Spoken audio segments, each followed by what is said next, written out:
Welcome back, everyone. I cannot believe we finally come to the final day of the PUBG Mobile Pro League North America Spring 2023 season. It's been a grueling 3-4 weeks now here for all of these teams who are participating here in our finals, and it's finally time to crown our champions, our kings of NA. Not to mention the 5 teams will be going on to represent us in the regional finals kicking off later on in this year with teams from Brazil, with teams from Latin America. It's only going to get more tough from here, and that's why I got a man to my side to help me break everything down. Well, a man, a boy, he's everything I need him to be at any given moment. Seven Worlds Gaming here to join me back on the desk. How you doing, my brother? Definitely a man. Definitely, man. Just a short man, but it still counts. All right, sometimes I get confused with kids, and that's why I decided to grow a beard, because that needed to stop. And I'm doing great, bro. How are you doing? You're looking good, by the way.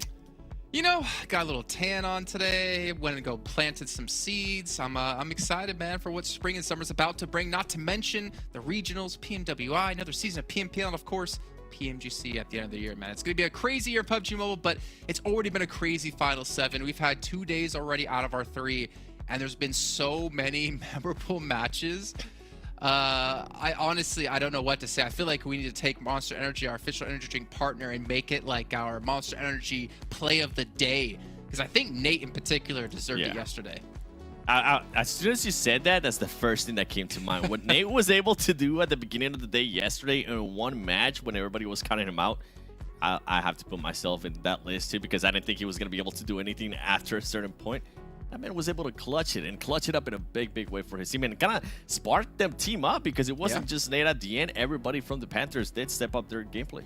Hey, let's actually see where the Panthers currently do rank. And if you missed out on yesterday's action again, you have to go back and watch these games, because they've been nothing short of brilliant. We can see Hyper in first place, YKG currently in second. You take away those bonus points, and they're not there anymore. They're not even in our top 6 if you take away those bonus points. That's how well teams like Puppeteers, the Panthers, Dope Slayers, even the Chosen have been playing here so far in these finals. They really have it. I mean, the big surprises, we have to talk about them. Puppeteers, they had an insane day 1. Yesterday, they start to fall off, but it's good to see that they kind of went back to what helped them out in day 1, which was Vikendi. They ended up winning Vikendi. They didn't have the performances that we saw in the first day in Miramar, but it's good to see that they are at least performing in just one of those matches. 121 points for them. They're definitely within that striking distance. We'll talk about them a little bit more here, and I'm going to go down even more. I'm going to go down to MEZEXIS, because MEZEXIS, I feel like, alongside with Execute, I feel like these two teams have been a bit of a disappointing in regards to their expected performance here for the finals. And I would be surprised if these two teams don't show up today here on the final day and try to make a push there towards that top 5, especially with the Chosen and Dub Slayers currently performing actually pretty good, I would say, Jason. It's tough, right? Because you have these 2 little battles happening. If we can keep it here on this page for a second, you got that battle for Kings of NA in first place, with 7 points separating first from third, 10 or 11 points separating from first to fourth. It is insanely close right now, and honestly, we're not sure who's going to be the champion. But then 7, you have that battle for top 5, which Dope Slayers is currently that cutoff at 110. But the Chosen, MEZEXIS, Execute, these are teams who are in range to pass these teams like Dope, like potentially Panthers. Honestly, the spread is so close between these teams that I'm actually really happy to see how these finals have played out. I am too, and I mean, you're talking about Execute. Let's talk about Execute a little bit more. I feel like they haven't really shown up since the first match. Yeah. The first match in day 1. Okay, yeah. Where they ended up with the win. Where they ended up with the win in 14 elims. We haven't really seen them be anywhere near the top 5 or even top 3, or be able to get a lot of eliminations. So I'm wanting to see Execute come out today. And now we're looking at the second page here. And I mean, to be completely honest, I don't think any of these teams is going to try to strike for that top 5. But then it becomes the thing of, you're going to have all these teams trying to make some kind of highlight, some kind of statement against the teams that are currently fighting for that championship, that are currently fighting for that top 5. We're seeing teams being able to hot drop each other. I don't know if it's going to happen right away in the first match, but I think later in the day, when everybody realizes, okay, you know what, might as well just fully send it, I think the teams are going to be trying to hot drop, or at least chase or hunt down some of the teams that need those points to get to top 5, or even try to get that championship.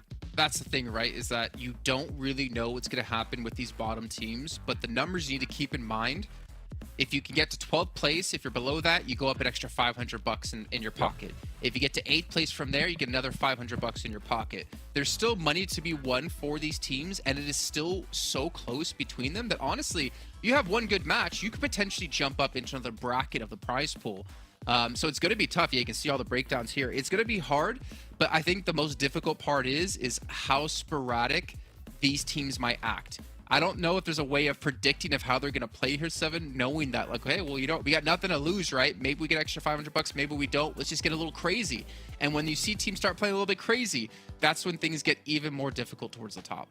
Yeah, talking about crazy, I mean, let's go back to what Nate did yesterday. That's a standout moment. We saw there is a prize for that type of moment. So I would be surprised if somebody doesn't see that from Nate yesterday and goes like, you know what?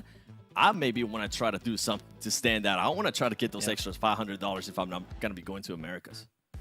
Yeah, it's going to be interesting. Honestly, you kind of wonder what would have happened if he doesn't clutch that out. Would that spark have kind of faded, and would the Panthers be nowhere near where they currently are? But my question is, Seven, are we going to see that again today? Are we going to see an individual moment of brilliance out of any player? I mean, because we have quite a few of them. I think we will.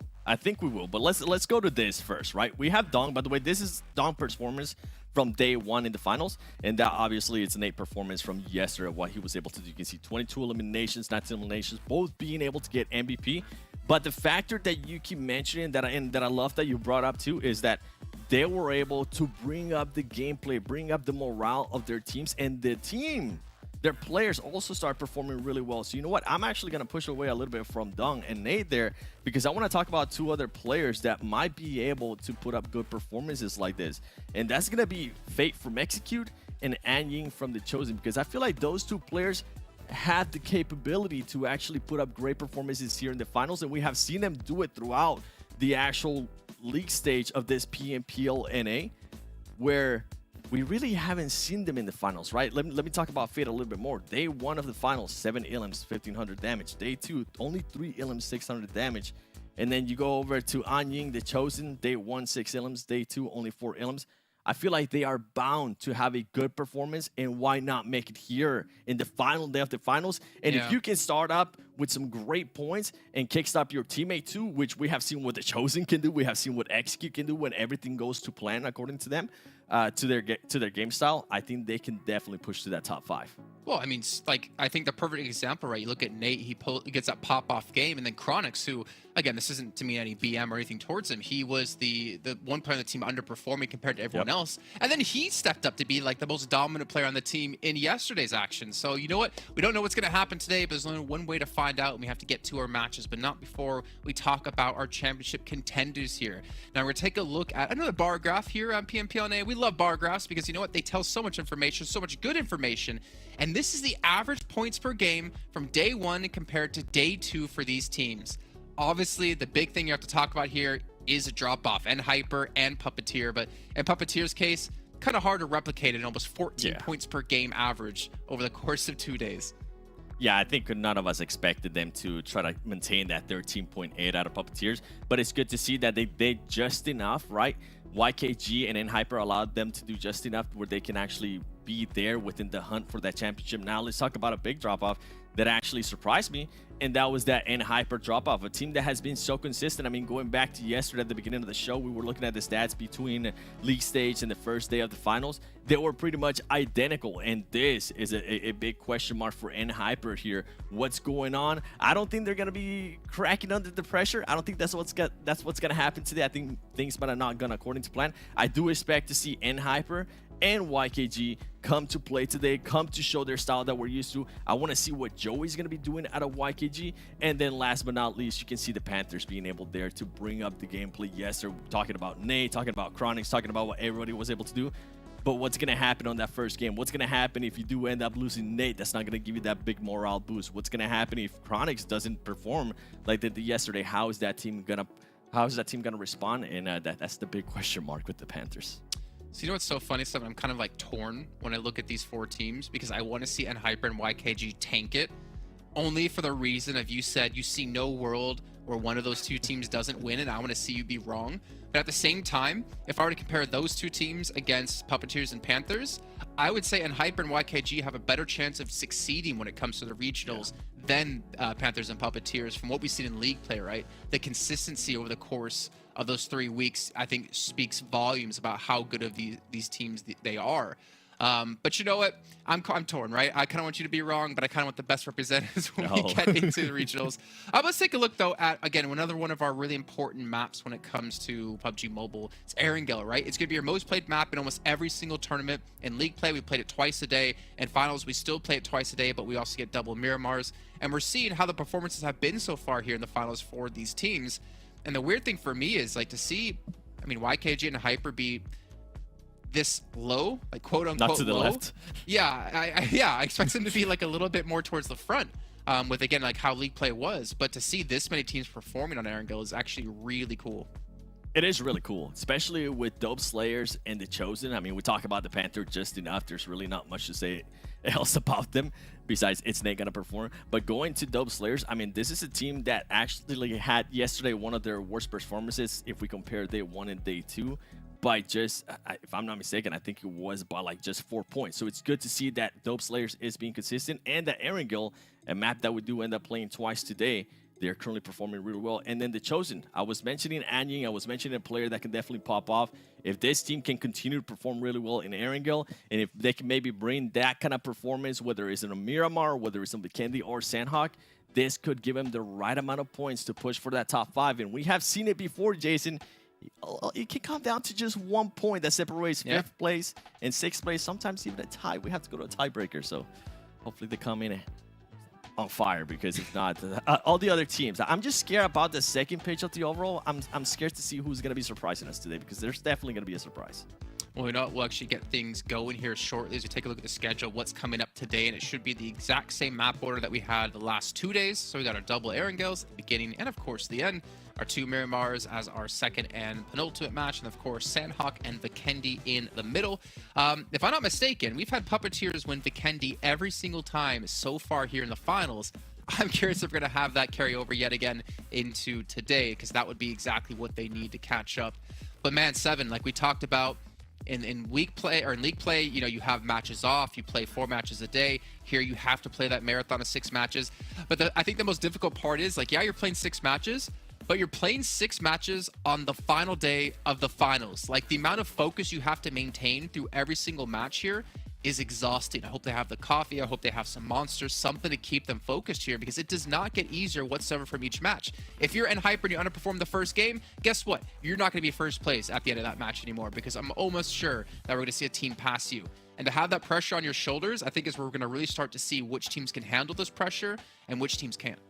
Yeah, something that we've been talking about is fatigue, especially when we get to the end of the day.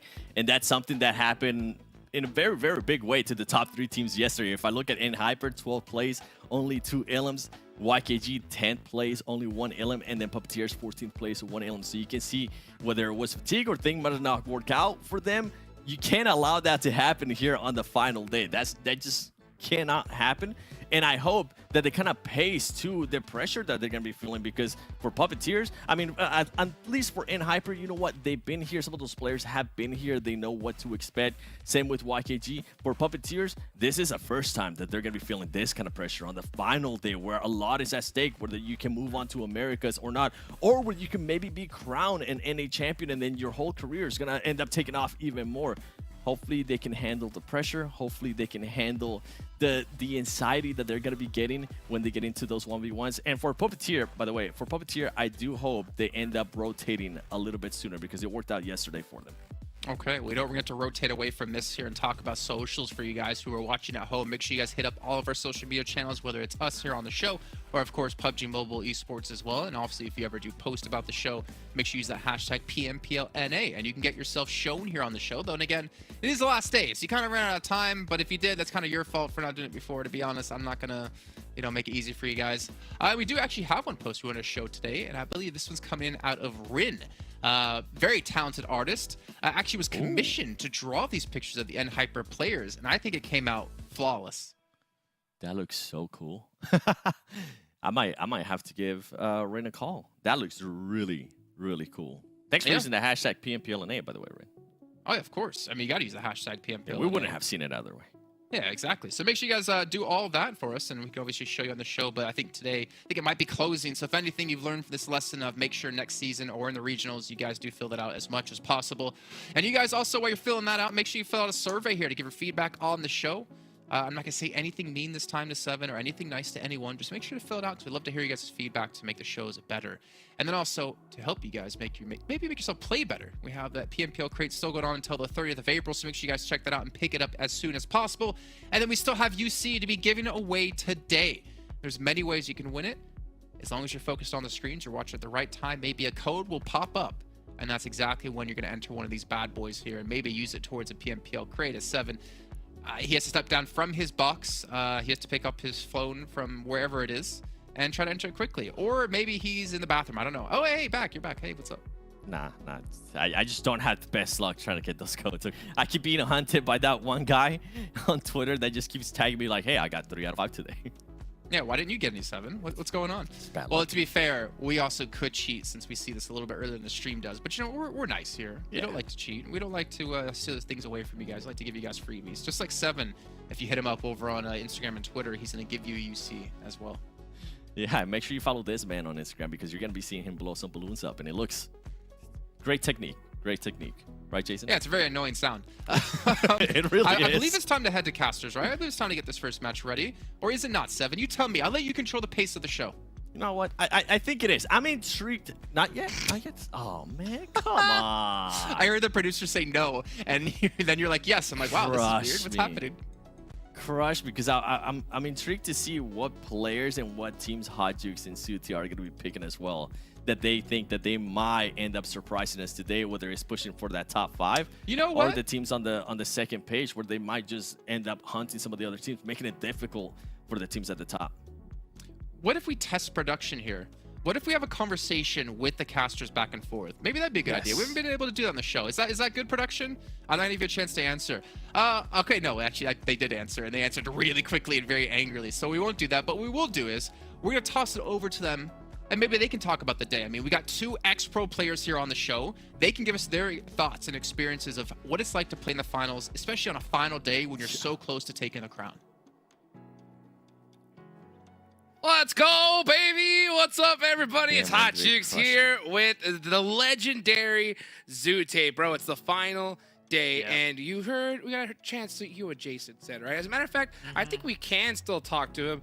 You know, what do you think, Zute, right? What was your experience feeling like to play in the final day of a tournament like this? Honestly, in the final day of tournament, I'm just going to throw it out there. 2 out of the 3 teams that are not in the top 5 right now will make it into the top 5. And at least, obviously, 2 of the 5 teams in the top 5 are going to drop out. That's always how it seems to shake out. I doubt, you know, it's going to be anything different than that. Maybe we get 3 teams not in the top 5 bumping into the top 5. Because honestly, on the last day, Hot Jukes, I feel like the teams not yet in the top 5 starting on the last day, they always have an edge, right? They always know, you know, they got to play harder, they got to do better. Whereas the teams in the top 5, that's a lot of pressure. And it just creates choke potential. Wow, Zute, I'm Jason Kaplan, and you are my hero. That was the best answer I've ever heard in my life. Well, you and Hot Jukes take it away. Wow, Jason, thank you so much. And I got to agree with my man Zute here. I mean, it all comes down to this, the final day. One thing when it comes to these final days, Zute, which we kind of heard the desk talk about a little bit earlier, right, is the pressure of the final day.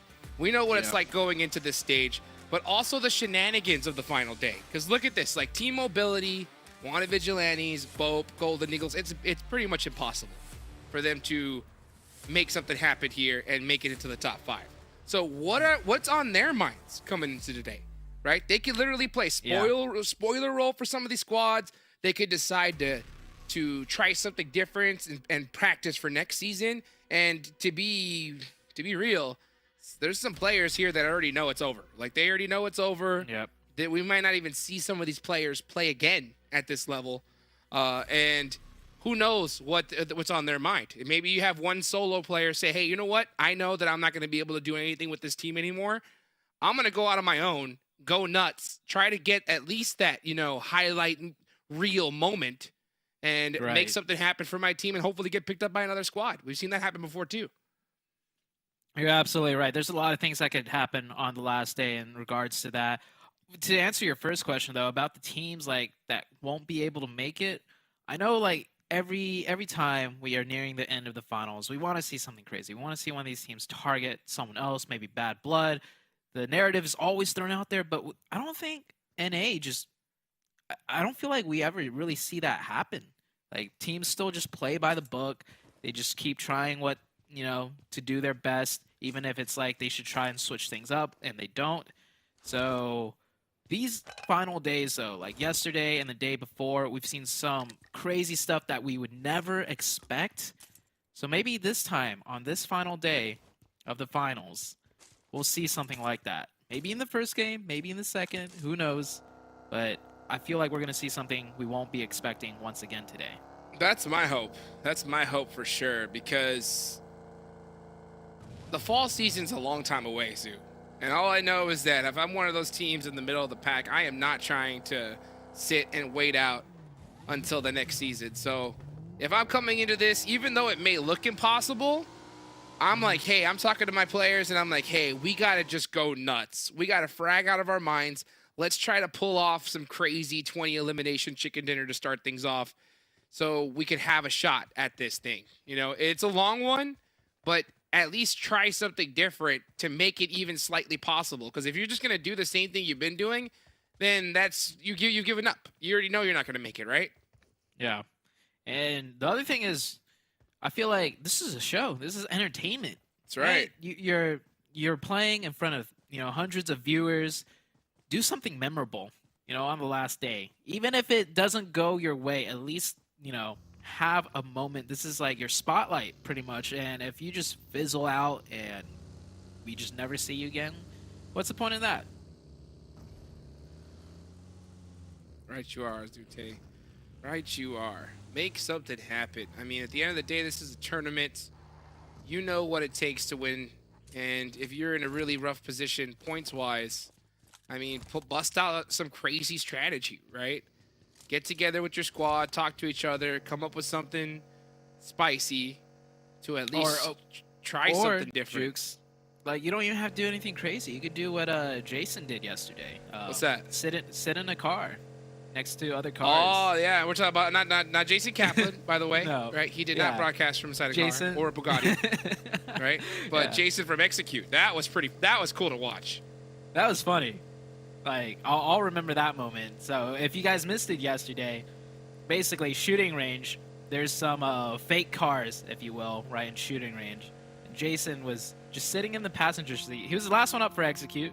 So he was just sitting in the passenger seat in the Bugatti next to the fake cars, and all around him were like people shooting at one another. It was like a war zone out there, and Jason sat in the car. Like, it's like he positioned that Bugatti to be a fake vehicle, and it got away with it. It was like the most camouflage, out of sight Bugatti. Nobody even looked in his direction, and he lived to fight for at least a little bit longer in that play zone. So, I mean, that's a really unique idea, and it worked, right? It worked. Like, he survived a lot longer because of that, and that's the kind of stuff I would definitely want to see here, Zute, right? It's something that is so obscure that no player even thinks to look at it, right?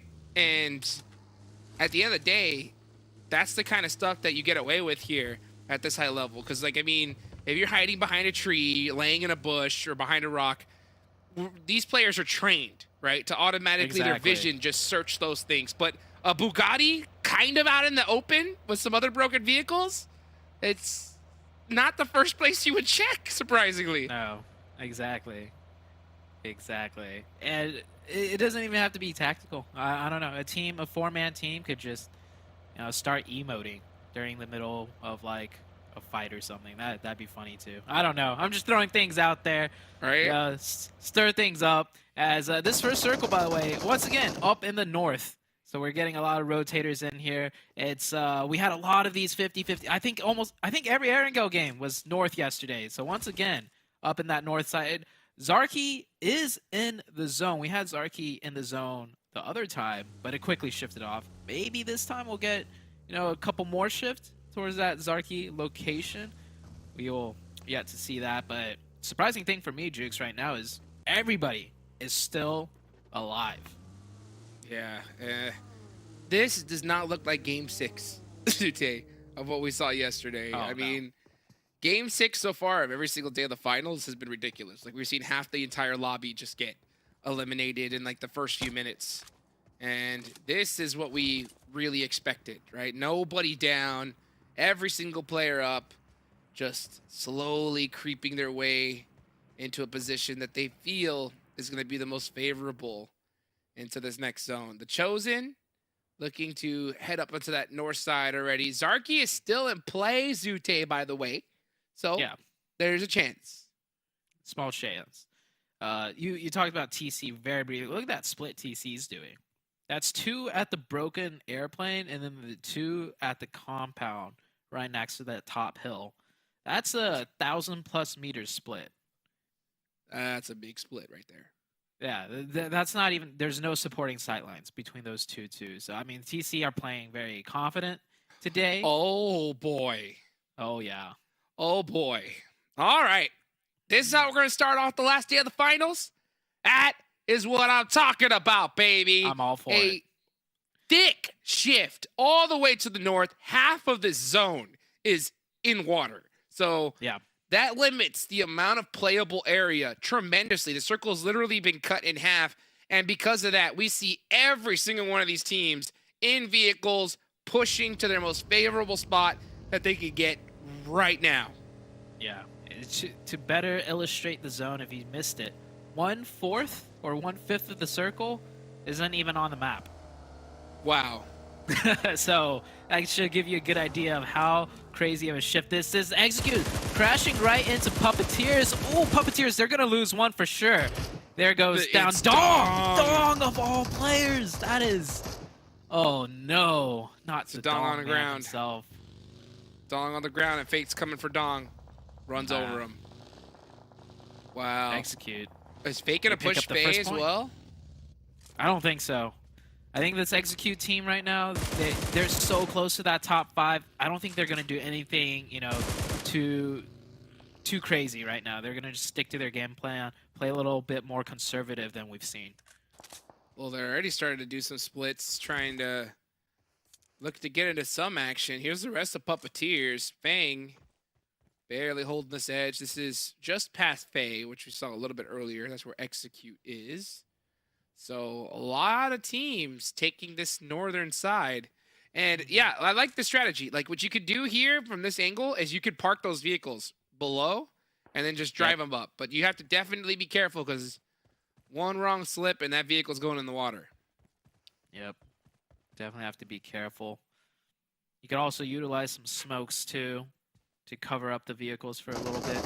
Yeah, pretty much the teams up here are just hurling elsewhere on the battlefield. Big Dope push. and team mobility. That's 2 down, 3 down. It's just all up to Blinky and Goodbye. just completely wiped. That is 4 quick points for Dope. That's Dope, it. the team that clutched the 2v4 yesterday. That shot themselves, I believe, up into 5th place. Well, They're talk looking about to submit themselves in that top 5 today. yeah, talk about nailing the coffin though. That's it for team mobility. At this point, they can do pretty much whatever they want because making it to top 5 isn't going to be a possibility for them.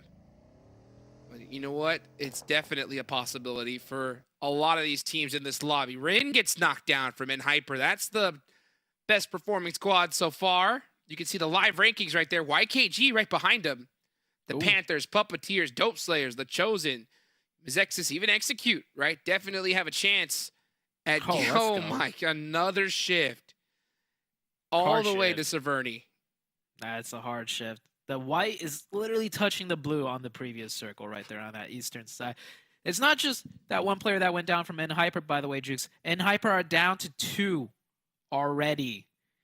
And I don't think they've picked up a single point yet. They're currently in first place. You can see that in the live rankings by only 6 points. And third place is only 7 points away. N-Hyper, man. Seven was saying he doesn't think they're going to choke it on the last day, but this is looking a little scary. Yeah, one team is all it takes, and YKG is looking to definitely put their stamp on this lobby. Oh, Faye, where are you going? Puppeteers with a bold blind send into Severny. And yeah, this is Ocupado, brothers. Hang trying to make a play onto Big Nate. I don't think Big Nate's going to go down without a fight, though. No, yeah, here sir. come the rest of the Panthers. Look at it collapse. Oh, that Nate's gas so can. Smart. That could come into play. Nate was so smart, though. He just got out of there instantly. He could have won that 1v1, but he did not want to risk it. Oh! I think he should be fine. Yeah, and notice how the Panthers aren't pushing him. I like this, actually, because another team could crash at any moment.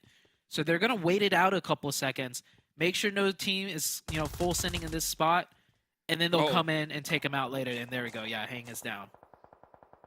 Hang goes down. Yeah, very well played there from the Panthers. Just, you can see, playing ultra safe, right? Not wanting to take any unnecessary risk. Gaji looking not too good, but he might just get away from this. Hyro trying to hit those shots, but he's getting pressured. I believe that's from Dope up on top of the Snake Hill. WALLSTREETBETS all the way towards Severny. Getting a nice knock there on good Gaji, and that's going to be a finish, too. Ooh, man. We had 64 pan players shot. up. Oh, hit this. Ooh, there we go. He made it. He made it. Oh, execute. And Golden Eagles. This is a close fight. It's all down to just one player from Execute. It's Juancho. Oh, no. Fate's still up. Now it's only up to Fate. 1v1 situation. And Fate clutches his out right there. And he's getting that shack, and he barely makes it in time. However, there's another team. Skills of Mine looking to third party this. They need to go aggro. You can't let Fate get all those resets. Oh, this Nate's coming. Yeah, Nate or Molotov is coming. Fate, Execute. You have to know it's on its way. The smoke coming out, but that was a stun grenade?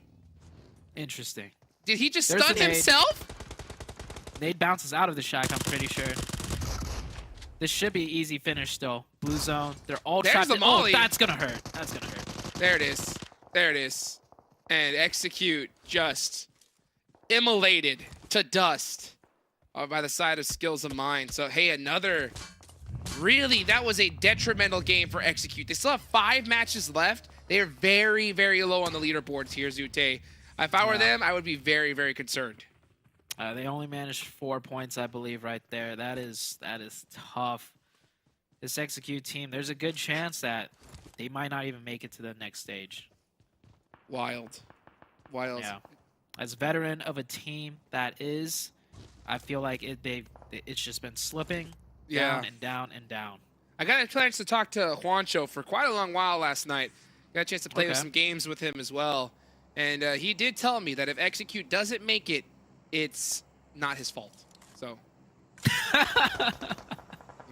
it's got to be one of the other players. And you know what? I believe him. Oh, man. YKG mounting a good defense against BOPE. Losing one player in the process, but exchanging it for 4 points. Not a bad trade. Not a bad trade at all. And they still have a really good position. New circle did shift out, by the way. It shifted towards the water, towards Severny. So pretty much Severny is the southern half of the circle. Water's on the northern half. We already have one player, MEZEXIS, looking to just go for a swim. That could be a play, too. 24K looking to open things up here. Throwing some utility towards Phoenix. Doesn't hit the mark just yet. He's still staying behind that broken wall because he knows it's too risky to run out from it right now.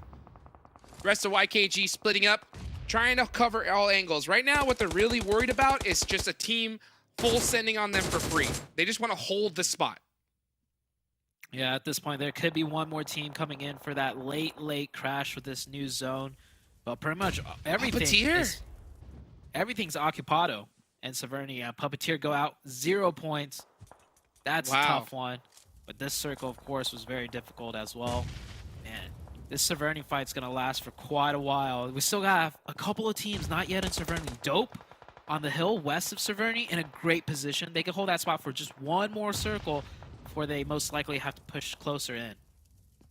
I want to see a hard shift of the zone to the north, Zute. Come on, let's do it, right?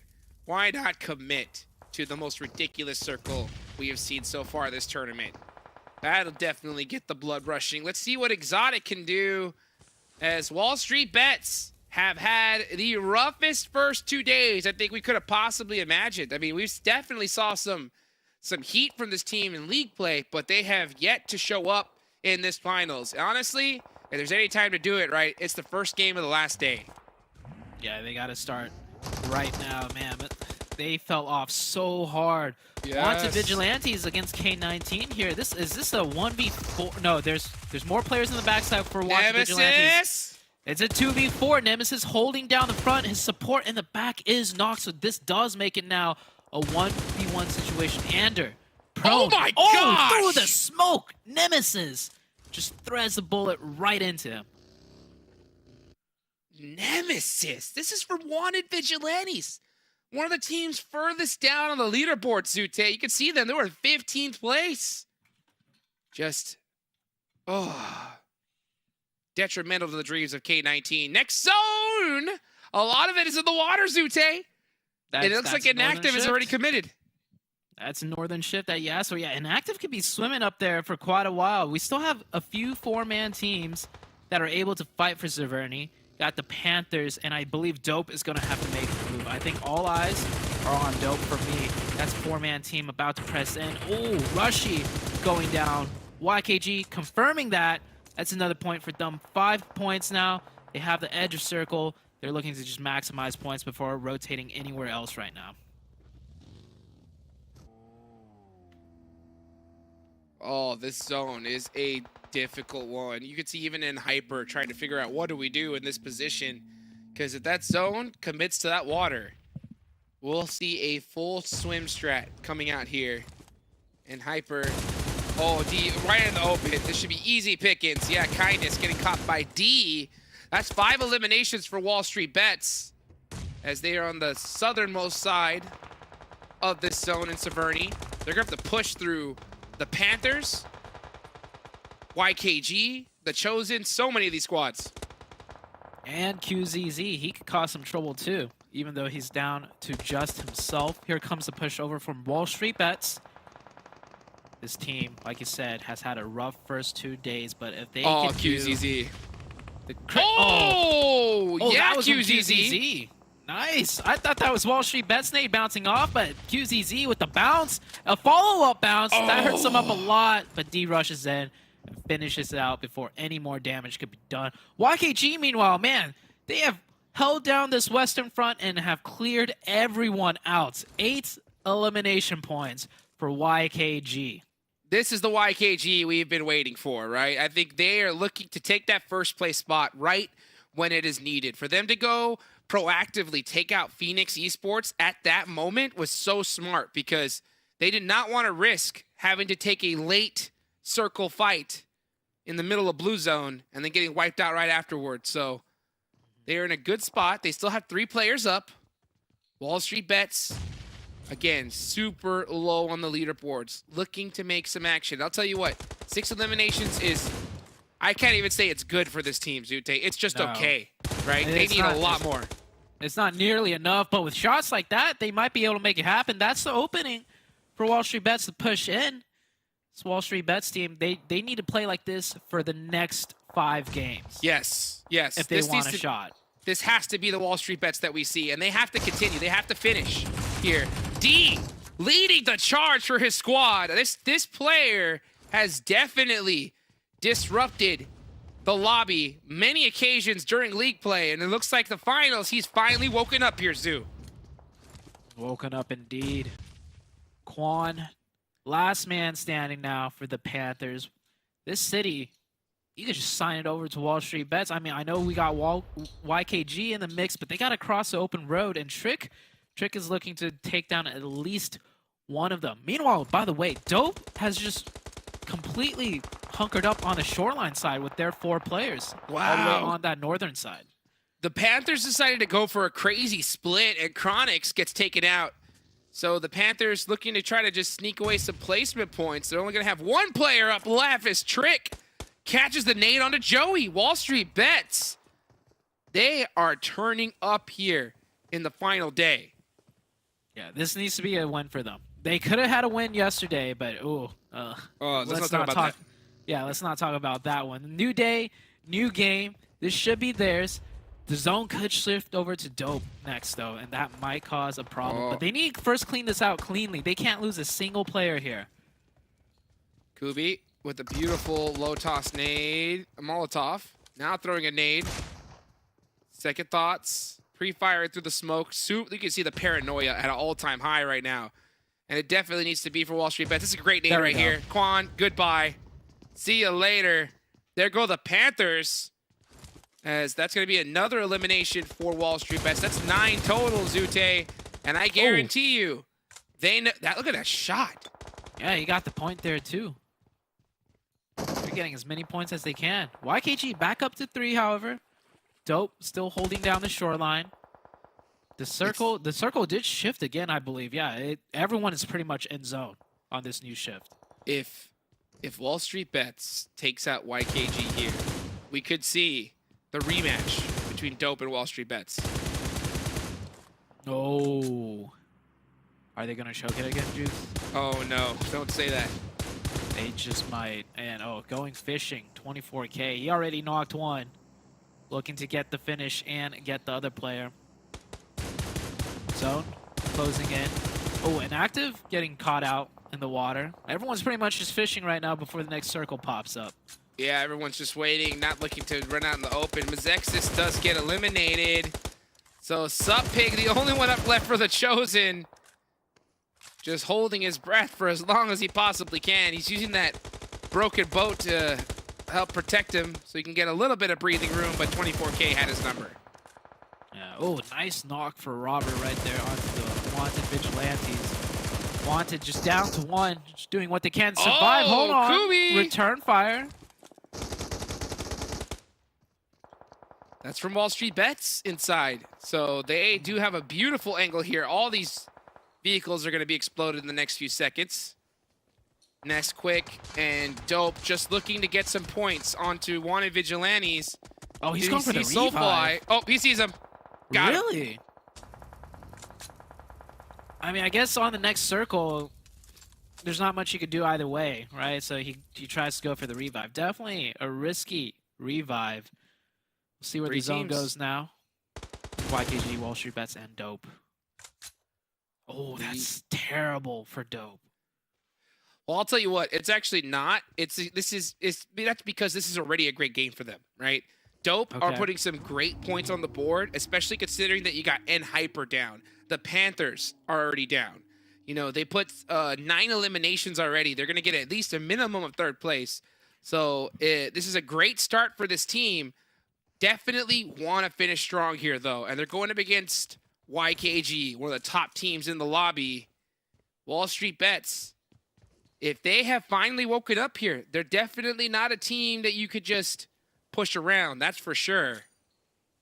But sir. But they're yet to prove that here today, Zuje. Yeah, 10 eliminations. They're trying to prove it right now. I imagine both of these two teams right now are just going to have a truce and try and farm these 4 points. All eyes on Dope. Dope, honestly, if they could try and slam into the side of Wall Street Bets, that would be amazing. They can survive, like, you know, a little bit longer out there, but on the next circle, if they don't get the zone, they're pretty much done. Oh, there's a rock out. That's a giant rock, Jukes. Yeah, that's a good rock, but that is the rock of rock, but I don't think they're going to be able to leave it here, Zoo. They are stuck. The smokes are definitely coming out. I think Nesquick is trying to get to his teammate, or maybe just trying to stay off of that angle, do a little 3-1 split for now. But if you're on the side of Dope, I don't think you're feeling comfortable in this position at all. They're going to get the next circle, Jigs. Watch it. Oh, they get it. Off. That's going to be nice. Watch us shift off both Wall Street Bets and YKG. That would be the most perfect situation for Dope. If that zone especially goes like full hard shift all the way to the east, like the absolute edge of the east, Dope will be just dropping tears of joy. Couple seconds left before we see it. 15 seconds, Jukes. YKG and Wall Street Bets are getting prepped now. They realize that could be a potential situation, so that is why YKG is now starting to pressure Wall Street Bets to see if they could get an opening and make that push over. Wow, that's going to be the play zone on the Nesquik there. So just barely teasing the edge of it and going to go down to blue as well. The Dope got the circle though, Jukes. So YKG is the one that's going to have to press into Wall Street Bets. I don't know if Dope managed to save a vehicle behind that rock potentially. They could maybe drive in on a quick third party, or they're just going to wait and watch this one play out. Yeah, they did have that vehicle, like timing it perfectly and then just full sending it to gatekeep all these teams could be a crazy play. Wow, Joey. Huge. Just absolutely clipping the wings of Exotic on that rotation. Still 3 players up, but that could be the opening that YKG wanted, and here they come. Yeah, 3-man or 4-man, YKG is a force to be reckoned with, especially in the close range. They always seem to find the opening. Molly. The Molly in the smoke catches Fierce. 24K, try and go for the revive, but the nade from Jiwoon. It's all down to Joey once again, and Dope is not getting involved. Dope will be happy with a second place guarantee. They'll let Joey do all the work, and Joey, this man could get one on by himself, a 1 point and a confirmed potential. Joey moving in. Wall Street Bets. Oh, now Dope is looking to join the party. Joey. Oh, that nade. Double! Kubi, what have you done? Double self-knock. Did Joey catch that in the feed? Wall Street Bets. Oh, the points confirmed. Oh, man. They had it, Zute. They had it. One mistake. There's no way this can happen 2 games in a row. Yeah. Yesterday, they choked the 4v2, and now they're about to choke this one as well. This is the final zone.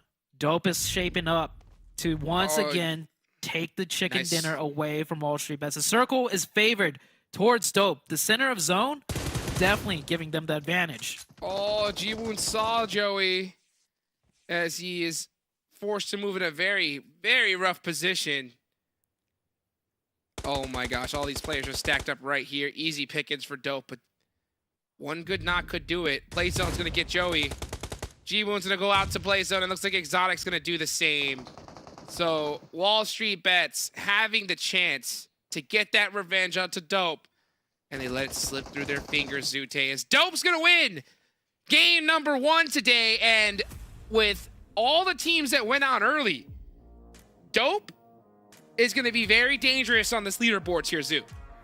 Oh, they were already dangerous coming into today. That game just made them a real threat now in that top 5. They were top 5 coming in, and that just boosted them up. And Dope, talk about momentum, right? They took yesterday's win, yesterday's 2v4, and just straight into the first game today. Another chicken dinner. 11 eliminations.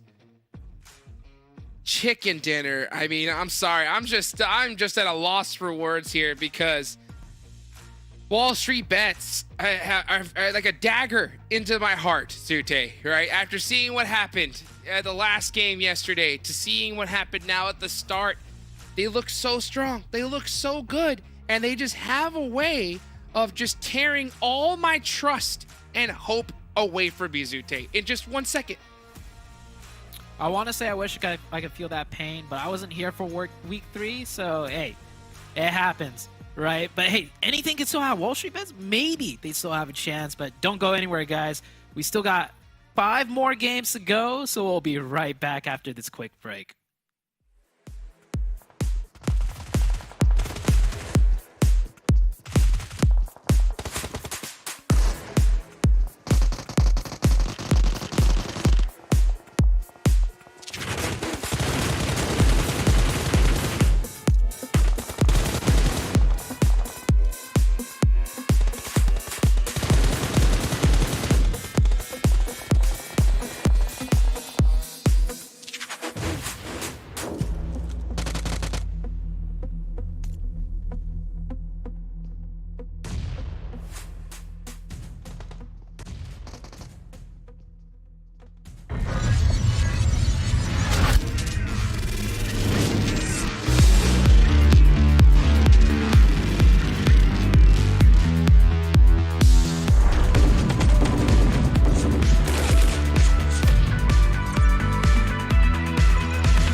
guys, we're back. Okay, what? I was told I was going to be small on camera. What the hell? All right, thanks, Andre, for that. I appreciate it. Guess you'll be glad never working with you again. We are back, though, with Dope Slayers taking a victory and a much-needed victory. But, Seven, to be honest, there's a lot to really break down in this match. From Execute going out to Skills of Mine, to seeing WALLSTREETBETS starting to perform, to seeing Hyper going out early, to see YKG performing. There's a lot to break down in this last match, but let's start off by talking about Dope.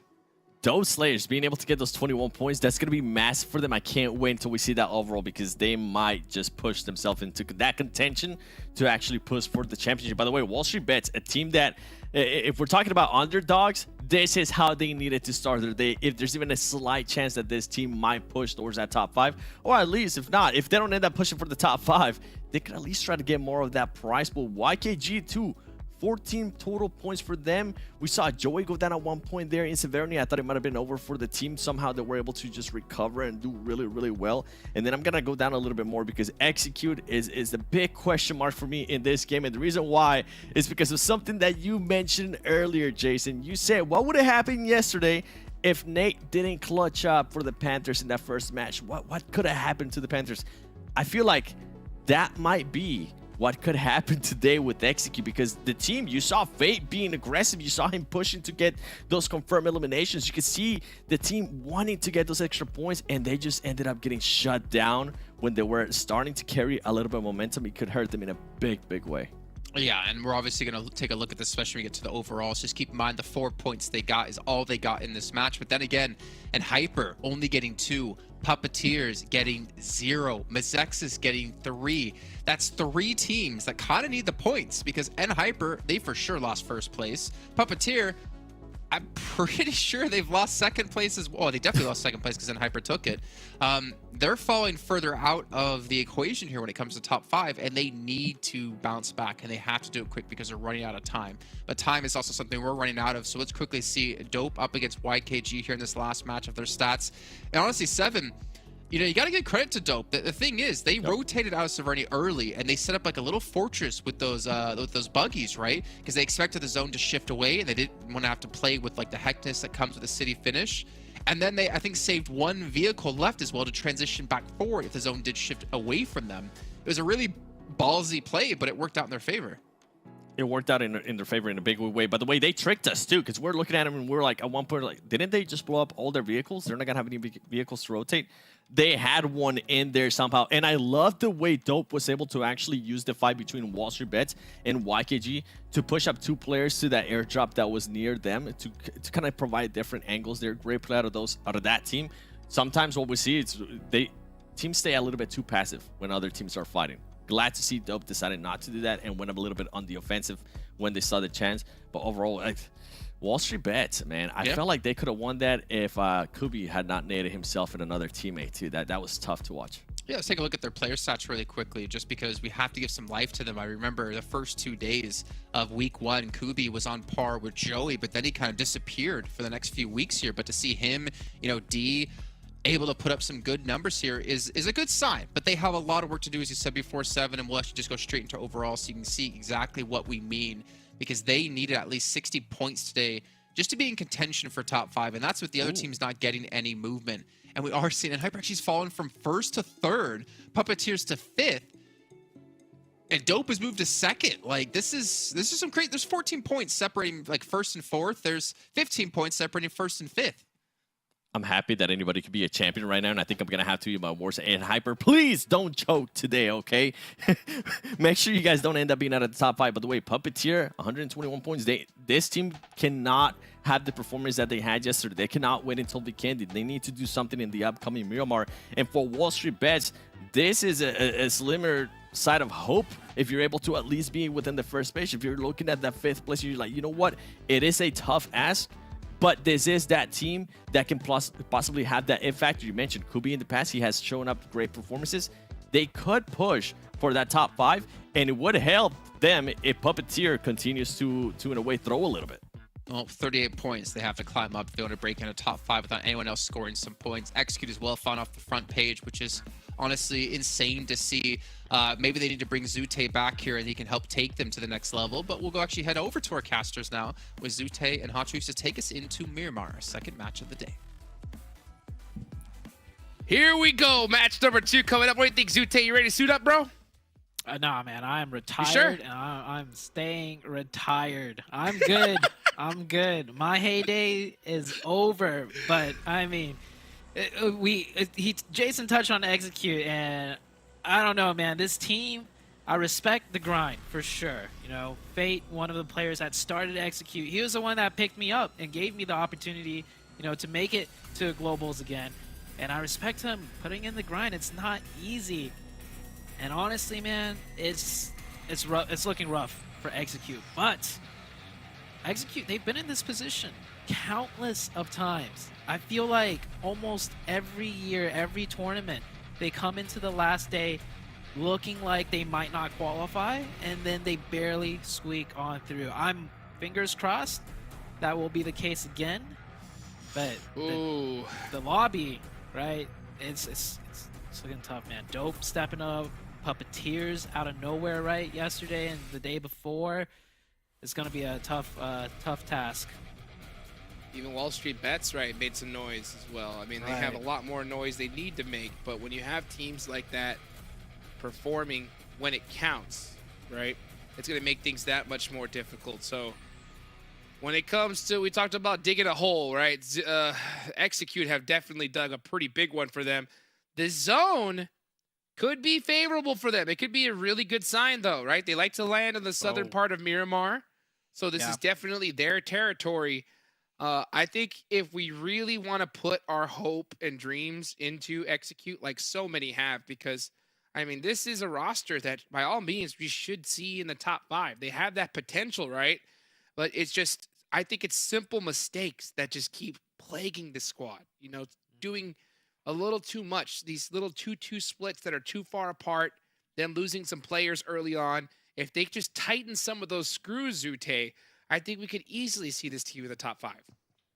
I agree. And I feel like they, besides the split, I feel like another thing they do too much is like they're trying to control too much. I've noticed a lot of times they're trying to control the edge, and they give up opportunities to kind of just make a little bit of a, not even a YOLO rotation, just like give up that control and just hunker in a more central spot. That's something I don't see Execute do much at all, like if ever.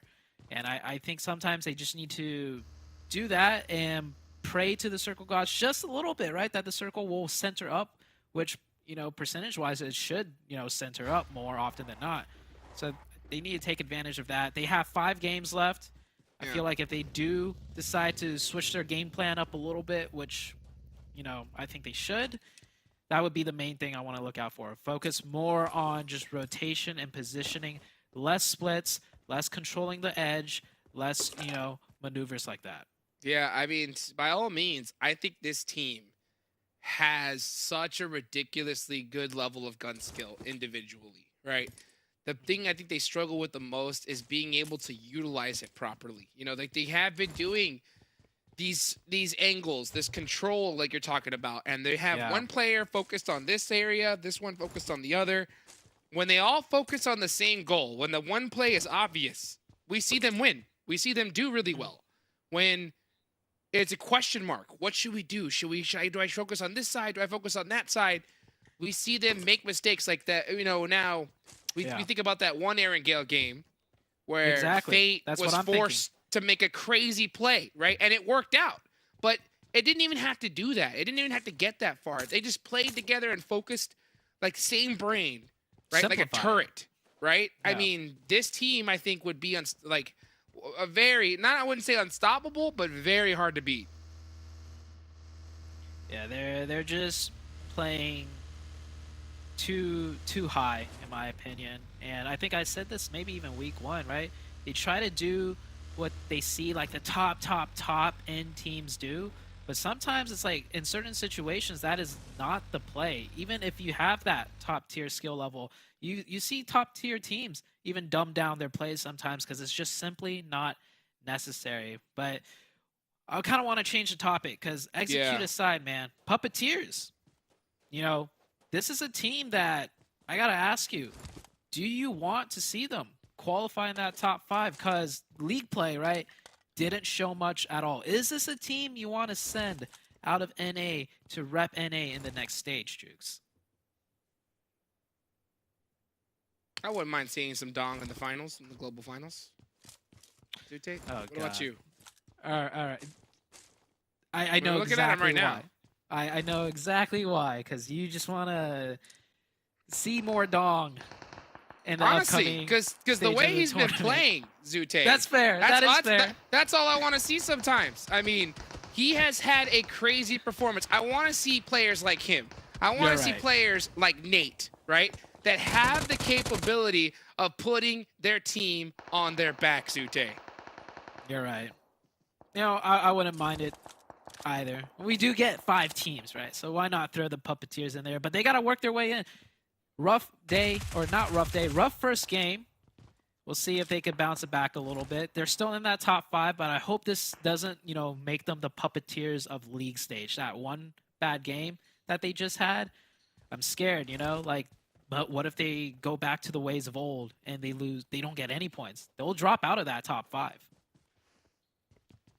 Totally right. I mean, you're exactly right. I mean, this is so crazy because we now only have 5 games left, Zute. I mean, at the end of the day, we are going to find out who's making it and who is going to be staying home with their face in their hands, waiting until the fall split. Now, one team I'm pretty sure is going to make it. Like, if I were to, you know, bet, man, it'd be in Hyper, right? But are they going to hold on to that #1 spot, Zute? Right? Are they going to be able to be crowned the champions of North America? I think that is definitely not guaranteed here, Zoo. Yeah, no, I mean, they already lost it. YKG had a big game. They didn't win. They got 3rd, though, and Hyper had another bad game. So it's Hyper.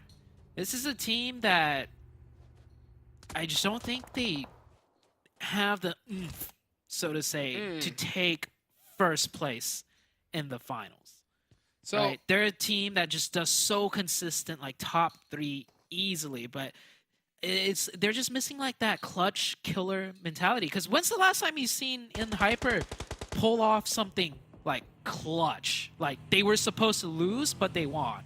Usually it's always in Hyper just playing so perfectly. They're supposed to win and they win. But I feel like you need that clutch factor in the finals, like pull off something crazy, and that's something that I don't think in Hyper has the capability to do.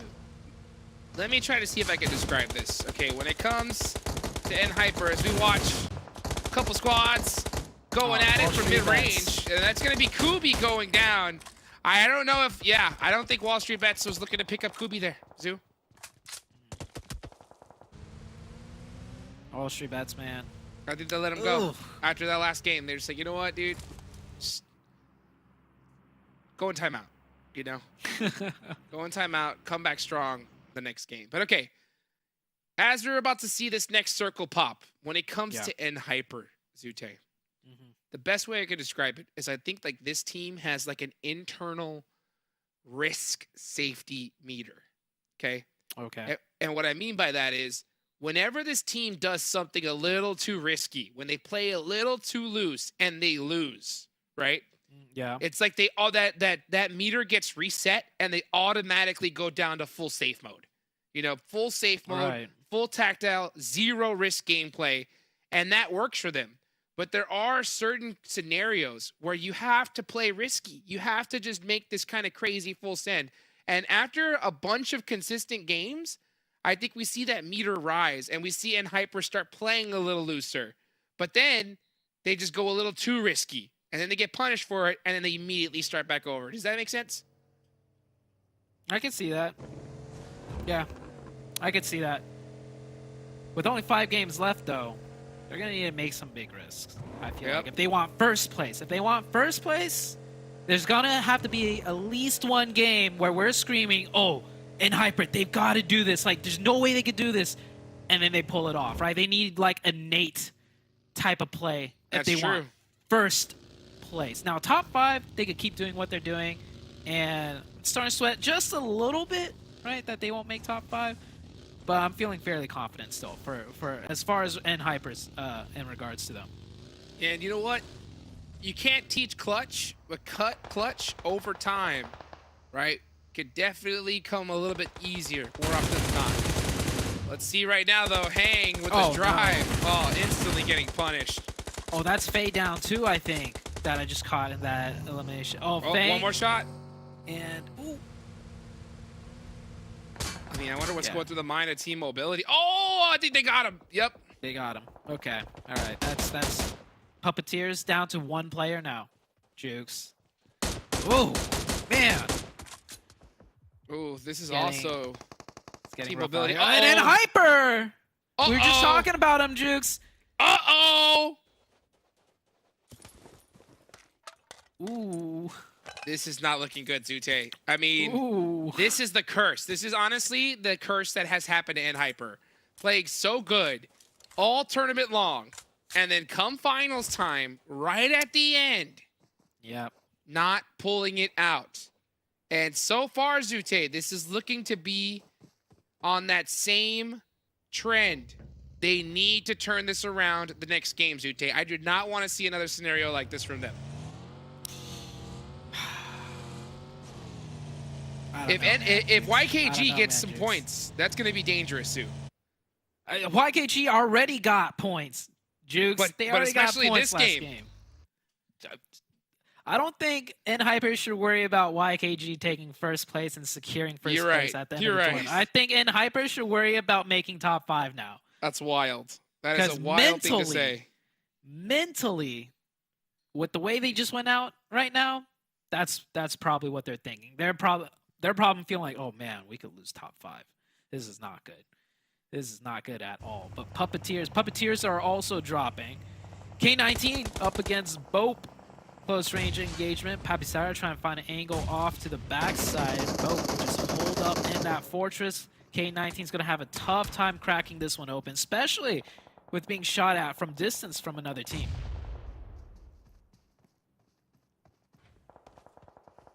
PAPPETEER all the way at the bottom is going to try and get a little bit of a reset here.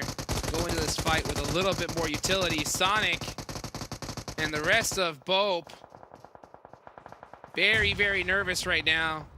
Gonna have to make a play against PAPPETEER, but it looks like he is getting third party from across the field. BOPE, you can just see their movement. A lot of indecision from them right now. Yeah, the third party is causing a lot of concern for them, and Sanhok not on the same How page. did they lose He will that go player? out. Sanhok will go down. Popping into the car for a quick heal. What are y'all? That's a play. That is a play. That's almost like a slap in the face of BOPE, right? Just hopping in their ride real quick, healing up, going through their spare change in the glove compartment. BOPE, you're not gonna let them do you like that, are you? Oh, quick peeks. No bullets connecting though. And he's gonna make that I'm crossover. surprised he cried. My eyebrows raised through the roof when he made that cross, Zute. That was the play though. That was the play. Yeah. But a good shutdown there from BOPE. Now, BOPE is going to have to get in whatever remains of their vehicles and try to get out of here. But MEZEXIS, I think MEZEXIS right now has a taste of blood in their mouth, and they're looking to get these elimination points. Yeah, I mean, it is nearing the very end of the tournament. Teams are realizing, okay, we need points. We need points. Any small opportunity we get, we need to try and go for it. And MEZEXIS is going for theirs right now. BOPE stuck on the edge of zone. MEZEXIS can just decide to gatekeep. They don't even need to press this, but of course they would like to take care of this team first so they can focus on other things, but this is going to be a hard press for them, especially with MEZEXIS being so split. It looks like it's going to be more of a gatekeep scenario. Yeah, not just that, Zute, it's also this stage of circle, right? Zone 3 is a tough one because you have enough real estate to where you can afford to gatekeep. I think if it was Zone 4 or Zone 5, I think pushing way faster would have definitely been the play. But with that knock, you can see that's definitely what is on their mind here. Trick is going to come up here, but they did give BOPE a lot of time to reset. Oh my gosh, Hyro in one of the most obvious spots. I don't think he got the finish there. Sometimes you just forget to check that spot. Next circle has shifted off them. So yeah, now MEZEXIS, you got to make a decision. Do we try and stay and finish out this fight or turn tail and run? My opinion I think is you have to commit. Yeah, same. I think with that zone shift too, they have the close circle near them. So if they turn tail and run, all that's going to do is BOPE is going to keep chasing them down. So they have a little bit of advantage because they can gatekeep. So they should stay here. Oh, Remix is trying to bad. find I think he's just trying to find another deeper angle. Or if they do fully disengage, I don't know. Maybe Remix, if Remix is playing spoiler, that's fine. Hit some shots. Oh, that's the jitters right there, Remix. Oh yeah, that's 100%. the jitters. 100%. He could have waited. He could have waited and then taken the shots. But adrenaline's pumping. Jitters are there. Misses the shots. Going back to the Panthers, they have the southwestern side right now, Jukes. The zone, by the way, is like mostly all high ground. Zuko getting a nice knock on to Alf. I think the Panthers are looking to press Phoenix Esports here, but that's a long ride to this fight. You can see Zuko up front with that M249. Here comes Chronix from the back line. Looking to clean things up. Rushy having to get out the vehicle. Chronix in 1v1 gets the knock. Trey knock is there, and another one right back onto Diamonds. Ronnie running up the hill, looking for Quan. Quan in a spot he's not going to check, and Quan gets him clean. That is the Panthers clearing that side out. No problem, but here comes a new challenger, Jukes. It is in the form of Execute. Looking to do some third-party action. Fate driving up close with that buggy, trying to get some more info. Looks like the Panthers will be able to reset up to 3. Fate catches 1. The rest of the team needs to get here to help Fate out. But I think they're looking for angles, Zute, and I think that's what's going to cost them. Fate with some nice shots. There comes Swancho from the sidelines. Tensa finally making it here to the fight. A little bit late, but they do end up at least picking up a couple points for them. Do they? Yeah. If I were Execute, I'm rushing to the shack too. Really chase it down? Clear them out. Clear them out, then go right back up the hill. They can. I mean, we have the observer That's point 2 of view. points. We have the observer point of view. That is a very valid play. Pretty easy to execute. We can see on the map there's no one close to them. But man, when it comes to execute, there's so many times they try and do something and it goes the other way, right? So that has to be on their mind right now. I bet you it's being asked, it's being tossed in the air. We could go for these 2 points, but the counter is, man, I don't know. We have a good spot. Maybe we just want to hold this spot down. And you know what? I think that could be the demise of Execute, is that overthinking, right?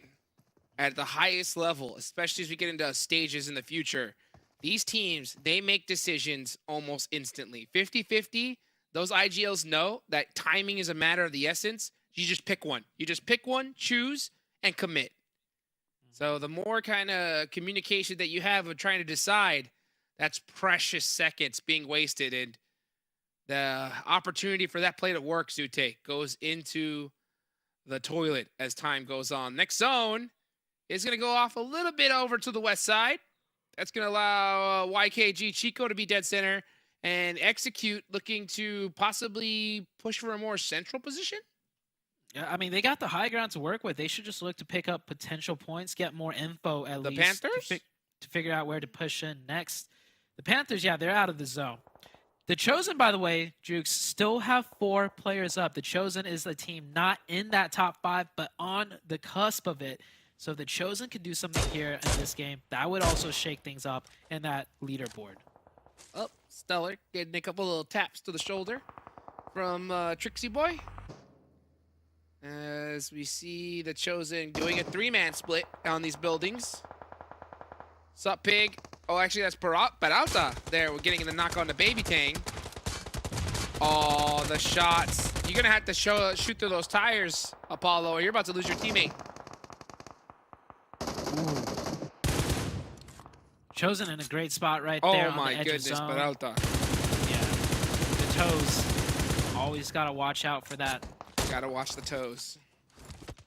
Golden Eagles now just down to Beowulf. Not looking good for him. He's probably not going to make it into this zone either.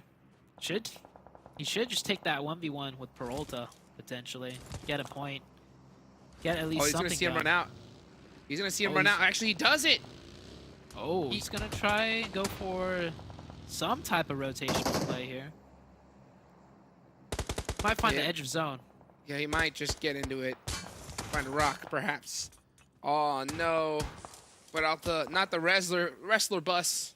He needs it. He knows it. That's why he's trying to smoke it out. Not looking too good. He knows the second he gets in that bus, it's over. Yeah, there's no way you're taking that bus across. Not with 4 people of TC. He's Gonna try. Yeah, didn't get too far. You had Worth to know. the try. Is it though? But I mean, heck, what was the other option, right? Run out the open.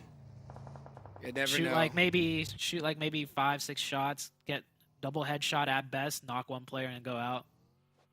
Yeah. That You have to would hit be those though. Yeah, that would be the best outcome in my opinion. Dope. Okay, Dope. They've been on a tear. 2 wins in a row. They won the last game yesterday in a 2v4 situation, and they pulled off, I would say, a rather tough win just now in the very first game. They still have 4 up, working on the edge on the northern side against Team Mobility. Not a team that they should be too scared of, but Team Mobility have 4 up and the high ground position over the top of them. Dope, really hoping that they face WALLSTREETBETS in the end game. Because Oh, yeah. that They're seems to 2-0 be their right good now. luck charm. They're 2-0 against WALLSTREETBETS. Bray trying to find something with the nade. Isn't going to hit the mark just yet. Execute all the way to the south side of the zone. Wanted Vigilantes dead center. Chico from YKG, the final player up, is dead center of the zone. Next circle. Where is it going? Is it going to go north, south? It's centers up. And Centers. that gives Chico a little bit more time to breathe. Yep. Now Chico, if someone crashes him, Chico can win his ones pretty easily. Seen that player do it time and time again. Execute now making a play. Using that high ground, I like the way Execute are controlling this zone now. Trying to get as much info, pick up as many free points as possible before they make a decisive play. Now here, I'm sure they already have a plan. This zone shift, you could have counted on 9 times out of 10. So what's the play right now for Execute? They need a big game here if they want to have a shot at that top 5. I agree. They need it. They definitely do. And with that, that could cause a little bit of hesitation from them because they cannot afford to go out early here. Juancho with a beautiful smoke. Moving up a little bit. Oh, D! Was that a 3 nade? Oh. Woo! It was 2 at least. Got 2. Yeah, so D with the double nade gets the double barrel shotgun right to the face from Robert. But stellar. And that's actually Versa from Team Mobility. Knocks him out. That's going to give that team a little bit more time to breathe. Yeah, Dope. So resilient right now. They want it. They know they could take top 1 from this entire tournament. They know they have that chance. They're not going to give it up. The Chosen coming into the mix of things, fighting for that top 5 position, 6 eliminations, and they will be able to get that 4th player up. 4 players up on the edge of zone with a really good high ground position. They got info on the whole entire zone almost. This could be the big game for the Chosen to rocket into that top 5. 100%. They already got 6 eliminations, like you mentioned, looking for a whole bunch more. And they have that high ground position. Dope. Uh-oh. Of course, gonna get that finish onto D. I am not surprised that the remaining player of WALLSTREETBETS ran for his life once he realized Dope was pushing on him. Nice little mini shots from Hayuya there. Applying some pressure. Yep, he's gonna definitely catch something. Possibly looking for a vehicle explosion. Nope, instead going to bust those tires out. That's more central into the zone. Yeah, Team Mobility. They are gonna be stuck in that position for sure. That's a tough spot to be stuck on. I don't know if that's enough cover right there. They're gonna try. They're gonna make do with it for now. Dope. Looking to just pick up whatever points they can right now. Shooting at every little thing. Team Mobility is probably the best chance at securing points. And got you. Ooh. That's a sneaky spot. Oh, there we go. Catches 1. Actually, that's Execute that knocked that player and confirms the point as well. And got you. What a play. What a position. I like that spoiler play. I wish there was one more of the Chosen over here, though, because they can wipe that team out completely. There we go. Here comes the nade. Where's Gachi going, though? Anying doesn't miss these nades. I'm telling you, this man is deadly with the grenade. Oh, taps up Hayuya. That's an eviction notice. Here comes another, though. Beautiful shots there from Anying, getting the confirm. He might just solo Dope by himself. Yeah, I wonder why they just brought Awning over and left the other player back. They could afford to have 2 here to clear this out. They Ani don't got this. need that much players in the center of things. I feel like that's a mistake right there. That should be 2 points if they had just 2 players there overlooking Dope. Well, Ani gonna take that money and run with it. Gonna take that 1 elimination and head away from that fight. Fate pushing on up. Finding a position in this next zone. Hits that lay down. It's gonna sacrifice his buggy. Sup-Pig is taking some shots downrange. So many teams on the edge of this zone because that is where all the high ground is. Nothing but a deep valley right in the center. Wall Street. It's going to be actually one of Vigilantes. That's right. Dead center of it. And down goes Exotic. Dope. Push. Eliminating Wall Street Bets once again. Every time without fail. Execute, Third force time's to a push charm. into the open now. The Chosen looking good. You know, I was critiquing the Chosen's play just a couple minutes ago, but at least they're decisive about it. They're like, Ani, you come here, I'm going to fill in the center. And they did it. No questions asked. That was quick. So it may have not been the best decision, in my opinion, but at least they're on the same page. And now with this circle, with them on the high ground, oh, man, this is free reign for them. Chico's still up for YKG at that shack. Chico's probably thinking like, man, do I smell or something? No one has even tried to crash that center compound for the past couple of zones. Miracle Shack. Dong. Oh, Dong! He's still up with That's right. 3 points. All right. All by his lonesome. Oh, he just got tapped right there. Don't jump. Right in the head. Yeah. No more jumping for Dong. That's for sure. Dang. That would have sucked if he jumped and a bolt action to the head at that exact moment. Ooh, that's got to sting. Yeah. Execute still up with only 2 players now. This is a better game for Execute than they had in that first one at least. And, ooh, looking to pick up 2 more points. Steve-O shoots right back. Nade falls a little bit short there.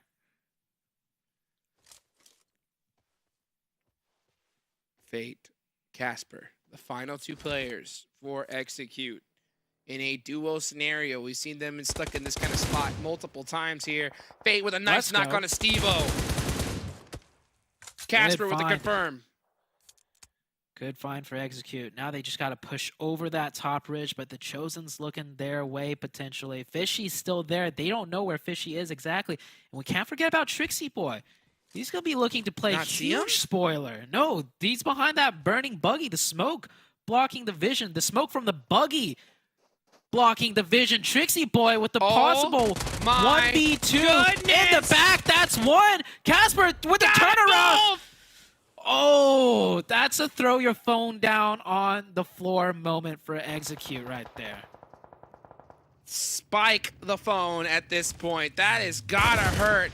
The Chosen, only a few seconds away from taking game number 2 here. This is gonna be a massive one for them. Sup-Pig saying how much you want to bet I can throw a nade over the mountains, baby. Ooh, finds the mark. One more. Trixie Boy. See ya later. It's the Chosen.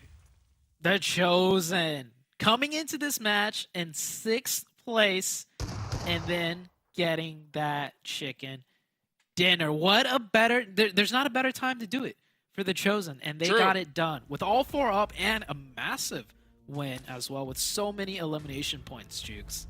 I'll tell you what, Zute. 24 points for the Chosen right there. Yep. Like you mentioned, couldn't have been at a better time. And also... couldn't have been at a worse time for NHyper, right? Yes. That is a team that right now is definitely feeling the pressure, Zute. And as history serves, that is not where they do best. Yeah, pressure. Oh, man. NHyper, when it comes to pressure, it's just, like I said, I don't feel like they have that clutch factor. They have individual players that sometimes clutch, but as a team, it just doesn't happen too often, and it's looking like they're going to need some clutch plays right now because the Chosen are coming for that top 5 spot, and NHyper are looking to start bowing out of that top 5 spot. Jukes, I can't believe that this is where it's looking like it's heading to. Shifan, talk to your boys. Get that coach hat on, right? Inspire. Let them see them rise up to the top. You guys throw some love in the chat for these squads. We'll be right back right after this break.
Your order is here. Oh, thank you. Thank you.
What is going on today, Seven?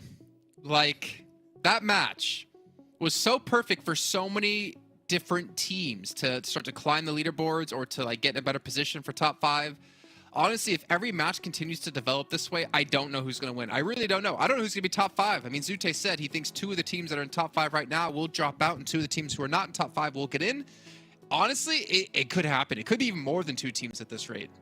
I think it could, and I mean, with some of the teams that needed to get points to try to push for that contention championship, like the Chosen being able to get those 24 points, then you have the teams within that spoiler role that we've been talking about, and I'm looking straight at Skills of Mine, being able to surprise execute there at the end. You can just feel the executed players just being gutted once that happened. And Puppeteer, Dom being able to show up for his team, being able to collect 7 points, that's going to be good for them because that's a team that was not starting off so hot. One thing I am seeing here, though, Jason, no N-Hyper, no YKG, which allows some of the other teams to move up a little bit closer. And also no Dub Slayers, which was a team that won the last match, and you saw them push up to that 2nd place. And no Panthers either, as you can see them on the 2nd page in 10th place with 4 as well. You know, Wall Street Bets, we had kind of high hopes for them after that first match, but again, our hopes just seem to be destroyed as they come back with only 1 point. So again, if they want to have a chance to get top 5, they still have a ton of work to do. But you know who did a ton of work in this last match? Of course, it's the Chosen. Let's take a look at their player stats here and get an idea of how much damage they really did. There we go. I mean, 6 eliminations for Stellar. is pretty damn good. And I know you talked a lot about Anying, which it seems like he's stepping up here 7, but also Gaji doing some pretty good work with the 600 damage as well. It is, and I mean, this is kind of what we expected, right? We were talking about maybe just one player being able to come out and have a good performance to spark up everybody else. Well, guess what? Anying, Stellar, Gaji, and you can also add Topic in there. The whole team decided, you know what? We're all going to be showing up here. We're all going to be putting up some great numbers. Anying there with those 4 eliminations, Stellar with those 6. Like right now, this team put themselves in that position. We're like, oh, okay, you know what? We could become the champions. And you were saying it. We don't know who's going to be the champions. I said there's no way Hyper's going to choke this. Right now, they're having the exact same performance that we saw out of them in day 1. 7, you can see we have a minute left until the next match. I'm going to ask you the question. Do you want to see Hyper or do you want to see overalls? I'm going to give you the choice. Overall. You want to see overalls? Okay, never mind. Overall. We actually do have more time than that. I'm just kidding. I'm just messing with you. Let's actually take a look at Hyper's stats yesterday versus today. I'm sorry, I didn't mean to. Production just, told me in the middle of that. Let's see their stats, though, because they have... Yeah. Yeah, by the way, those are the total stats, all right? Those are the total stats. And Hyper, let me just go back. I mean, I'm looking at what they did in day 1, the first 2 matches. They ended up 11th place, 1 Illims, 7th place, 4 Illims. And the third match was when they were actually able to bring it back. And I feel like that's what's going to be happening here again within Hyper. At least I'm hoping that's the case. I don't expect them to win the next game. But this team does need to start getting some points. If not, like Sute has been saying, they might not be able to get in a situation where they're going to be able to clutch because they haven't shown us they could clutch places like this. Especially thinking back in previous PMPLs when they were going up against Knights. Okay, well, let's take a look. We don't have much time here at our overall. It's a good idea if things have shifted once again. YKG in first place still, but Dope Slayers are 3 points behind. Chosen are 2 points behind them, and then Hyper have fallen to 4th, meaning the Panthers is now out, and MEZEXIS and Execute are starting to get into range here of potentially climbing up the leaderboards. They are, and this is what we've been saying too with Puppeteer not being able to collect those points in the first game and being able to at least collect some here. It was allowing some of the other teams like Execute, it was allowing MEZEXIS too, even though MEZEXIS hasn't had one of the best days so far, allowing them to at least get within range of that top 5. And I can't wait to see what the madness of Sanhok is going to be bringing.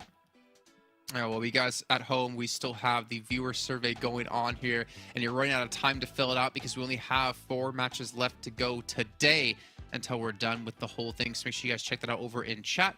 And then we also do have the PMPL crate still going on in the game as well. That's going to be there until the 30th of April. So make sure you guys check it out as soon as possible because you're going to run out of time as well there. Just like we're running out of time to get into our next match because it is about to start. So let's hop straight into game here once again with Hot Jukes and Zute. Woo, baby! I hope you guys are getting out of your seats because it's Sanhok, baby. We're in the jungle, 600 UC. Giveaway code right there at the bottom, PUBGmobile.com/redeem. You guys know what to do. Zute, did you just see the same stats from Hyper that I just saw? I saw those stats and I was like, huh? What does that mean? What, like, there's no way. But there is a way. And that's why they're looking like they could drop out of that top 5, Jukes. They're just dropping and dropping and dropping right now. And in Hyper, man, Sanhok, not their best map. They did win, though, the Sanhok map in the finals, I think, on day 1. So they're going to need a miracle here, I feel like, to get some points on the board because it is not looking good. And mentally, they are probably on the most amount of stress ever. That's why I said in the very beginning of today, Jukes, sometimes you want to be the team not yet in the top 5 versus being the team in that top 5 and being the team in that top 1 because Hyper was first place. Hyper was first place. And now look at where they are. You know where they're at, Zute? In the south side of this map because that's where they land. And this zone is on the complete other side. So I think, Zute, we're starting to see a little bit of Murphy's Law for Hyper, right? All that zone blessing, all that goodness that they got during, league play and a few games here in the finals, and everything is seeming to turn against them, And that can happen. that can happen in tournaments like this. You can go and work so hard, final stage, everything just doesn't seem to go your way, right? Well, pressure makes diamonds, Zute, right? There's no excuses. Even though you don't have the luckiest of events happen, you got to make your own luck. You got to harden your squad, right? And you got to be able to pull it out when you need to. You got to pull that special sauce, Zute. And I think EnHyper have that capability. We know that they have that potential.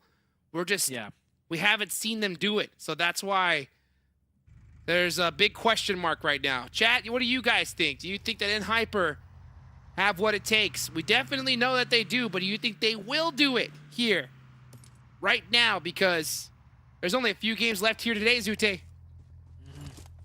Yep. But you know why EnHyper drops that far down in the south every time, Jukes? What's that? They got all the meds in the world, and you know what? They could med strat. Psych! That's not a thing anymore. That is right. Yeah, EnHyper, they got their work cut out for them right now. Chico, and from the back, he wasn't ready for that one. Chico thought he had the drop, but getting tagged in the back. Chico down to 1 HP. Will they let him get that first aid off? No, they won't. MEZEXIS pressures him. Chico's got that DBS, though. I like that DBS shot.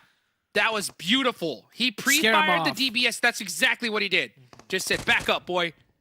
And he backed up into some shots on the fears. Oh, but 24K. That was so clutch. Wait, how did 24K? Was it remix? Okay, 24K. He's just better. MEZEXIS forced to fall back just like that. MEZEXIS still has a chance at that top 5 too, and this is not a good way to start off this one. YKG though, this team, they're looking for that first place. They're looking and say, how can any of you guys have ever doubted us? I'm not gonna lie, man. Day one, YKG was nowhere to be seen, right? YKG did almost nothing day one, but they are here when it matters most on the final day, clutching points up and taking that first place right now and looking to maintain it. What can I say, Zute? Always got to put my faith in the legendary Joey. The man's just too good. The man is just too good to fail at this time, Zute. And so far, I mean, YKG have definitely proven that they are one of the top contenders here in this lobby, and they definitely have that clutch factor, Zoo. 3 eliminations so far. They're looking real good. The Chosen, looking for a back-to-back solid performance here. Pulled out the BOPE, Zute. This is definitely in that book of Sanhok that have co-written here. This is in chapter 6, I believe. I don't like it, man. You don't like the BOPE, Zute? All the way around this island to the north? To Hot Tip? I like it when it's like, when the team is like in 7th place, 6th place, you know? And it's like, oh, BOPE, okay, they're pulling one out. If this works, they could go up in that leaderboard. But right now, the Chosen are in such a good spot that I just feel like because they're in a good spot on the leaderboards, that this will fail, Jukes. What? It's just... Look at Gaji. Look at him. Look at him. Look at him. Look at him turn the little wheel in the front. Just a little left, a little right. He's cruising. This is a beautiful day. It's a beautiful day out in Sanhok. It's Sunday. Ask me back. Ask me again in like 5 minutes, and I'll know if the BOPE works or not. Okay. Well, I'll keep an eye on that. I hope it will work for them. Well, speaking of rotate, right? EnHyper busting out the moped in a time of need. And moped is dangerous. But they are looking to make that nice rotation into the next zone. Maybe possibly going through that bridge by ruins. As we look at right now, it is wide open for them. So definitely could be the right play. Maybe they decide to go through Painan. The knuckles are bone white right now for the GK first. You know he's gripping that steering wheel hard. MEZEXIS eliminated Zute. That's gotta hurt. Yeah. Early into the game as well. At least they could have some time to bring their mental back together because they still got a shot. They still got a shot. Not a good game though, for sure. WALLSTREETBETS, they're trying to make things happen. They got an opening onto Phoenix. Canary is knocked, not even moving a muscle right there. Now he's going to start crawling back, but oh, Dong picks up that one. Huge point for the side of Puppeteers. Let's see what Exotic's going to do here in this scenario. Pushing up onto Phoenix.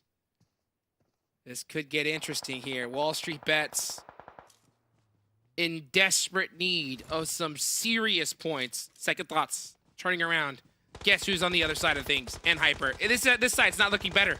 Not looking better at all, Zute. Nope. Caught in a... What was that saying? Caught in between a rock and a hard place? That is exactly... This is a rock in a harder place. Yeah, and Hyper. Oh, that's my gosh, brutal. This might work out for Hyper, you know? Not getting the zone so they can actually fight their way in on Sanhok. Could work out, and they're doing it right now. They got the opening. Can they get the confirms and finish? So here comes the aggression. QZZ already with that off angle, but D's been on fire right now. He's got that DBS through the smoke. He goes down. GK first. Whoa, clutch that up. That's it. I think that could be the nail in the coffin for Wall Street Bets. They're still fighting. And Hyper's still fighting, though. They took down one of Phoenix just now. And Hyper picking up a lot of much-needed points right now. 5 eliminations is huge for Hyper. Absolutely. They do have 3 players still up. Kindness did go down. But they are on the edge of the zone. And when Hyper focuses up and they are all focused on one team, they are a hard squad to beat. So if your skills of mine, I would definitely be very, very cautious about getting into engagement with them. Uh-oh. And Hyper rotating in. Hello. They'll stop here for now, but I said uh-oh because I see YKG on that hilltop. And YKG, they know that's Hyper back there.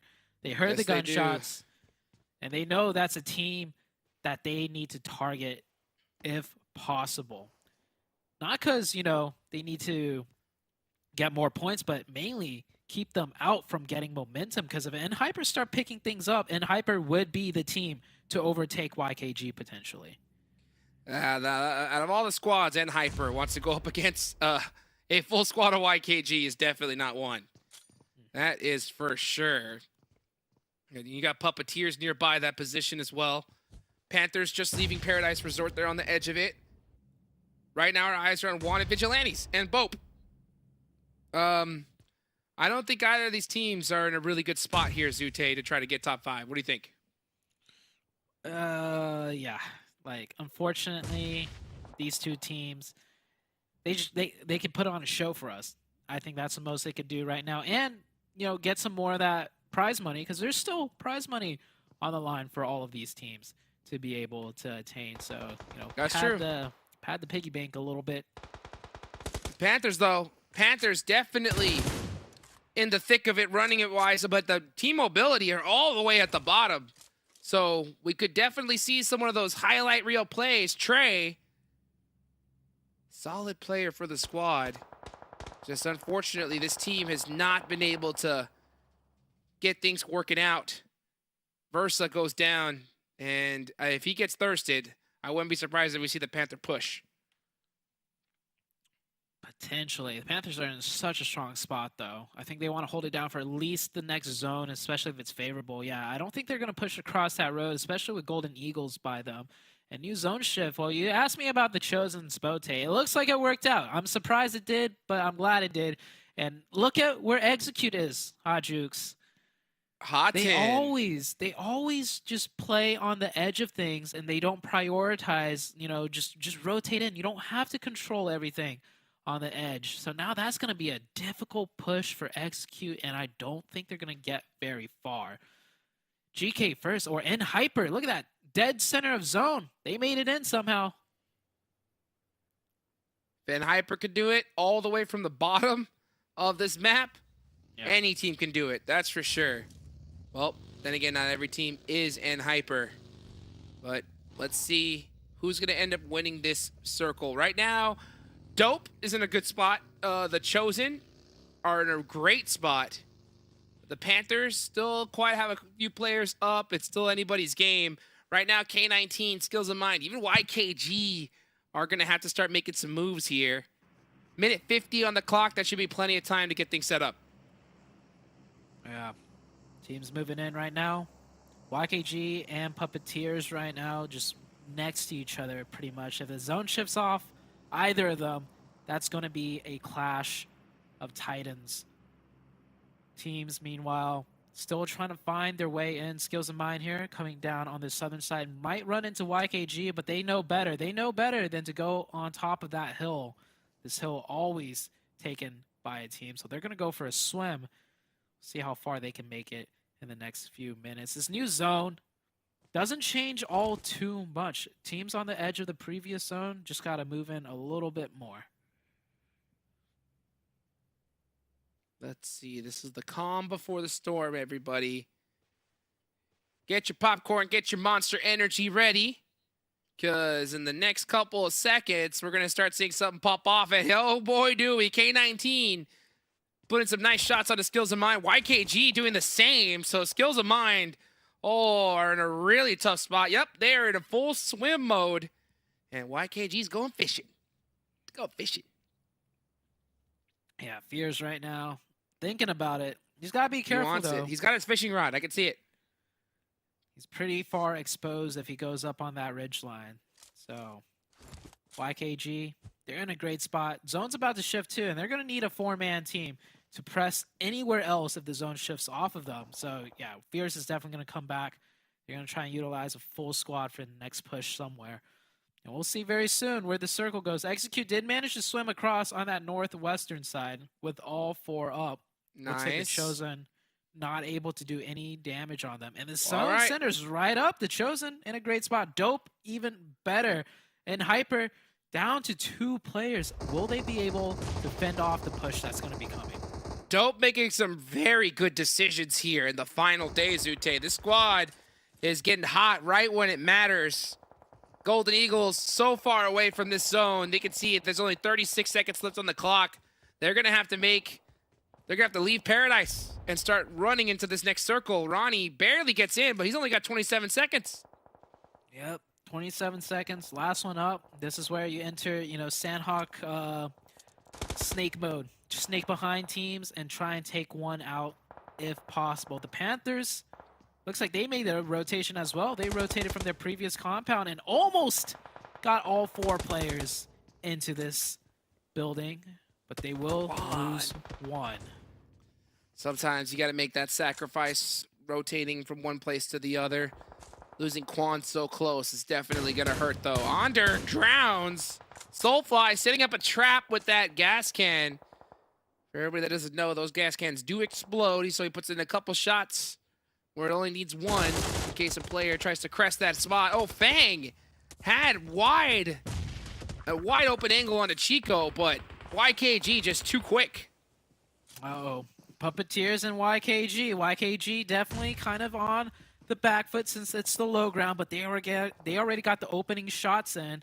And Fang gets the heal off. Smoke's coming down. Here comes the YKG swarm. So deadly when this team has nade. all 4 focused on you, but the nade from Fang is good. It slows everything down. 24K also goes down. YKG not looking too hot. And here comes Dong looking to clear things up. Gets the run over onto Joey. And now Dong is looking to catch this thing on the Fierce. Oh, but Fierce is clearing his squad out. Fierce just got a 2-piece back-to-back, making it down to a 1v1. Oh, and he gets third-partied. The brutal third party from across the way is going to be the demise of YKG. Dong looking to get some smokes out and try to pick up his teammates, but he might just have to leave them. And I think that's exactly what he's doing. He's just getting right on the edge of this circle, and he's going to tell his team to come to him. Yeah. Oh, man. Fierce almost had a huge clutch. Fierce was in a 1v3 for a split second, and he made it a 1v1.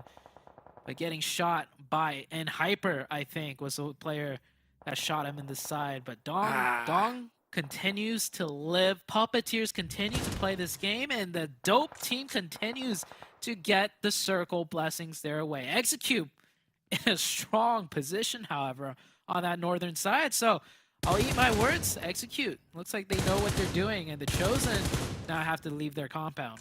Yeah, Execute definitely in a great spot here. But again, I don't like the fact that they're split just a little too far. I think they definitely need to group up and just start focusing at one area at a time. But then again, let's see if that ends up working out for them. So far, 0 eliminations for Execute, needing quite a few more. But man, a lot of these eliminations are getting taken right here, right now, Zute, from all these teams. Yeah, points are dropping everywhere. And by points, I mean players. This circle is going to be a tough one. Only Dope and Execute pretty much comfortable in the zone. And the Panthers barely in on the edge. However, people are pushing, people are pressing. The smokes come down, blocking the sightlines of the Panthers. And the nades are coming in. The Panthers will have to defend from inside the building with no vision. Zuko looking to get a nade, does tap Stevo a little bit. Wanted Vigilantes with nothing to lose at this point. Looking to just crush the dreams of some of these players at the top. Full of Puppeteers, full sending it on the other side. They do make it on in. Big nade trades coming out back and forth between Fishy and Zuko. Soulfly looking to get this nade. It looks good. Oh, Got him. Soulfly, last one up, crawls through the window. Team is immediately decimated by the Panthers team, and the Panthers will live and get the revive, resetting back up to 3. Puppeteers, you called it out. In the chaos, rotated in onto the edge of zone with their buggy. New zone shift already about to come out. Looks like Execute got a knock, or maybe a confirm even onto Dope in the new zone. Execute is big chilling up there on the high ground, overlooking everyone now. Execute does have that Overwatch. This is their game to win. Can they do it with some eliminations under their belt? They already have 2, so they definitely have gotten that started. Looking to add quite a few more. Chronix, though, does catch Dong from the side. Let's see if he can get Fang as well. Fang in a very tough spot here. One nade and he's done for. He almost hopped that. He's up. He's in. He's prone. Fang pops up, but all 3 Panther players are watching him, and Puppeteers go out. The Panthers rack up another point. Don't think they There's can do Tensa. much more. Yeah, Tensa catches Zuko, and they're watching this like hawks right now. They want these points. Tensa will go for that med kit. Goes Well, back I'll up tell to you full what. HP. I'll tell you what, Zute, it's only Tensa looking at this here. The only player from this angle, if the rest of Execute was here, it would have been easy wipes, but it looks like they don't need it. Tensa making it happen there. Catches Nate out in the open. Time to focus up on these other players as now all eyes are on Bomba across the street. Nice shots Casper right there. through the smoke. Execute pretty much have this one in the bag right now. TC, the only team with 4 up, I believe, unless if Dope still has 4. Dope getting tagged up. Yeah, Dope looking like they're down to 3. The Chosen with 4, but Execute have control over everything. Even if the circle shifts off of Execute, they should be able to find a way in. Next circle about to come out. What's going to happen? Execute still get the zone at the top. This is their game to lose. 100%. This is where Execute works best, where the play is obvious, right? All they got to do is just focus on one area at a time. But at the same time, they are just keeping an eye on either direction, making sure that they don't and have Hyper's some... still alive, Jukes. Fate with the laydown almost gets knocked here. Great recoil control from QZZ. Just not able to get it done, though. Uh-oh. GK first. Oh, trying that's to a catch the push. Chosen. Oh, the Chosen. Full sending it here. All Execute needs to focus on the right side. There's no way Execute can lose this one. There's just no way. Shots coming in, and yeah, TC are getting cut down. Easy pickings for the Execute team here. Beautiful. And earlier I said this is Execute's, this is their game to lose, and by that I mean like if they throw, that's on them. They should win this one for sure. Next circle, they get it again. Oh, now it's a theirs. 4v3. This is theirs all the way. There is no way they could throw this one, but Dope has been on fire today. If they could pull off a miracle, it would be them. Honestly, I think they've already done it, right? A second place finish with 3 eliminations. That's going to be some more points on the board. So regardless, if you're a Dope fan, you definitely got to be clapping right now because they are feeling really good. Execute in desperate need of points, though. They're trying to get into that critical top 5 position. Only a few seconds away, right? A couple right decisions, and this is a chicken dinner in the bag, one of many that they need. That's a knock. 4v2 now. Execute can afford to get a little bit more aggressive, but look at this. They're very tentative.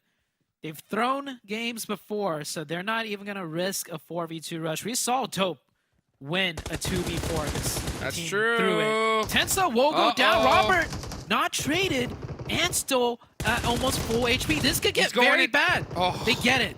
3v1. Juancho. It should be done. That was a huge, huge knock there from Juancho to shut down the possibility of Dope having another insane comeback. So Execute gonna get the winner chicken dinner inside of Sanhok right when they needed hit. Only a few games left here, Zute, and man, if you are Execute, I think you're just breathing a huge sigh of relief. Yeah, I feel like this is deja vu. I feel like this is what Execute does. They just get so, it's just thin tight. So it's so scary watching this Execute team play because it's always like, are they gonna do it? They're dropping down. They're almost gonna get knocked out, and then they pull off a game like this, and then they're right back. I wouldn't say in it. They still need to close out the next 3 games and do well, but all of a sudden, you know, they're alive. They got a chance once again. Oh, goodness gracious. This leaderboard is looking spicy, Zute. I can already see it coming. This is going to come down to the final game. We're going to see one game decide who's going to the next stage and who is staying home. It's getting so super close right now. Execute. They could do it. So many teams still have a shot. So don't go anywhere, guys. We'll be right back after a break.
Man, I don't know what's going on here. This is one of the closest finals I've ever seen here in PUBG Mobile in like the 3-4 years I've been working here. It's insanely close, and we'll get to the overalls to show you exactly what we mean in a second, but we have some stuff to get through, like talking awesome stuff about Monster Energy, official energy drink partner here at PMPL. You know what, Seven? I feel like, you know when you see like the end of like a Formula 1 race or something like that, they take that big champagne bottle and they what if they do with the Monster Energy to the winning team? Sick. That would be sick. I would like it too. Let's take a look at the match rankings here in just a second and get an idea of how many points the teams did get. The craziest thing to me, though, Seven, and I brought it up while we were watching, out of the 7 last remaining teams, 6 of those were in contention for top 5 or were already qualified in top 5 at the moment. Ridiculous to see that many teams still alive at the very end here. But Execute getting 20 points and Hyper getting 11. Honestly, and Hyper needed those 11 points. But then again, Dope's doing well. The Chosen did well again. And YKG, they did all right with 7. It's getting rough. It is. You said it best. Like, it's been, I can't think of a previous PMPL or even going into Americas that it's been this close. And all the teams that are supposed to be getting the points are actually performing. I mean, the Chosen you mentioned there with 7 points, YKG with the 7 points coming all from eliminations, and then Puppeteer finally being able to collect some points before they go into one of their favorite maps, at least so far this finals. So far, everything seems to... We don't know who's going to be the champion, okay? No, if you no were to idea. ask me, I had 0 clue, Jason. And then we go here towards the second half. MEZEXIS, I mean, that's a team that definitely did the points. They were not able to perform, but I mean, so many other teams are performing. And by the way, Skills of Mine, they continue to be that spoiler role team to some of the other teams. They continue to mess people up. If I'm not mistaken, I think they were the ones that actually third-party YKG there in Sanhok. And you finished him off, right? Yep. Man, it's getting tough. That's all I keep saying it, but it really is. I think this might be like the first finals where we just really don't know who the winner is most likely going to be. But let's see our overalls really quickly to give you guys a better understanding of how close everything is. First place, 145. Sixth place, 132. There is a 13-point difference between first and sixth place. How many times have we ever been able to say that, even in league stage? Yeah, I can't think of any. By the way, that performance right there for Execute.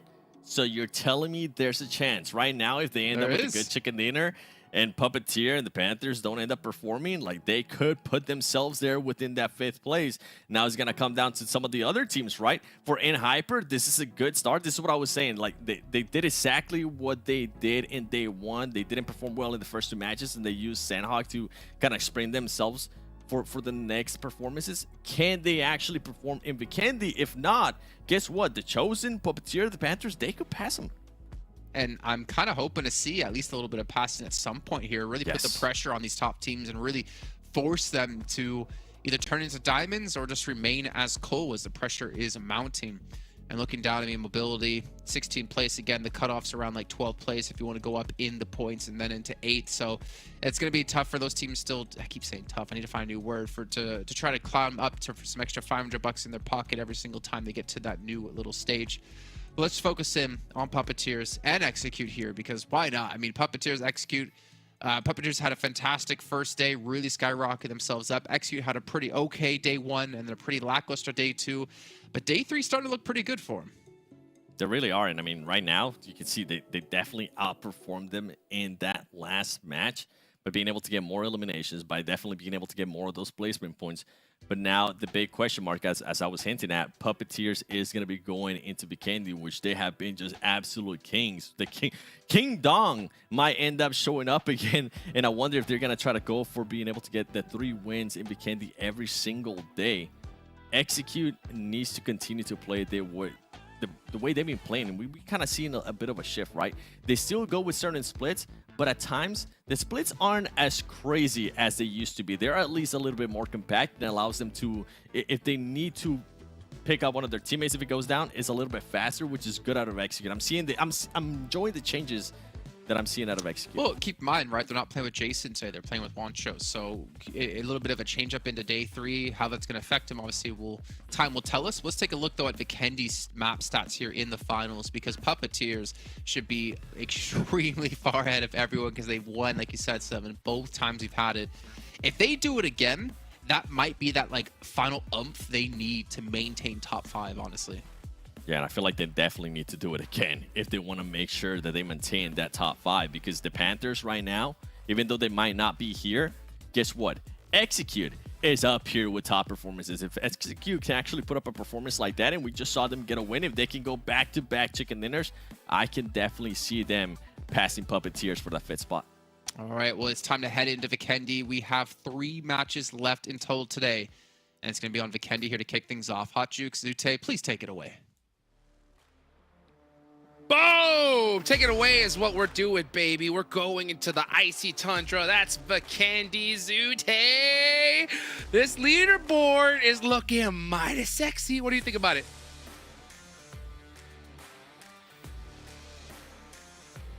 Well, Zute, you know what? I can hear you, bro. I heard everything you just said, and I know how hyped you are, baby. 600 UC given away at the bottom. Zute, talk to me.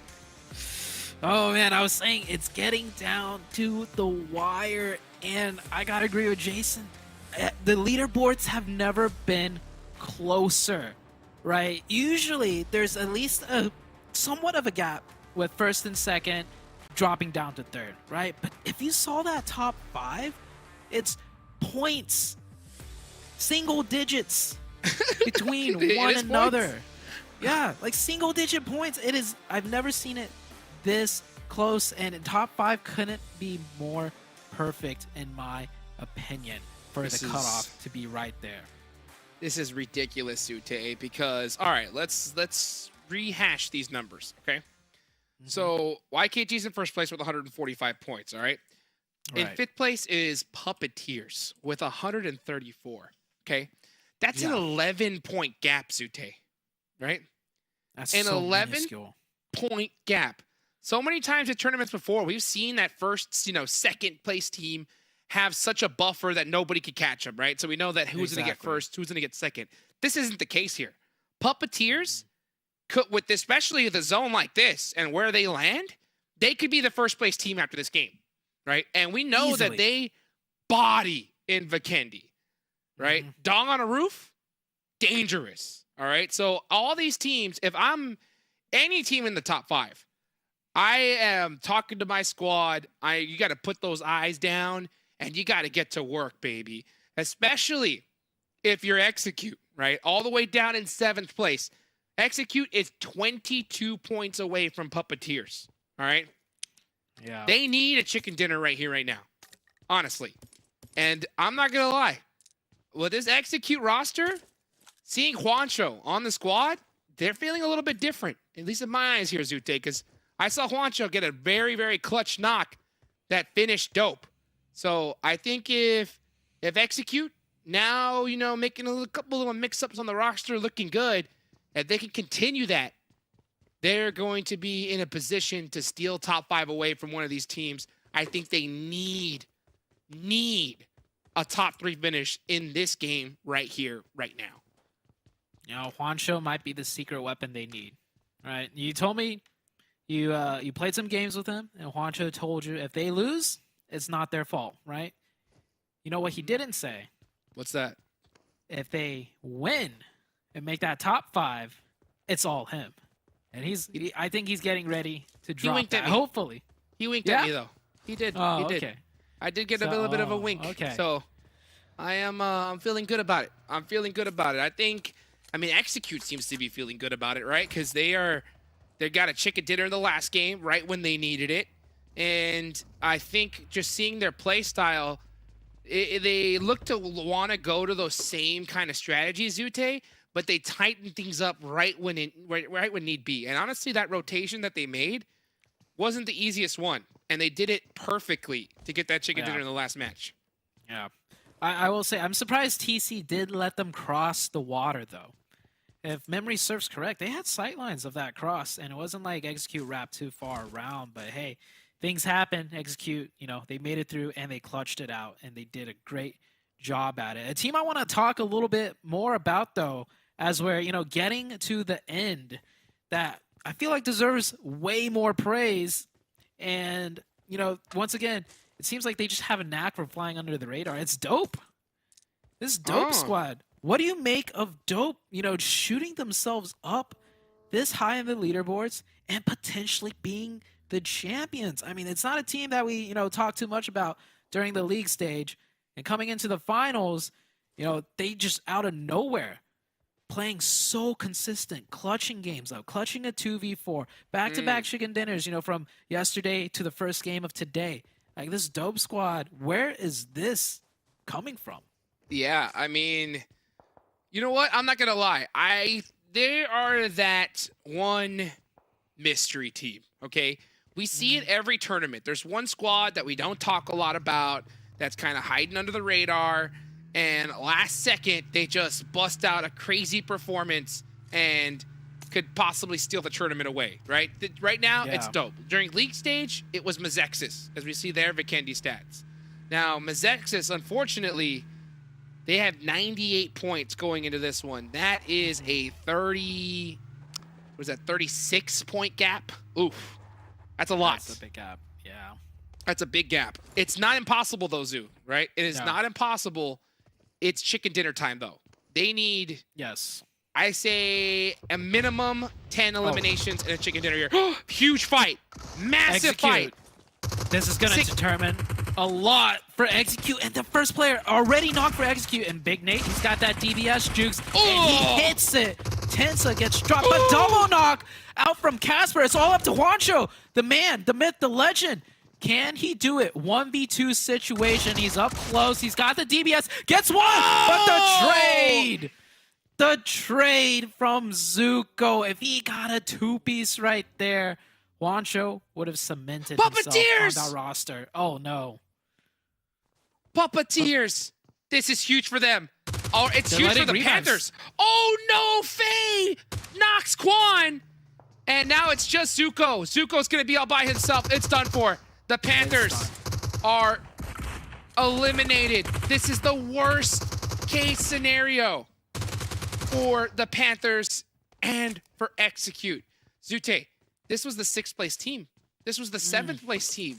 Yeah. Going down to the 5th place team. Top 5 just got a little bit beefier. And it got a little bit harder to break in there, but another team trying their best right now. WALLSTREETBETS crashing on to Skills of Mind. Not looking like it's working out. They get one, or actually Skills of Mind is a team getting destroyed right now. It's down to 2 players, Wasted and Trex. Trex will catch one of Ji-Woon. D is Kubi are the last 2 up. 2v2 situation, close quarters combat. Wasted turns his back and gets knocked from the side. DO9 just being that clutch factor player for WALLSTREETBETS. WALLSTREETBETS, though, so far down on these leaderboards. I mean, if they're down the well, all I can do is hear their voices as Kubi does show a little flash of light, Zute, but I'll tell you what, WALLSTREETBETS need a 20 elimination too chicken late. dinner here. Yeah, it might be too late right now, but hey, put on a show. Good job defending that right there. Taking very sporadic shots right there to NHyper. Maybe trying to send a message like, come get some. But NHyper will just chill and play their game, because NHyper, by the way, Jukes, is in the center of this zone. They are Well, like dead center. What a way to start this match, Zute. I think everybody right now needs to stop and say a little prayer for the wrists of all the Puppeteer fans out there, because they must be in a lot of pain, Zute, from doing non-stop cartwheels after what we just saw. Because that was the best case scenario. The best 2 teams to take out, yeah. Literally, the best thing to happen for the Puppeteers. That play could have been the ticket punch for them to the next stage. Yeah, and it's not just the Puppeteers. Everyone in the top 5, you know, is rejoicing with a little bit of joy, because the top 5, the spread is not that big. Any one of them could have been knocked out and overtaken by the 6th or 7th place team. But with the 6th and 7th place team down and out already, sure, the Panthers got 4 points, but that's not enough. So the top 5, all of them are happy seeing that. But the Puppeteers, they're the most happiest, right? With that 3 points and them being the 5th place team, like you mentioned.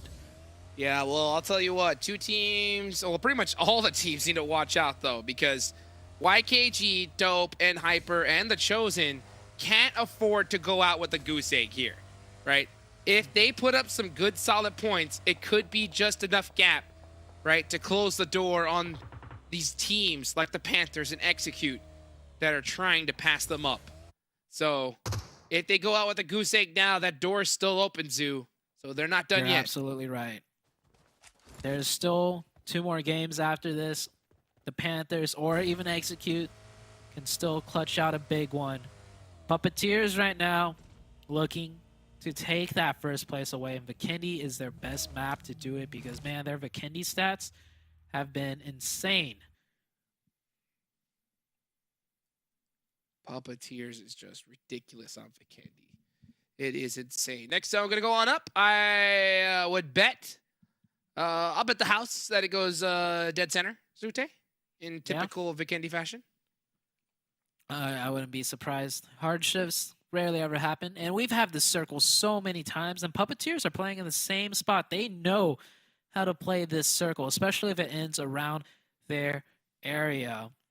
Next circle, about to shift on out. The Chosen doing a huge preemptive scout. You can see Gachi all the way down there right next to Puppeteers. And it looks like he might be pulling back. New circle comes out and it centers just as predicted. We won't see too much action in this zone, I believe, because everyone's pretty much set up. And that's typical. This is very typical of Vikendi here. So this zone not making a difference. The great thing about Vikendi is that it gives these IGLs a lot more time to come up with a game plan on when that zone 4, zone 5 close happens, because that is going to be critical on trying to figure out how to get into the next space. The Chosen split up in this position, Zute. Gotta hit those. Yep. Fishy Chosen. looking. Fishy getting away with it. On a snowmobile. I don't know how he managed to do that, but he did. He makes it back to his team. It seems like, yo, what happened to you? Yeah, Fishy said, whew, oh, that was a close one. But honestly, it's over for one of Vigilantes. So, what do you think is gonna go through these teams' heads, Zute? Right? I mean, a lot of these squads are done and dusted at this point. So I wonder what their game plan is going into these last couple of matches. I think it's just autopilot at this point. You know, it's like let's just play the games, do what we can, call it a day. We had a good run, right? That's pretty much it. I think we're gonna, and this is the toxic part, is that for teams that need points like Execute, right? Last game, we might just see a lot of these bottom squads just full send everybody, right? Just say, you know what, we're done for, tournament's over. Let's just push, have fun, try to make some highlight reel plays. And when that happens, that eliminates so many players early on. And for teams that desperately need elimination points, their chances of getting them are going to be so slim, Zoo. Or it could work the other way around, right? They might be the teams, like Execute might be the team that gets pushed on, and it's free points for them. It could happen that way, but typically you'd rather not be in that position, right? Where you are on your last game and you have something to fight for and everybody else is just going haywire. That's typically not the situation you want to find yourself in.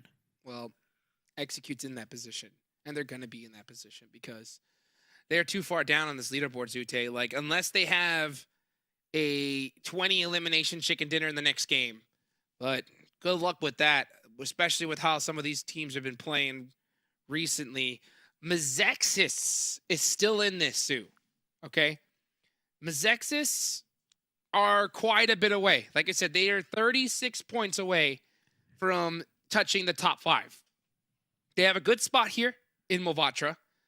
I think if I'm MEZEXIS, you're taking these roofs and you are looking to get crazy eliminations right now. I 100% agree with that one. New circle did shift. It went a little bit more towards the west, so towards Movatra. Of course, there's still so much of the zone in place here. Might see one team go out during this circle on rotation or taking a crash fight at a compound. And just as I say that, it looks like it's Wanted Vigilantes getting crashed upon by YKG.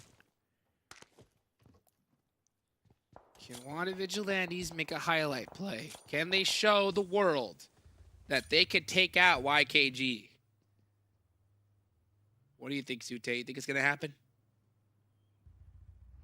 There's a small chance, but I'm definitely betting on YKG. I'm looking at my map feed. It's slightly delayed, and what actually happened was YKG was rotating by, and Wanted Vigilantes took some shots, and YKG circled back to take this fight, and K19! All right, things just got interesting here, Jukes. Teams are full sending, Zoo. Teams are full sending, looking to make some highlight reel plays and etch their name into PUBG Mobile history as legend and squad looking to push. Wanted Vigilantes. You know that YKG is hearing this. Yep, and Chico starts off with a nice elimination on a Soulfly, or knock on a Soulfly. Fishy playing cat and mouse, playing for a little too long, gets shot in the back and through the smokes.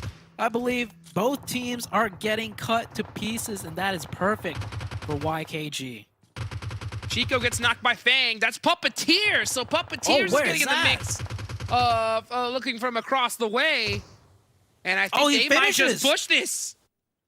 Puppeteers, they finished Chico, and yeah, here comes the Puppeteers. I don't know if they're going to do full committal push. They've been hot right now, and Vikendi's their map.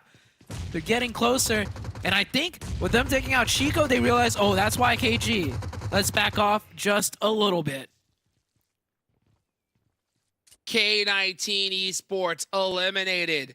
That's a tough choice, though, Zoo. They might just want to gatekeep them, though, because if you eliminate YKG, that's the top place team. And Puppeteers, with a good game here, they can steal first place here now. 1000%. Puppeteers get the zone. Also, YKG will have to head their way.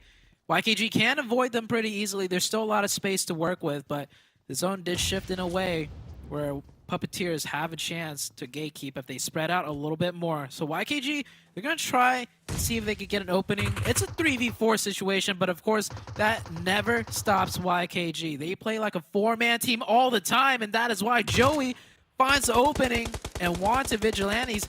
They turn tail and run from the fight. Fears looking to pick up that point on a Soulfly. Instead, yep, gonna do a nice little through 180. And full set it on into this next zone. Phoenix Esports eliminated. Puppeteers, 6 eliminations to their name. As we're gonna see Fears make a big rotation, and it's on the Puppeteers. Oh, they get one, 24K. The MP5K. Phase down. Oh, they might get the point. Fears does drive in and confirms the point as well. Fears goes down. It's all up to 24K. A nade. Oh, doesn't connect. Fang jumping with that DPS. 24K could still win this. Close range. It's getting tight. Waiting for the support out of Puppeteers. And there we go. Puppeteers lose one player, however. Doesn't matter, though, because, oh my goodness, was that a massive play for Puppeteers, taking out YKG, and the whole lobby saw that, Zute. And I'll tell you one team that definitely did. It's Hyper and Dope Slayers. Yeah, Puppeteers did a great job, but you got to keep in mind, 4th, 3rd, and 2nd are really close to first place as well. So just because Puppeteers got the finish doesn't mean they get any bonus points. They do pick up those nice 8 eliminations. However, next circle goes down to the south. MEZEXIS, you mentioned it. If MEZEXIS can get a huge win, close things out, play aggro here, that puts them just barely in the running for top 5. MEZEXIS needs to unleash the beast right now because, like you mentioned, 5th place, 4th, 3rd, 2nd, and 2nd through 5th are still alive here. They're gonna put points on the board, and MEZEXIS, it needs to catch up to them. So if I'm MEZEXIS, I am saying, hey, let's start cooking with gas here, getting it going. Talk about getting it going. Dope is another team in that top 5 looking to get more points. They're stuck in a shack, however, and team mobility of all teams looking to cut them down. Shots raining in. It does connect. Blinky doing good job. Dope. One player ejecting out of the shack. That's a smart choice. And it looks like they're going aggro. They stop the revive to take the fight, and Blinky gets another one through the smoke. Can Blinky do this? Blinky still got a teammate in the form of Trey. Dope is doing everything they can to win the scrap fight. Knocked, giving some information to his teammates as Robert's going for those thirsts. He knows I need to get as many points as I can because they get eliminated. So that is the 2nd place team and 1st place team out already. And Hyper, the Chosen, and Puppeteers are screaming for joy and looking to pass them up. Yeah, Blinky with a 4-piece there. He got all 4 of those players. Next zone, or hold on, next zone's not even up yet. We're just in the midst of all the chaos. The Chosen still need to rotate. I think they lost all their cars right there. They are nowhere close to the zone. They have 4. They need to look to just get points, and get points they will. I think they managed to get at least 1, maybe 2, I think. Yeah, I think they got both of those, and now they got to go on foot and just shoot their way in. And, well, I don't know if they have enough smokes to make this cross all the way to zone, but they're going to try, Jukes. This is getting spicy here. Now, this is a massive fight between the Chosen and Puppeteers. This is the 4th and 5th place teams going at it. Dong looking to hold it down, but the pressure from the Chosen is too strong. Oh, MEZEXIS getting involved from distance. MEZEXIS is cutting Puppeteers down, Jukes. The third party. They're down to 1. MEZEXIS needs to full push this. Like, MEZEXIS, even though they're in that zone, they need every one of these eliminations right now. They can't afford for these teams to be up any longer. I don't think they know the Chosen's pushing up here on foot. And oh, hold on. Reckless tries to make it happen with the DBS. Does not. Any last one up. No smokes. And Got there him. we go. MEZEXIS will clean that one out. MEZEXIS only 4 elimination points, however. They need to reach their heads out even more, Jukes. That's what I was saying. Is like they should have left a little earlier because all those elimination points just got soaked up, and they did eliminate the teams that they needed to. But at the same time, Hyper is still up. And if you're MEZEXIS, you need every single elimination point left in this lobby. And it still might not be enough here, Zoo. No. And Hyper, by the way, making it up to top 4. And Hyper just, I guess you could say this is clutch. It's not the clutch I had in mind First for one. Hyper, but just consistency won't get them the points. Yeah, that's another one from MEZEXIS. Nice Baby explosion tank. of the gas can.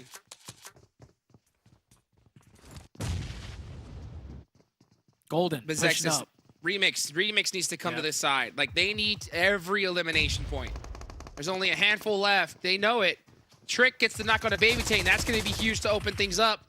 Rest of MEZEXIS a little bit slow to this fight, but it may not matter because Peralta's doing a great job of applying pressure here. Yeah, doing a really good job of staying alive. He's by himself there. Oh, that's a great molly. That's a great molly. The supporting sightlines keeping Peralta up here. Peralta will have to move from that molly. Tries to get some more heals off. MEZEXIS is playing extremely split. They're scared of getting third-partied if they full commit on this. Well, it doesn't matter at this point because they need every single one of these elimination points. At a certain point, you got to realize the chicken dinner isn't enough, Zoo. You got to get it done with those elimination points. That nade misses the mark. You can see the nerves coming out big time on the side of MEZEXIS.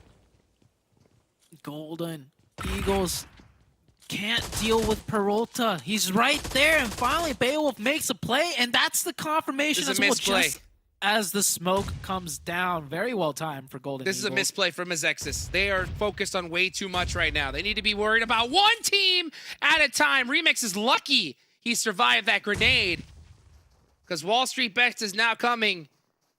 MEZEXIS, I think it's only Remix. Tricked is looking in this direction as well. That's going to help him out. As the play zone eliminates Hyper. What a nade, though, from Remix. The pressure, Huge too nade. strong. That one's good too. WALLSTREETBETS down to 1. Remix, however, extremely low. There's still 2 members of Golden Eagles. Only 1 member of Golden Eagles. And D, did he get one just now? Oh, the things are falling apart slowly for MEZEXIS. They can still recover, though. They have the positioning. They have the zone. They have everything working in their favor right now. But they can't do any more slip-ups. Here comes D, though, with the DBS. He's going to do a 1v1 situation with Trick. That Molotov is going to force him out from that rock. D, oh, getting that pressure inactive. So clutch! Oh, no! MEZEXIS loses that fight right there. It's all down to inactive. Jukes, you said they needed the chicken dinner and more. I don't even know if they will get the chicken dinner at this point. Inactive with the most critical nade of his career. Too far. Does he have another? He has a Molotov. And the squad wiper. If there's any weapon to pick up here, it's that one. He doesn't have to worry about WALLSTREETBETS getting points, but he needs the rest of this lobby. That Molotov missing the mark as well. Inactive has the hill. I don't think he could pull this off, Jukes. Inactive. He's got too many people looking his way. It's possible, though. He has a zone. He can let these two teams fight it out first. Golden Eagles and Wall Street Bets. Inactive needs to time this very well. He smokes off his right-hand side. He knows that's the side he needs to worry most about as Beowulf trying to pincer him in, Jukes. D gets finished, and honestly, that's a tough loss right there because MEZEXIS needed every single one of these elimination points. He's got the squad wiper. Can he do the 1v2? He needs it. Beowulf pressing the action. I think he sees a limb. Popped out, and the Golden Eagles take it away from MEZEXIS. And honestly, Zute, they should have had it. Yeah, MEZEXIS, they had so many different opportunities to win that game.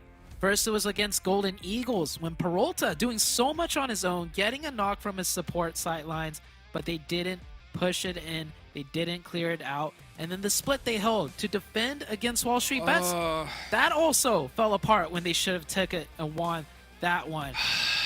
So I think that's another team that's just, in my opinion, out for the running. Yeah, honestly, if you lose that kind of situation, you're not going to make it to the next stage. I mean, that's just so tough. I hate to say it. I hate to be critical. At the same time, it's just you have to be aware that these splits are what is making you lose, okay? Focus together, one team at a time. It's just too high level to try to take on a squad 1v3, 1v4. Even if that whole team is wide out in the open, they're going to turn on you and knock you all day long, Zoo. Yeah, I completely agree with you, Jukes, but there's still more games to come. Maybe teams could tighten up a little bit more. So don't go anywhere, guys. We'll be right back after a quick break.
You know, I feel bad for the Golden Eagles because it's great they got a chicken dinner, but at the end of the day right now, they are not a team in contention for top 5 or for the championship, and that's what we're really focused on at the moment. So it's a good job by them to close things out. It's a good job by MEZEXIS to get some extra points coming in. But 7, we have to keep our eyes focused on the prize here as we'll take a look at the match rankings so we get an idea of where teams did get points, because one of the important teams here, the Puppeteers, they got themselves 12, and look who's missing on the front page. They did, and they did it in such a big way. I mean, just to go back to a right execute, eliminates the Panthers, eliminated by the Panthers, and then Puppeteer comes in and decides to eliminate the Panthers too. That was so great by Puppeteers, because we've seen this team go from not wanting to take early on fights for them to fully be aware of the situation and be like, if we can take that out, if we can secure some extra points, that's going to put us in a great spot going into the last 2 matches. So great stuff out of Puppeteers there. And then we see the Chosen being able to get 8 points and Hyper being able to get 7 points. Dope Slayers with the 5. And if there's one team that you're thinking of, has to be YKG. Yeah, on the second page here, we're going to see where they are. I mean, thing is, it has been a marathon event, right? We're in our 4th week, but this is the worst time to falter right at the finish line. YKG were leading in the overalls, but I'm not too sure they're going to be leading much longer here. But another team that's struggling, Execute, man. That start to the game, as you were talking about or watching, that's unfortunate for not only them and the Panthers, to be fair. Yeah, for Execute, I feel like going back to game 1, same thing happened. They have a slimmer chance of hope, right? Especially after that win that we just saw to them in Sanhok. And then everything just gets absolutely shut down. They were not prepared for that engagement so early on. You couldn't ask for anything worse to happen to your team if you're Execute. Yeah, and we'll see if that's going to affect them, obviously. I mean, there's still 2 matches left to go, but they have to pop off here. So we'll take a look at our overalls to see how many points they technically are behind our 5th place. Remember, 5th place is going to be the bubble here. And we can see Dope Slayers. We have a new champion right now. They are ahead of Enhyper, technically, because of the winner-winner chicken dinner tiebreaker. Jason. Top 5 teams are separated by just 3 points. And we have 4 teams tied anyways. I love this. I love this. This is maybe one of my favorite final days ever of doing PUBG Mobile Esports NA. But the way the Chosen putting up the points that it needed to do, YKG now dropping to that 4th place, and Puppeteer creating at least somewhat of a gap. This is what I was mentioning. It was such an important fight for this team to be able to eliminate the Panthers, creating at least a 10-point gap, and that can be a lot, especially because we have seen what Puppeteer can do. Sometimes they can just disappear, not put up good performances. And if that's the performance that's going to allow you to maintain a top 5 situation and go to Americas, that's exactly what you need. It's insane that 3 points separate 1st and 5th. Like, it really is. You see Execute, they're about 30 points off. So again, they have to have some pop-off games here. I mean, Golden Eagles, they get themselves the chicken dinner, they move up. If anything, actually, they might have gotten themselves an extra $500 in their pocket, to be fair. That little bit of a jump up in prize pools. So that's actually a big win for them, to be honest, if they can stay ahead of 1 to Vigilantes. But man, 3 points separating our top teams. We got to take a look at one of our top teams, our technically 2nd place team right now with Enhyper, and kind of compare how their stats have been today. I'm just leaving it there because it's not good. Yeah, this is if you would have told anybody, this is how Enhyper is going to be performing in the last day of finals, everybody will be shocked. I mean, only 2 players are currently averaging 1 element match. Rin with not even 100 damage per game. This is not the Enhyper we're used to now. And I feel like with these teams, with Enhyper and YKG not performing with what we saw during league stage, it's allowing some of these other teams that didn't have those extra bonus points. It's allowing these other teams that are having good performances, good consistency. I'm looking at Dope Slayers to actually challenge for that championship. Speaking of Dope Slayers, why don't we just take a look at their stats here so far yesterday versus, well, not so far yesterday, today versus yesterday. Get an idea of how they're doing. I mean, they've already matched and passed their eliminations with 2 matches left to go, and the damage doesn't necessarily need to be as high as yesterday because they have more limbs. It just means they're being more efficient, means they're sniping some extra limbs here or there, and they're currently 1st place, 7. I remember you said at the start of finals day 1 that you expect either Enhyper or YKG to be winning this. What if Dope comes forward and wins? Are you gonna wax your eyebrows on air? No, get out of here. First of all, I would be shocked because of how lackluster the performance out of YKG and Enhyper have been, if I'm being completely honest. Okay. And for those Slayers, I would be impressed at the consistency that this team has been able to do. By the way, a quick little stat out of Dope Slayers. The team has won the last match from day 1 and day 2. The other teams that are looking to challenge for that championship, they need to watch out for that. All right, well, we're going to see. You guys make sure to fill out that survey as you saw down or below the screen. On the screen, it's going to be posted up in chat and give us your feedback on the show. And also, as you can see, the PMPL Special Crate going on until the 30th of April. So you still have about 13 days left to get that one done and picked up as much as you wanted to. But it's time to head into our penultimate match here of our entire league, our entire season of spring. Let's throw it over to Zute and Hot Jukes to take it away. 2 more matches left to go in the PUBG Mobile Pro League North American Finals. I'm Hot Jukes here with Zute. 600 UC code right there at the bottom of your screen, folks. It all comes down to this. Who is going to be crowned our champion? Zute, at this point, man, it's anybody's game. It's anybody's. It's anybody in the top 5's game. Did you see that point spread? Oh, I saw what, it too. What was it? 3 points between first and fifth. First and Unbelievable. fifth. Like the Deaths was talking about it, and yeah, like Seven had a chuckle at that. He's just like, "There's no way. There's no way this is like." Before that last game happened, right? Jason was saying, "I have not seen a tighter spread." It just got even tighter coming into this game, and there's only one more after this, Juice. Oh my God! First place has never been so close yet so far for so many of these teams. The playing path looking beautiful. You couldn't ask for a better one here.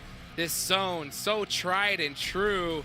This is going to be a good one for the side of YKG, Zute, because they finally get a playing path that allows them to land in their spot of El Pozo, one of the highest tier loot areas in the game. Now, we've been hinting at it all tournament long, Zute. We're now here in the final hours, and for a lot of these teams, pretty much over half of them, right? It's over, right? The tournament is done for. They know that they are going to go home. What's on their agenda? What is on their mind? Could it be one of the top teams that shot their boxes, right? Maybe one of the teams that trash talked them a little bit earlier on? Or maybe they're just looking to make a highlight reel play and stand out for the hopes of one of these top squads looking to pick them up off of their roster. Anything can happen here, Zoo. And honestly, I'm waiting to see it. I think it's about that time that these teams break out of the norm and realize that, hey, you know what? We got to do something different here and now. Let's do it. Gotta agree with you. I think second to last game, we're going to see something similar to the previous game where the aggression is just ramped up. Right, the second a fight is about breakout, they just commit. So I think that's what we're gonna see here. But the very last game, I think, is when we'll get something like even spicier, like just straight up targeting a team, just dropping on them. So this game, it seems like no one's hot dropping each other. Everyone's playing normal for now. But I do believe this game's gonna be a little bit more quicker than others in terms of the early game engagements. Dope and Hyper tied in points right now for first. Dope, of course, beating them out by the tiebreaker for now, which is the winner chicken dinner. And Hyper, they bounce back. I was saying, I don't think they have that clutch factor to win the tournament. And, with the points literally tied right now, Jukes, there's nothing else that you need besides clutch right now to take that first place trophy home for yourself. But this isn't even the last game. There's still one more before we could really see what's about to happen. Oh boy, I am getting excited, Zute, because I am looking at Execute. They realize what needs to be done if they want to stand a chance at making it to the next stage. And it's getting really, honestly, way too close for comfort. For them, they already have one elimination, Zoo. What do you think it's going to take for you to believe in Execute at this point? Oh, man. I think they need to change their play style drastically. The way they play, when done very correctly, is like not super big wins, right? They just play it slow, control the edge, and pick up points and maybe a winner chicken dinner, but not insane amount of points. Not like the way, sometimes that YKG or Puppeteer does it when they're just very aggressive. So Execute, they just need to play extremely aggro, which is something that, we haven't really seen out of that team.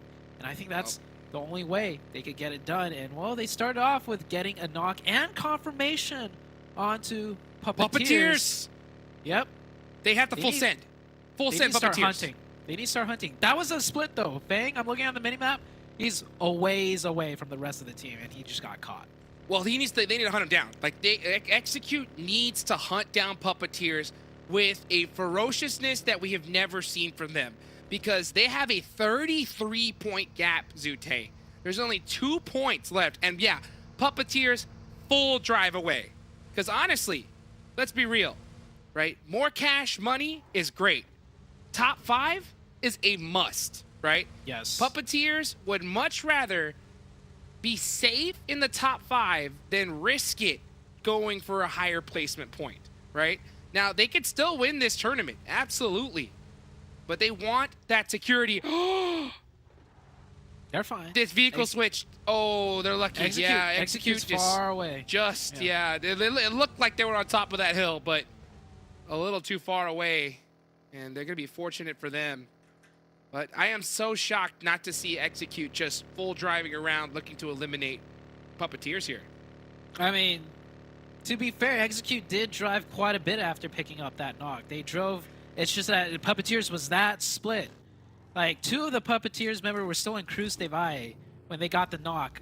And the knock was like around water treatment. That is like 1,500 meter plus separation there. So Execute, they looked, but they couldn't find it.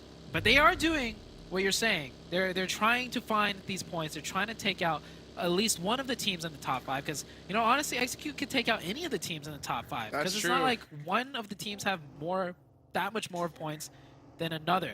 So all 5 teams in the top 5 are kind of in a similar situation to Puppeteers as far as it comes to, you know, trying to stay in that top 5. Well, I'm going to say this now, Zute. If 2 things need to happen, Execute or another team need to take out one of these top 5 teams early. They need to pull out a goose egg, right? And then on top of that, Execute needs I'm gonna say 17-point chicken dinner. Right now. 17 eliminations, not a point less or a lot points more in order to stand a chance here, Zoo. Honestly. Minimum.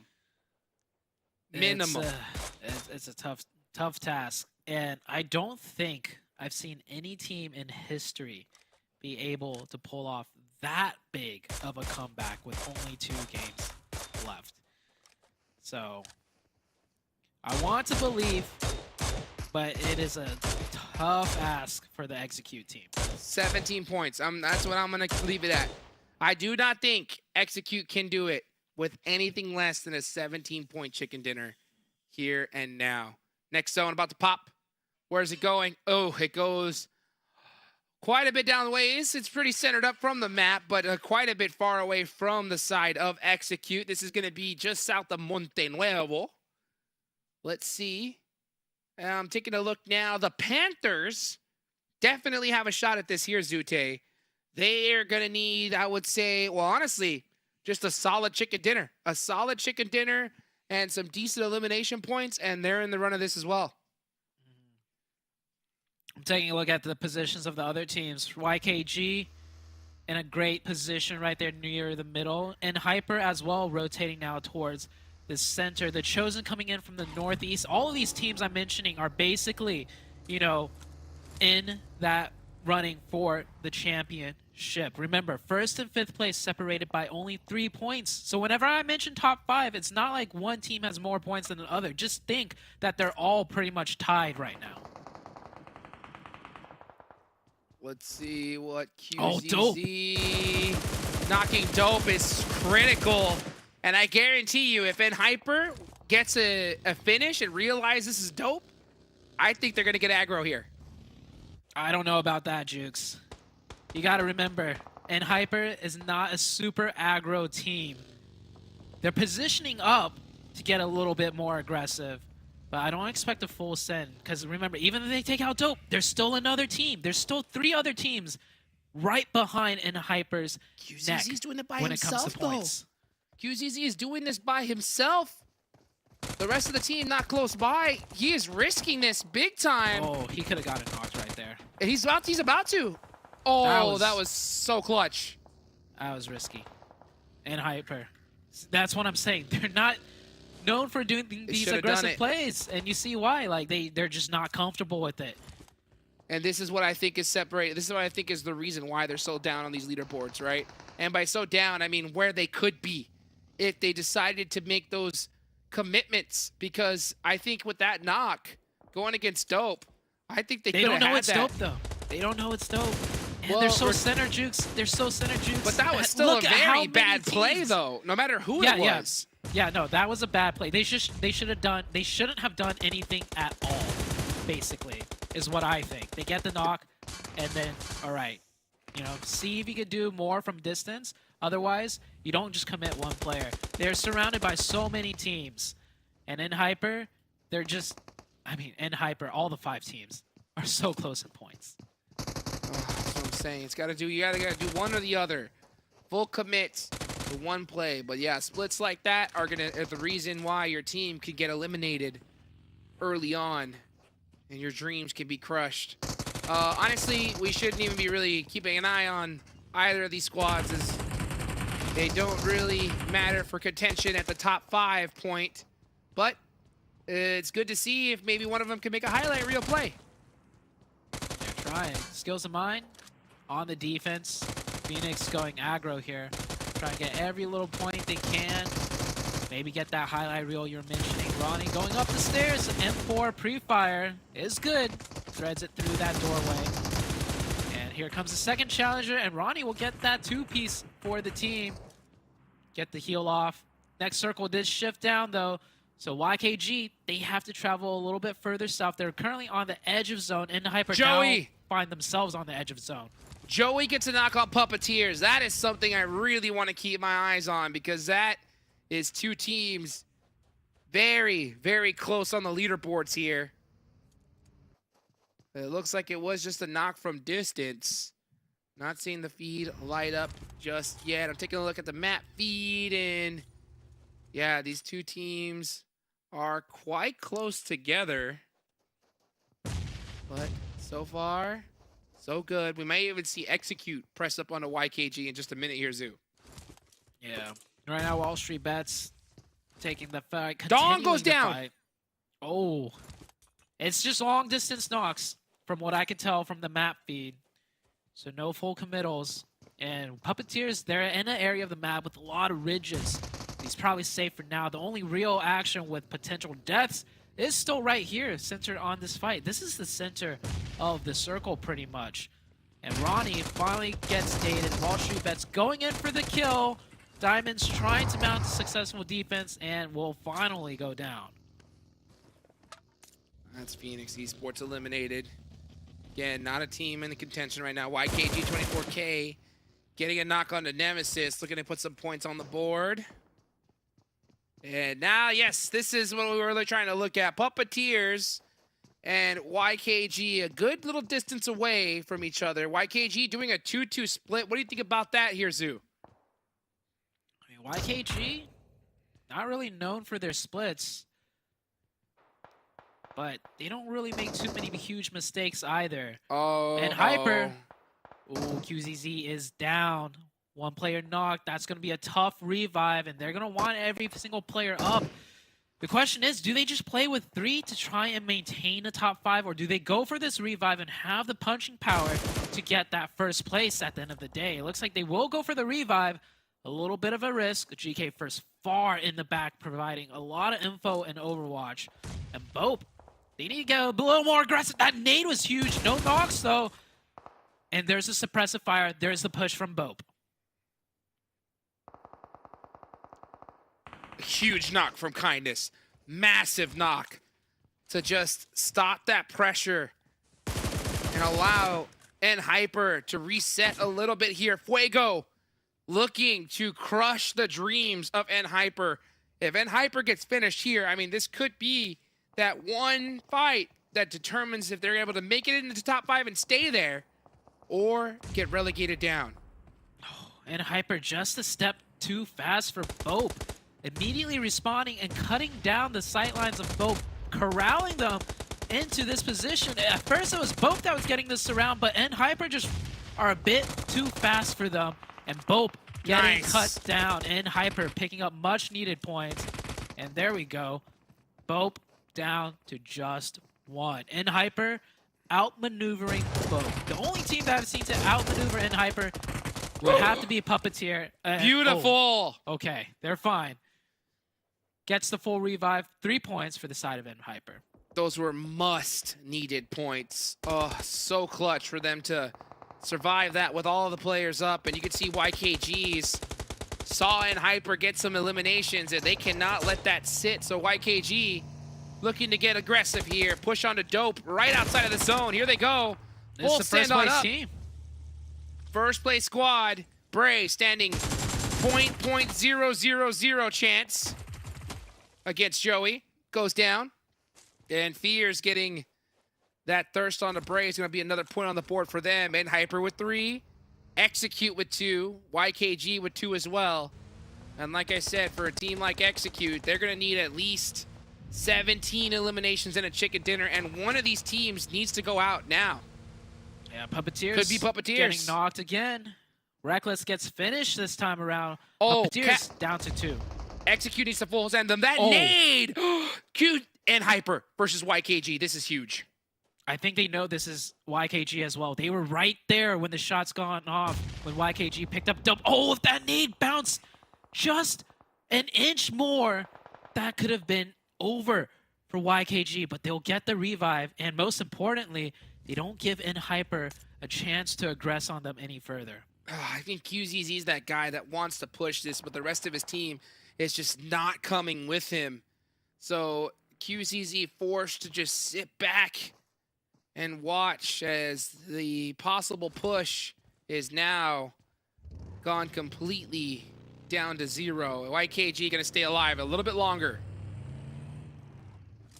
If the nade went off, I think in Hyper would actually go ahead and make That's a the play guaranteed one, but I still think that they should have risked it a little earlier. But I think and Hyper's so hesitant. They just realize that, you know what? They're so smart. They just know It's not their that strength. we need points. It's not their We just need some good solid points, and this is in the bank. Let's not risk it.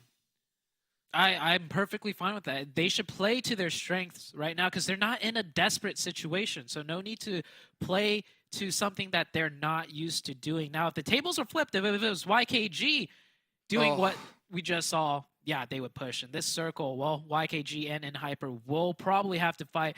Team Mobility nearby, I think, will stay in that compound. Puppeteers, you see, it's just Faye up. Puppeteers will be taken out very shortly, in my opinion.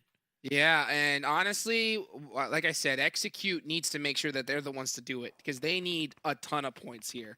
Now, this is a pretty solid circle. If they could take out Wanted Vigilantes and Puppeteers here, that door is going to open up. And I think, yeah, one of the members from Wanted Vigilantes goes down. Versa, just trying to take some shots. Again, these are the 2 squads we need to look at, YKG and then Hyper. And Joey just getting pieced up. His Marauder's going to explode any second now. He's going to be the one to do it. The Chosen, by the way, are down to 1. That's one of the teams in that top 5. So the Chosen and Puppeteers. 2 teams in the top 5. Yep, down to 1 player. That is brutal. The Panthers on a huge push right now. 4v3 against WALLSTREETBETS. Nate on fire and not in a good way. We'll run back to safety. Should be able to get a heal off. WALLSTREETBETS. Nate in hand, Exotic. Nate's the corner, finds nothing. Do or die situation for the Panthers. The Panthers need to win this fight. They do not have any eliminations yet. And they have some catching up to do against these squads. Fortunately for them, like we said, the team right above them, Puppeteers, is only down to 1 with 0 eliminations. So if you're the Panthers, you gotta get it done here against WALLSTREETBETS. WALLSTREETBETS have been taken out by much less, unfortunately, by, you know, Dope. Taking them out in pretty simple fashion. Can the Panthers replicate that, though? Can they channel their inner Dope Slayers? My Persian. They get close, using the vehicle and smokes. That buggy is a little dangerous. Zuko better get out of the way. He does. Looks like they will take the roof. Second floor, putting in shots, almost finding the angle. So close for Nate. But no cigar. Execute. They're making moves in the elimination feed. But this is the big fight right now for the side of the Panthers. Nothing happening just yet. But they're claiming ground. Puppeteer's gone. That is Puppeteers out. Eliminated. with only, I believe, 1 point. The door's open. The Panthers realize it. And this next zone is about to pop. So I think once that does, the Panthers are going to have to force this engagement. It's risky, but they need to get it done. Next zone shift will dictate a lot. The Panthers trying to find a free opening, just not able to. Execute putting some shots from distance, trying to just keep their heads down so the Panthers have some breathing space to focus a little bit more on this fight. WALLSTREETBETS just not giving them even an inch, not even a centimeter. Just playing so quiet, making it very difficult for the Panthers team to make something happen. And next zone pops in, it's close by. That gives the Panthers some more time, essentially, to work this out. Pops the door open, Nate. The fight's finally breaking out. They're pushing in. Kubi gets one. Here comes the follow. He gets the finish on Nate. That is terrible for the side of the Panthers. And they finally take out the fight, but Nate is gone. Nate is not anymore with them in this lobby. And I'll tell you what, the rest of the Panthers, their heart rate has got to be racing right now. And Zuko is racing right into Baby Tang. Beautiful shots in return, though. Quad clutching it up for his squad. Gets traded. Apollo, 99K, gets knocked as well. Zuko clutching it up. Chronix driving up. One more player. You need these points. That nade, dangerous. But Chronix is even more dangerous, baby. The Panthers are on fire.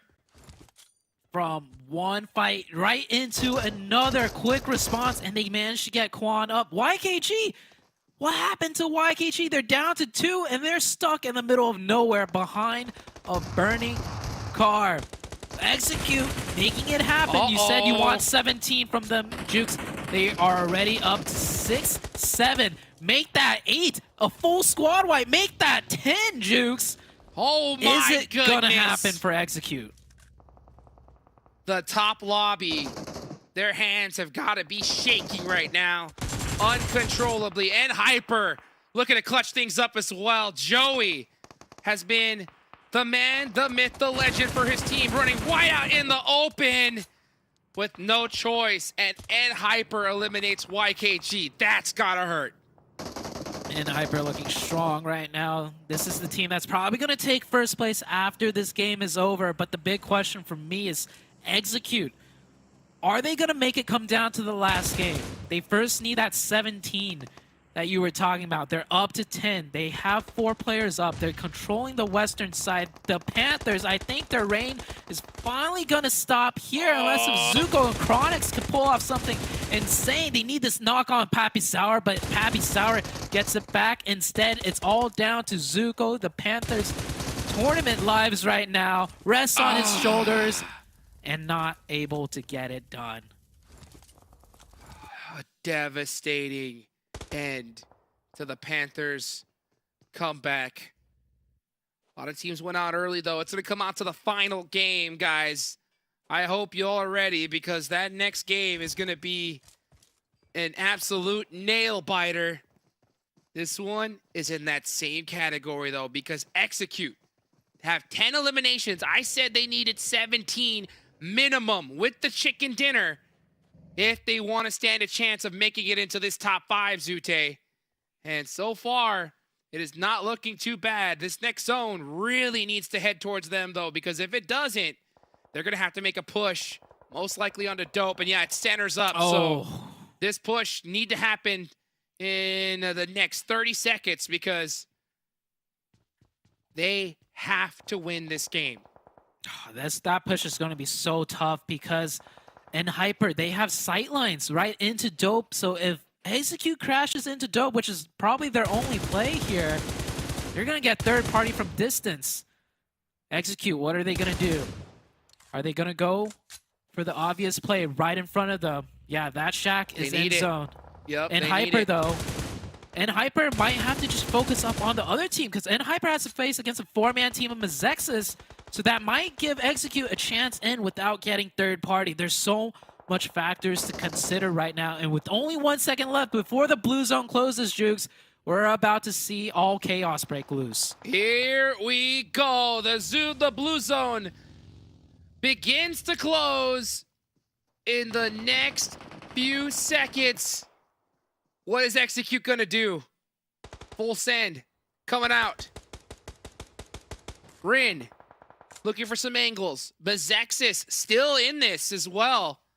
But I think at this point, the door's already been closed for them. Looking to possibly take out Hyper here. And Hyper looking for some more points to create a gap and secure that first place finish. They want that crown, Zute, but Trick got something to say. Execute got an opening onto Dope, by the way, but the fight back to Hyper. Stalemate 4v4. The Poppy third party Sour! from distance. Poppy Sour helping Hyper out. Was Hyper able to pick that information up, though? That's a big question. That's a confirmation. Now it's a Execute. 3v4. Important fights happening all over the battlefield here. Every single fight is so crucial. Pretty much almost every one of these teams desperately K19's need third these points. partying. K19's third partying the fight between Execute and Dope. So it is QZZ. everyone's fighting right now. QZZ catching Casper is crucial. Tensa in a very, very tough spot. Huacho clutching it up onto QZZ. That is massive. Yeah, and Hyper trying to do a little too much, sending one player to third party everyone else instead of focusing on this fight. Now it's a 3v3 here. They no longer have that man advantage. Execute down to one player It's in the Juancho. background, trying to stay alive. And MEZEXIS is just still in this stalemate. There's so much action happening elsewhere on the map. K19's literally breathing and sitting right on top of Execute and Dope. Dope finally goes out. Rin goes down. MEZEXIS finds the opening, but they're still just turtling here, playing so safe and passive. Execute done. Execute are eliminated. The dream. I don't know if it's going to be enough, Zute. The last game, they're going to have to go crazy. And Hyper, the squad, all of our eyes are on right now. Looking to win a critical match. It's up to Kindness. Solo gets taken out by Inactive. I'm not going to say that was big enough, but Hyper, with so many of the other teams going out, Hyper are for sure in first place, but they probably wanted a bit more points going into the last game. Now we're down to the two final teams, and what the way this played out, I mean, Jukes, we all know it's going to come down to the last game, but this last game is going to be a nail-biter, like you said. Oh, Execute pulled out 15 points with their placement point, Zute, and they had a 33-point gap from 5th place, and a lot of these teams put points on the board, so Execute are going to have the play of their lives coming up soon in this final match as K19 looking to make some highlight reel plays here. The last little hoorah that their squad are going to have here in this tournament. They had 14 eliminations. Oh, wow. Oh my goodness. A little bit too K19. late, though. For Yeah, a those little 14. too late, but you know, Execute is just seeing green at this point. Yeah. Oh, Trick gets one. Goes out the door, gets Trick! another. Long range finally shuts down Trick. Inactive last up, and that is it. K19 picking up a huge winner chicken dinner, but definitely a little bit too late for that. My main focus right now, though, is what does the top 5 look like? It's gotta be extremely close, and Hyper pulled past the rest of the pack, though. Yes. That's for sure, but not by too much. I mean, we're going to see a crazy bounce on this leaderboards. Yeah, big claps up for K19, you know, last little hoorah. And this happens a lot, right? We see teams that have struggled all tournament long. Once all the nerves are gone and they realize that, you know, they have nothing to lose, they finally start playing like themselves. So I hope K19 take this experience home, right? Put it in their back pocket, and we see a little bit more of this kind of play style for them in the fall. Yeah, you always get those games, like you mentioned, and the first thought coming across those teams' mind is just, what if we just play like that from the beginning? Right, exactly, Like, exactly. that felt so right. Like, that was so easy. Well, one more game left to go, everybody. I hope you are ready for it. Don't go anywhere. We'll be right back after this break.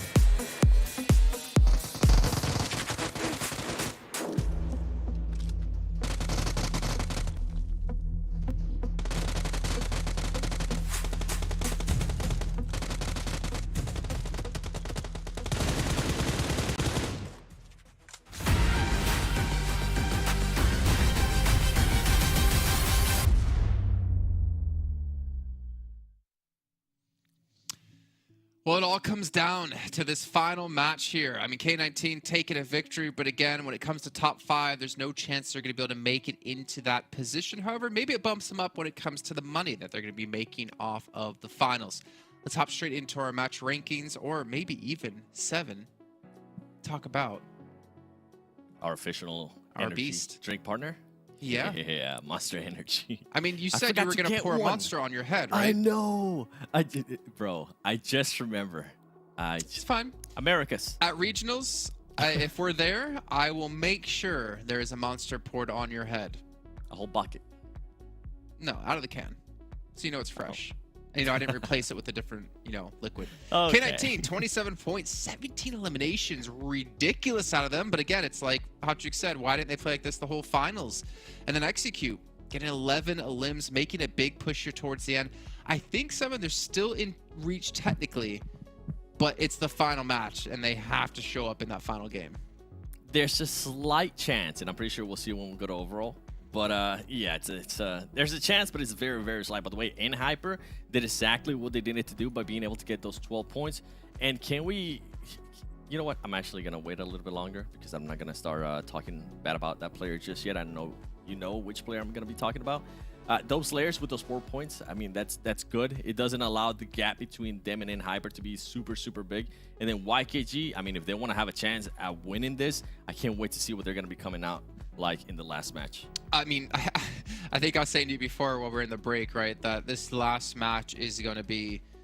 You really don't know what's going to happen, right? For any of these teams in the bottom of the leaderboards, like realistically, for them to move up the rankings and get extra $500 is going to be difficult. So they're just going to play even more crazy than they normally would. And I would imagine the teams who are in contention for top 5 are just going to be playing ultra passive to try to delay as long as possible, hoping some other teams do go out. But you know what, 7? Let's take a look at overalls. Let's get an idea of how close it was. It's 3 points it was between 1st and 6th. But it's definitely lengthened quite a bit now with Hyper getting that match in that last. Okay, we're going from the bottom, I guess, this time. Okay. That caught me off guard. Nice little surprise there. By the way, this teams, I feel like they are going to be trying to third party a lot more. You mentioned it, they can move up within prize pool. They could get an extra $500 if they do end up moving up starting teams. But I feel like they're just going to be playing to finish the tournament and be like, okay, you know what? We're done. Let's rip the Band-Aid off. And now let's go to the teams that might actually have a chance. I mean, Execute and MEZEXIS, very, very slight chance. They would have to absolutely pop off and then hope that Puppeteers and the Chosen do not perform. Which, if we go to Puppeteers right now with 147 points, the Chosen, I don't know which one of those teams is actually going to maintain that top 5 because the Panthers are right there. The Panthers could make that push, and they're going into Erangel, and we saw what happened yesterday in Erangel when we talked about Nate. And then Hyper right now with the lead, 161 points.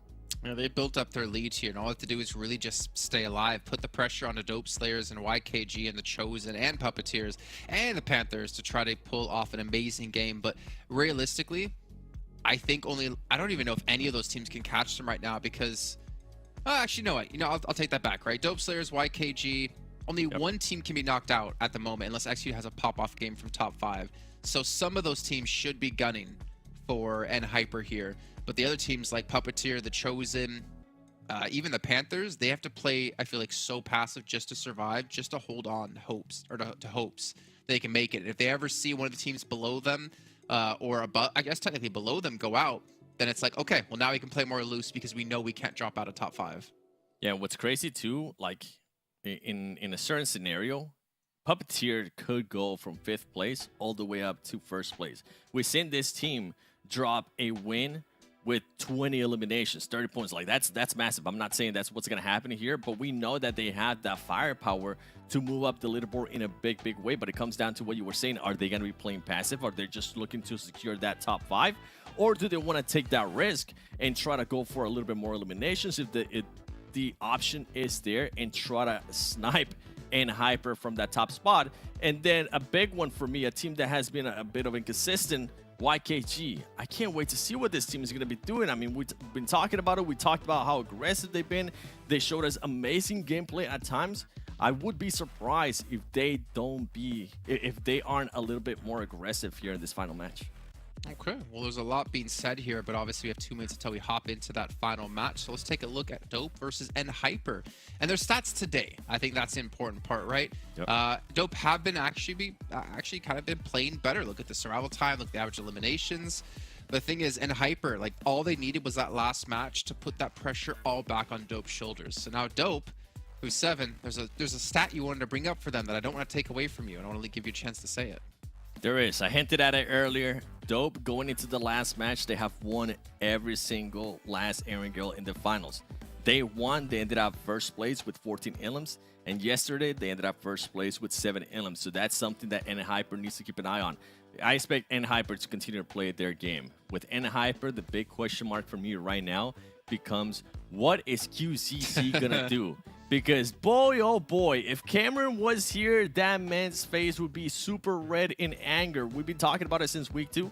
QCC sometimes does some really, really questionable plays. And we had the casters agree too. Whenever he decided to push up a little bit more, he didn't want to throw a nade. He wanted to finish it off with the gun skills, which at that time, you can't put your team on that. And then on top of that, Jason, at the end, we saw him completely separate from his team.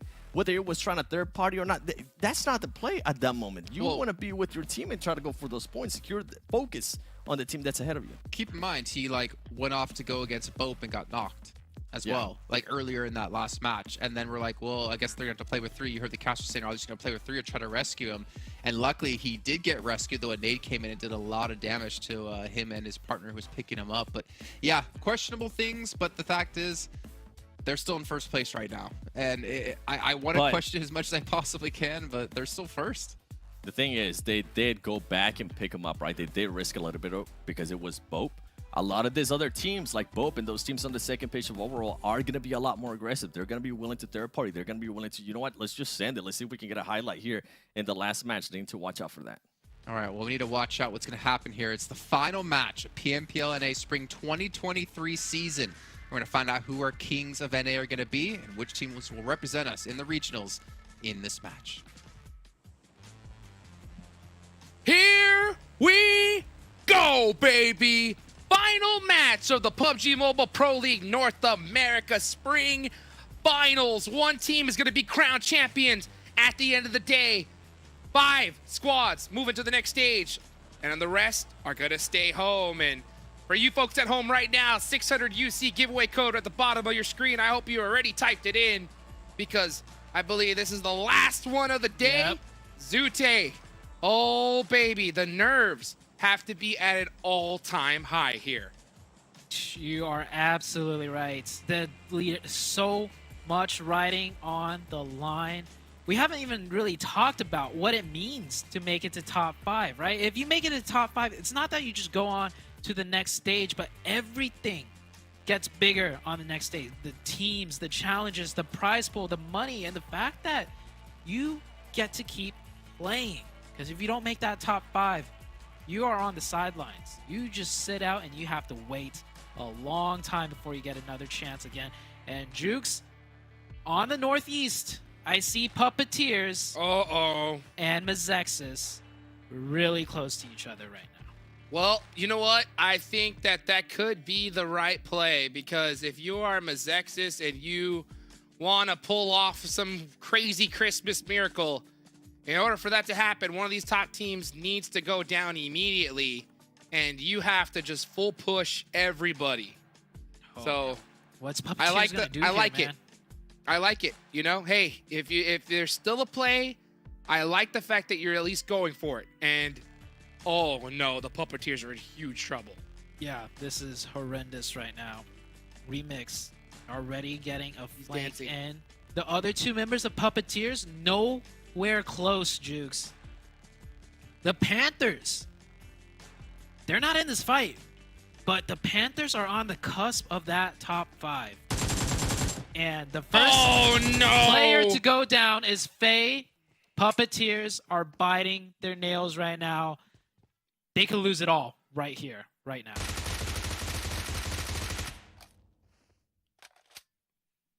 Desperation shots. Reckless with the Bizone. The whole entire team of MEZEXIS collapsing on him. Yeah, the rest of Puppeteers forced to just run for their lives. Reckless. Oh, it's done. Reckless looking to the sky saying, please, PUBG Mobile, not like this. I wanted to make it to the finals. I wanted to make it to the next stage. He goes down. It's going to be up to Fang and the legend, Dog. You know, that's on Puppeteers, right? When you drop out of the plane, you can see other people dropping down with you. Now, I will say, Stallber, right, because of the elevation, it's so high, it actually does affect how fast you drop down. Because the Stallber's so high up, the drop down time is very limited. So maybe, you know, you go straight down for like 2 seconds and you're already reaching the ground. But still, it's the last game. You got to be careful. At least float in the sky for a second. And if you see 4 parachutes drop down with you and you only have a teammate, you just try and fly away there. But, you know, it's like small things like that. They matter. And now, Puppeteers, they're barely in that top 5. And they're down to 2 in the final game of the tournament series. MEZEXIS did what they needed to do here, Zoo, because the door is still open, right? They have a possibility of sneaking into this top 5, and they executed a strategy that they needed to. They needed to eliminate Puppeteers instantly. Now, unfortunately, they weren't able to eliminate the whole squad, but they crippled the Puppeteers, right? Their chance of putting points on the board now have not just been cut in half. They have been cut down tremendously, okay? Yeah. MEZEXIS, they need 25 points, Sue. 25 points if Puppeteers get nothing to pass them up. That's a huge doable. task. It's a doable. huge task, but it's doable. And I love the fact that we saw a squad take the initiative to do whatever it takes to move on to that next stage. Not just doing what they usually do, right? You have to adapt in these kind of situations, and MEZEXIS did just that. See if it's enough. It's the first step in many to getting there. And there is a lot in between. That's true. But you know what? Step 1 is done, right? Step 1 is done, and I love it. I love to see that. I'll say they finished step 0.5. I would say step 1 is done if they somehow manage to take out all of Puppeteers. So they finished step 0.5. That just goes to show how much more steps they need to take. But I agree with you, Jukes. They took the first step, which is to not just do what they usually do. So I will give them a lot of respect for that. The zone, by the way, all the way in the southwest, very far away from all the teams we've been looking at. I'll tell you what, that's a bigger step than what Execute made, right? Because Execute landed in their tried and true spot, which I understand why they did it, but I mean, by them doing that, they're rolling the dice, right? They're rolling the dice that this team goes out early. Fortunately for them, MEZEXIS took that initiative upon themselves, you know, but if that didn't happen, the Execute couldn't put up a lot of points, but if, you know, Puppeteers and the Chosen do so as well, I mean, their chances were done for no matter what. Yeah. I would like to see Execute also play a little more aggro this last game. They need the points, right? And a lot of teams, like you said, are going to play super aggro. It's the last game of not just the day, the last game of the entire tournament. So you know people are going to be fighting a bunch, and that's a lot of points not going your way. I'll tell you what, I don't even want to look at Golden Eagles right now. There's 0 points in looking at them at all. This fight, I mean, the end, it looks good to see some action here. Both these teams nowhere near in contention for top 5. But hey, looking to, again, play the game, make something happen. Craze going for a run. I think at this point, he's just trying to savor every second that he is experiencing here in PMPL. Yeah, he's got 4 nades. He could maybe get a huge lucky nade, pull off that highlight clip. There's always a chance. The big thing for me here is just this is points disappearing from the lobby, right? Points that some teams desperately need. Skills of Mine. That is true. They're just hunting at this point. Skills of Mine looking like they're just wanting to take every team fight they can, either you know, kill the entire lobby and go home early, or die and go home early, because that's pretty much the only place they could go from here. There is no making it to the next stage. Oh, I'd much rather be watching, you know, some of these top teams rotate, though, because at this point, this fight, inconclusive. There we go. YKG, a team that we got to keep a close eye on here, Zoo. You know that this team wants first place. You know, at the same time, you know, top 5 is great, but you know they're hungry to be crowned North American champions. And to do so, they're going to need 9 points, and that's if N-Hyper and Dope Slayers stay where they're at. Absolutely doable. Yeah. I don't think N-Hyper is just going to stay. Oh my gosh. Execute. That's not a good circle. That's not a good circle for Execute. You know why? Because now they're just gonna sit. And they never play in a way where they get a lot of points sitting. You've seen them hold their defenses, right? They never go a little more aggro. It's not like YKG holding a defense. They will poke and prod and stick their head out to snap off some points. Execute, they just sit. And this zone is perfect for them to just sit, I feel like. So it's going to have to rely on some of the other teams to make a huge mistake to drive like into Execute and give them the points. This is a great zone typically for Execute, but not when they need a bunch of points. Well, they're going to have to do something with it, Zoo, because they're going to need 19. They're going to need 19, and that's if Puppeteers puts up the goose egg here. And they also have to worry about MEZEXIS. They have to worry about the Panthers.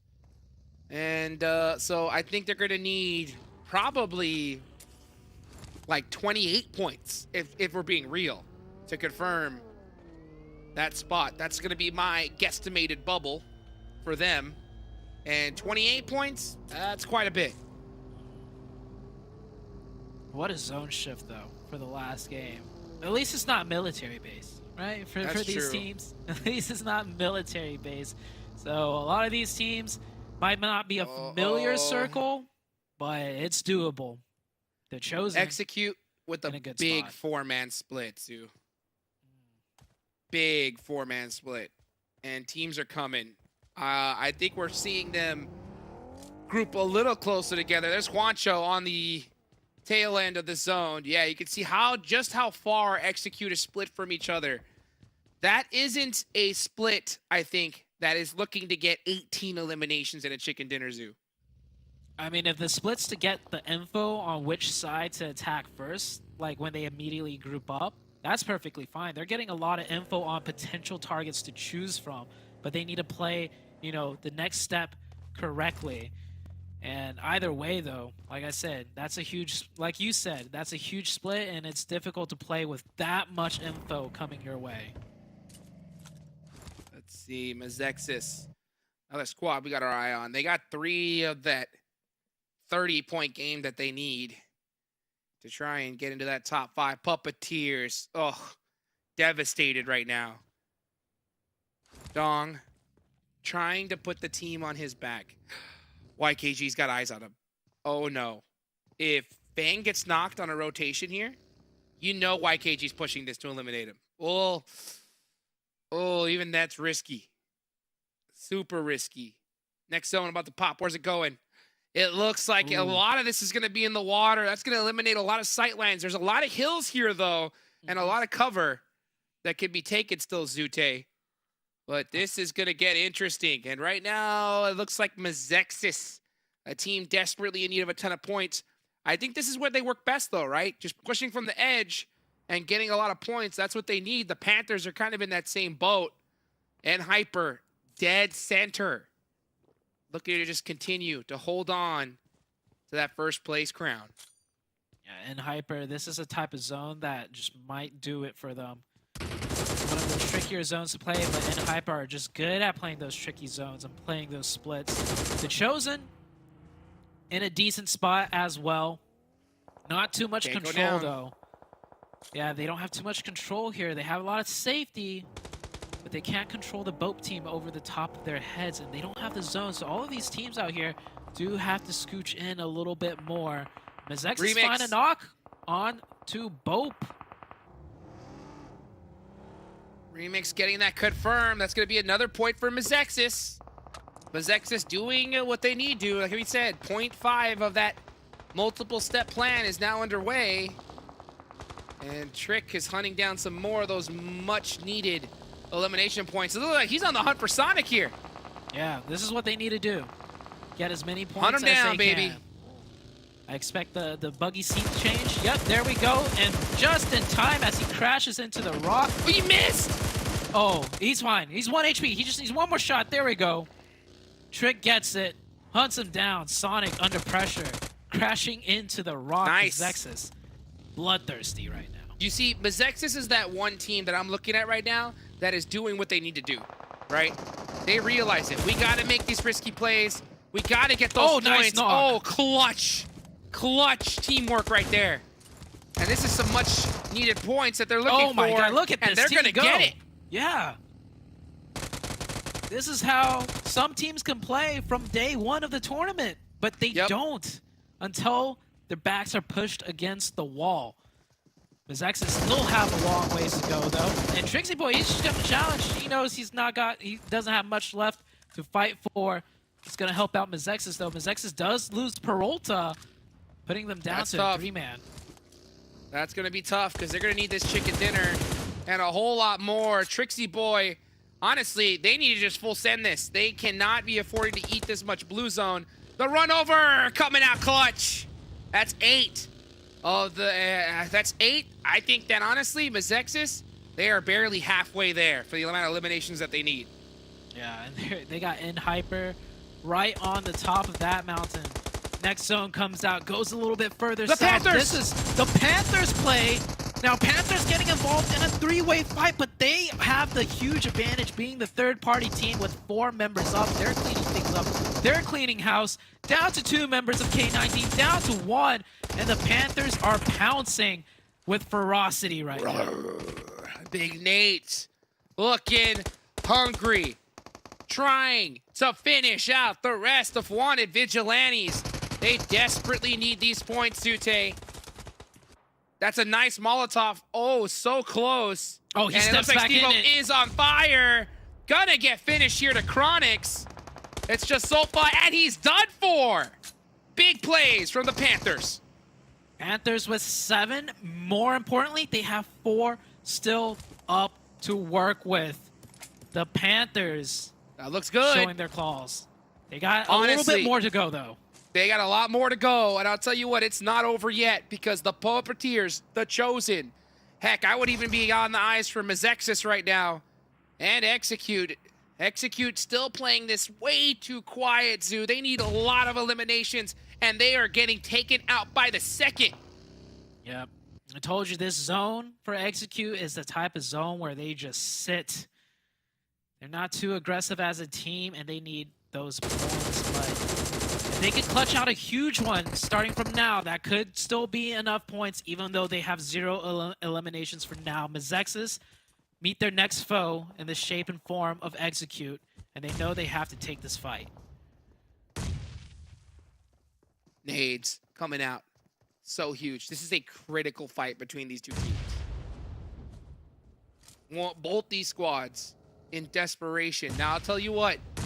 MEZEXIS are more seasoned going into this fight. Yeah, they only have 3 players, but they have been battling all game long. You know their thumbs are warmed up. You know they're ready to go. Execute have been sitting, but they do have that tournament experience. Like you said, this is not where they work best when it comes to defending and holding it, but they're going to have to, Zute, if they want to keep playing in these tournaments coming up. They're falling back right now. The nerves are starting to settle in. Uh-oh. Not saying it's a bad play to fall back, but typically in these type of situations, from what I've seen, things don't go well, and they're actually going to go back on their aggression. That's huge. That's confidence right there. Trick gets one, gets traded. It's down to the last member of MEZEXIS. He should go down easily, unless he gets the 2-piece onto Casper and the drive over by Fate. And oh, here comes Hyper though, Jukes. There's Hyper coming over in the distance, and they are closing the gap. They're right on Execute's heads. Fate needs to clutch this up. I think he's going to drive away. Yep, he is just sending it away because he knows what is at stake here. But honestly, I don't know if that's the play, Zute. I think they need this fight because they need those eliminations. He can't just go for placement. He's drawing the attention away, though, because if he just stayed there, those nades are definitely going to hit one of them. So by driving off, it caused Hyper to have another factor to worry about, and that gives enough breathing room for the rest of the team to play a little bit more. I thought Fate would just take it off towards center zone, because if he did, I was like, that is not the play. But you're right, going off and getting that angle was definitely enough to buy his squad mates a little bit of much needed time. And Hyper, with their playstyle of not wanting to take risks, that was enough alarm for Hyper to say, nah, we don't want any of this. Yeah. And Hyper, they don't have to take too big of a risk, so they stuck their head out just enough to see if they can make something happen. But backing off immediately when too much things go out of their control. But they're still in a good spot for now, on the edge of zone with 4 up. 0 elimination points, however. That could be bad for one of the other teams that are close behind to have a big game and pass them up. And there's still a few teams that have the chance to do that.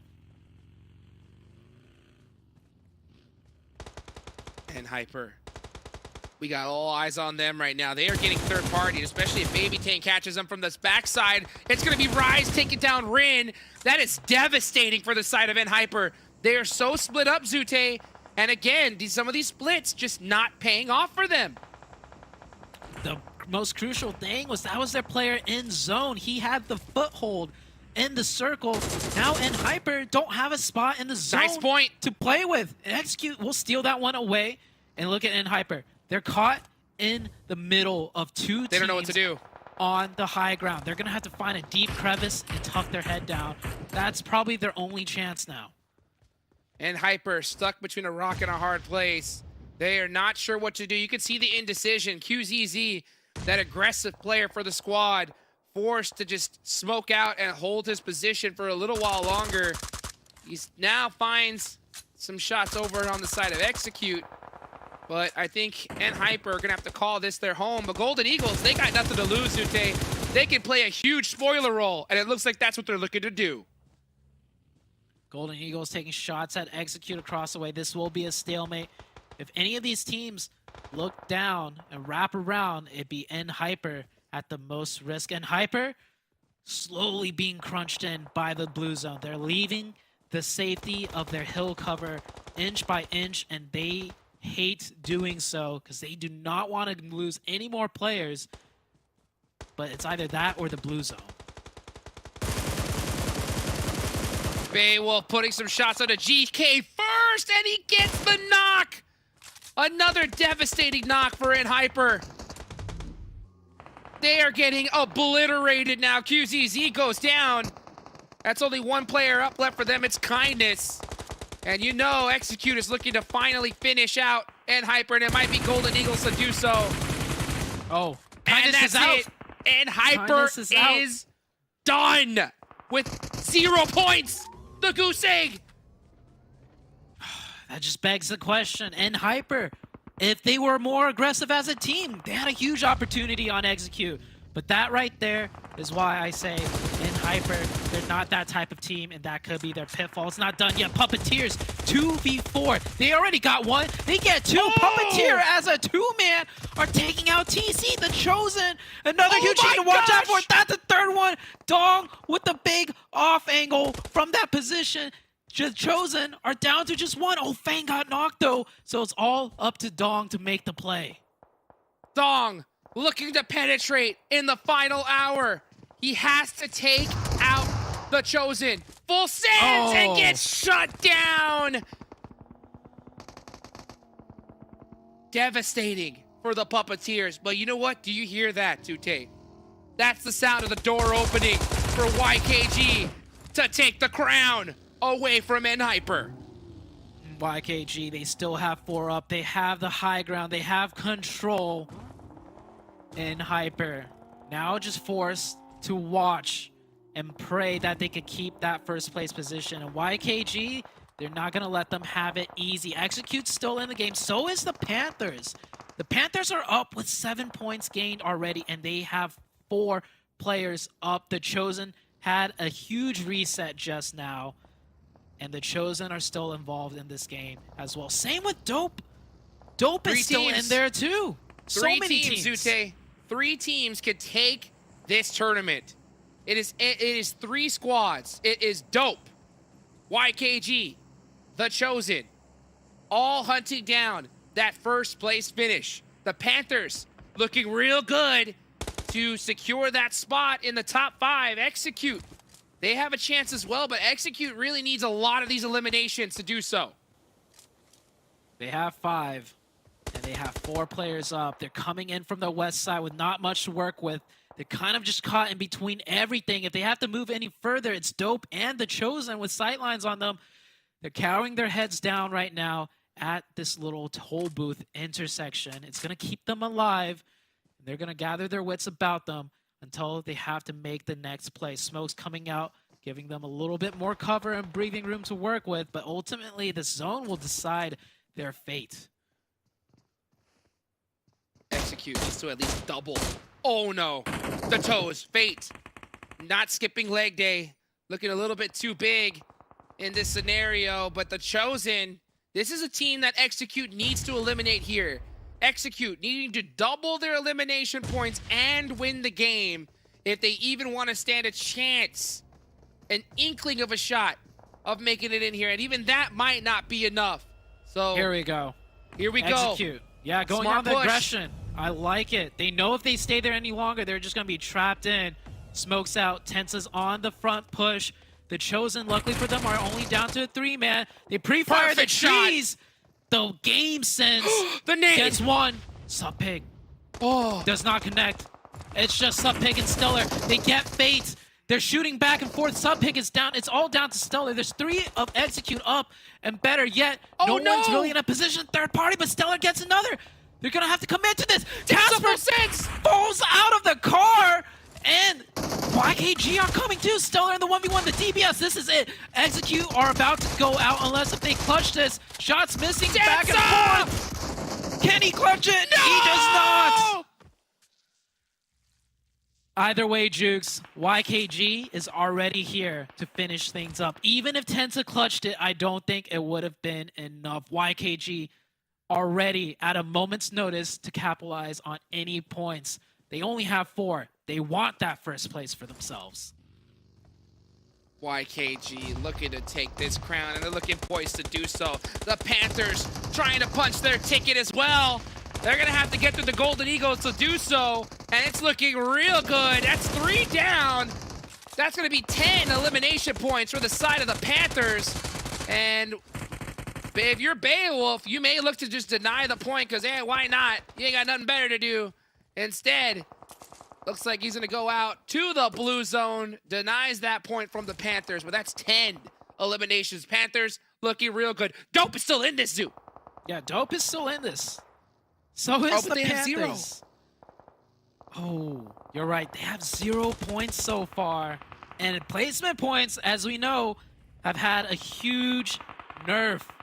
Usually 3rd place might do something for you, but we'll see on the leaderboards afterwards. And Yuya goes down. Joey! One YKG, they want the crown. They have the crown in their logo, but they want more than just the picture. They want the trophy of PMPL North America NA Finals. I'll tell you what, the Panthers have a lot of eliminations, Zute. We don't know where this leaderboard is going to end up, but if the Panthers win this game and take out YKG here, who knows where this squad is going to end up at the end of this tournament, Zute. They're hunting down the crown as well. Joey leading the charge. That nade from Chronix could be good. Quan Joey goes down. Quan with the most clutch nade of his career. They got to be careful Not on over the yet. push. Another one! Oh, Zuko! from Zuko! The homing missiles are out, Jukes, and they have destroyed the front lines of YKG. Their front fraggers down. Chronix gets knocked from distance from 24K. They still have to worry about the 2 players on the high ground because the Panthers, Jukes, don't have the zone. If YKG can hit the shots, they can still win this 2v4. YKG actually, he goes down for the revive, leaving only 1 player up in the backlines to fend off the push. Dope just hiding in that shack, not moving a muscle. Quan with ice water in his veins, but not a nade. Is gonna Chico take some can't go nice down. shots. Oh, Nate with another nice nade onto Fears and eliminating Dope. The Panthers looking too good to be stopped here. Quan gonna get these much needed confirmations. And now it's just Chico up. Bray with the DBS. What can he do? Oh, he knows that nade's coming. It's 4 of the Panther against just Bray. Chico's gonna lay his head down. He's not gonna get involved. Bray hit that? Scratch that. Wait, oh, I thought that was Chico. Bray hit that. Like you said, I don't know how. They're gonna throw the nade in. It's done. 1v3 now for Chico. If he gets this, they for sure must have secured first place, but the Panthers will take it instead. I don't know what this does for the leaderboards. My gosh! Dude. There is so much math and numbers involved in this between top 5, top 1, who survived, made it through the top 5. What, Jukes? I don't know what to say here. Zute, Yeah. that final performance from the Panthers. Talk about clutch, right? You said we can't teach clutch. They have earned the clutch bag by far here. 16 eliminations in the Oh. final hour? I didn't even get a chance to look at how much they had during those last 5 minutes. It was so intense. 6, I didn't even know they were anywhere close to that many. I'll tell you what, man. Quan has ice water in his veins. He hit some legendary nades and shots to help set up his team get that victory. Big Nate, so clutch. Most Yeah. eliminations with 6. I mean, if you're the Panthers, you have got to be screaming at the top of your lungs right now. I talked to this team, Zute. They were feeling so doubtful, so down going into this tournament. Look at them now. I don't know what to say, Jukes. That was insane performance. It all started off the back of Nate getting 13 eliminations on that day. And they embodied that and carried it through and took it all the way to the final game, Jukes. Well, we're about to find out who's going to be the champion of this tournament, guys. I hope you are as excited as I am. That's going to be it for me and Zute. Let's take it on over to the desk right after this break to wrap things up.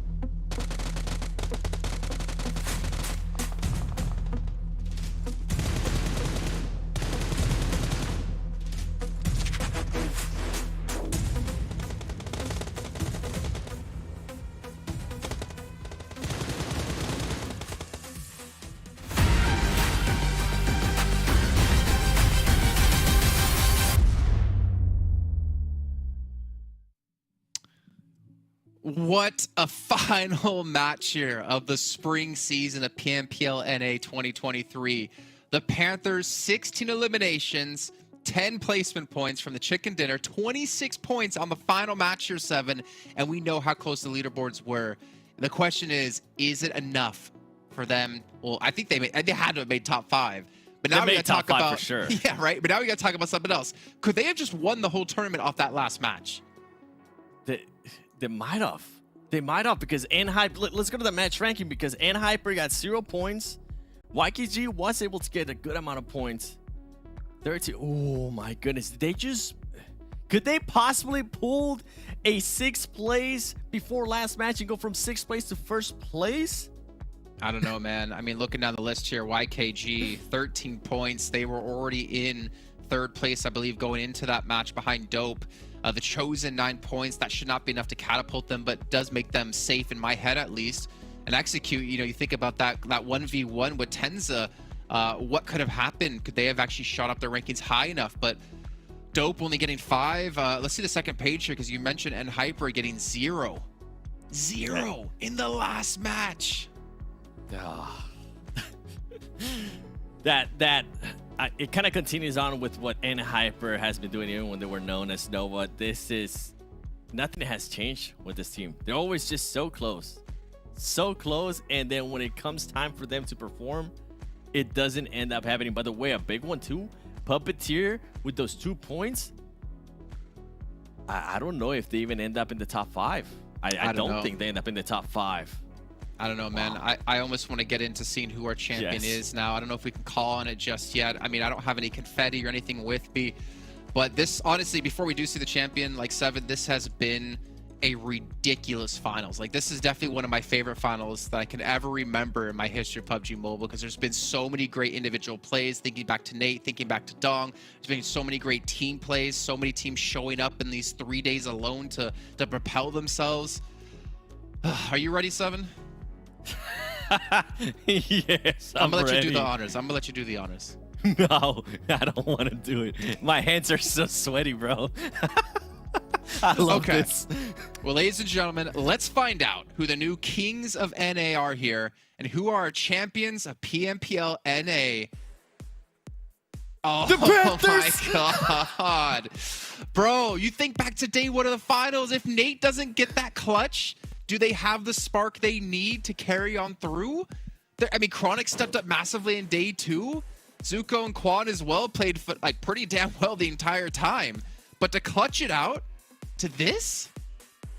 The Panthers just made the biggest underdog story. We were saying, okay, maybe they're going to be able to make it to Americas, and they end up being the champion. And what you were saying, I mean, if it wouldn't have been up for that clutch from Nate, right, going back to day 1, and then everybody in the team being able to step it up in a big way. And here in the last match, I mean, we saw Nate. He was able to get 6 eliminations. What a performance out of this team. The Panthers. At one point, we were saying if the Panthers don't start performing, Nate might just go somewhere else. Well, guess what? The Panthers are the freaking champions. Rewind that further. Let's rewind that back to league stage when we were complaining they were a team with like 40 elims and 9 placement points. A team who like could only get elims and somehow struggled to close out games, to coming back to beating. You know what makes this even more awesome, Seven? What? Is Hyper and YKG had 32 and 31 bonus points going into this. Yeah, they had a massive lead. So not only did Panthers have to improve on their weekly play, but then do even better to catch up to the teams who are already in first and second. What a performance. And I mean, this is I feel like this is the thing that we always talk about, right? About certain teams having that it factor. Can they actually push it off? We know they can get a win, but can they back it out with a lot of elims? Because the elims points just matter so much, especially with this new format that we've been doing here in the PMPL NA Spring Split 2023. Like, this is a perfect example. As long as you're able to clutch it up, as long as you're able to get the elims, you can definitely win. That is such a big surprise, man. I can't now I'm intrigued to see how the top 5 end up. I mean, that's the next thing, right? We talk about the Panthers, they get their victory, but who else is joining them now in the regionals is the question. We got to take a look at our overalls here, get an idea of who is going to be coming with them. We can assume some teams, but it did come down to being extremely close here with our top 5. Yeah, there's still going to be a little bit of bragging rights, right, for some of the teams in the top 5. You can be like, oh, I'm ahead of you, I'm ahead of you. You barely were able to make it. And this team's, by the way, this team's, congratulations, you guys were able to make it. You guys are going to be able to learn a lot from your experiences. By the way, a big team that I do have to give a small shout out to, Skills of Mine. They played the spoiler role so perfect here in the finals, especially the last 3 days. A team that was steady, getting third place, fourth place, and being able to knock out some of the other teams. I know Execute is not going to be... You're not going to be getting any Christmas presents from Execute anytime soon, Skills of Mine. Just keep that in mind. But now, I really want to see who is going to be going to Americas, who's representing us against... Puppeteer! They didn't make it. The Chosen and Dope Slayers are able to make it. That means that YKG and... Okay. Just give it to us. Just give it to us. Yes, what's the order, man? Who's where is the real question. Ooh. 5 points. 100... You know what's so funny, right? I was just saying, like, for a team that will get like 40 elims and 9 placement points, and then I look here, 121 elims and 47 placement points. I mean, Dope had 72, The Chosen had 62, Puppeteer even had more. Yeah, that's so ridiculous. Bro, I'm curious, is regionals gonna be the same format, or is it gonna change back to the 15 points per chicken dinner? No, please keep the same format. I love this format now. This is insane. 5 points between the Panthers and YKG, and then N-Hyper getting a fat goose egg, dropping from 1st to 3rd. By the way, N-Hyper, what was it that we were saying? Like, they average 13.8 points. In the finals, they only end up averaging just shy of 9 points per game. That's a steep Was that drop with off or there without for the that team. bonuses? I'm counting bonus points. Bro, I'm counting the bonus Panthers points. had 2 freaking... I almost cursed. 2 freaking bonus points. I know, They were 30 that's points crazy. behind YKG at the start of this, and they passed them by 5. Like, that's not easy to do. It's really not. And for them to do it in the I think what's more impressive is they did it in the bonus points, last bro. match when no one expected it. I know you and I, it didn't even cross our mind. We were thinking, No, okay, no can they way. maybe make it to top 5? And then all of a sudden at the end, we're like, hold on. Wait, if they win this game, they might actually become our champions. And sure enough, the 7. Panthers end up being our champions. Out of the 3 weeks of league stage, they had 1 week where they finished top 8. That's... I mean... I don't know if I'm happy, sad. Hey, I'm- let's be honest. We should be happy, right? Because like Yeah. the Panthers put on a clinic in the finals. And one thing we always have to keep in our heads is that league stage and finals are 2 completely different tournaments. One's a long-standing tournament where you can have bad days, you can have bad weeks. For the Panthers, you can have 2 bad weeks apparently, and 1 okay week. And then you go in the finals and you have 3 days, 18 matches to perform. Some teams can handle the pressure, some teams can't, and the Panthers showing they can.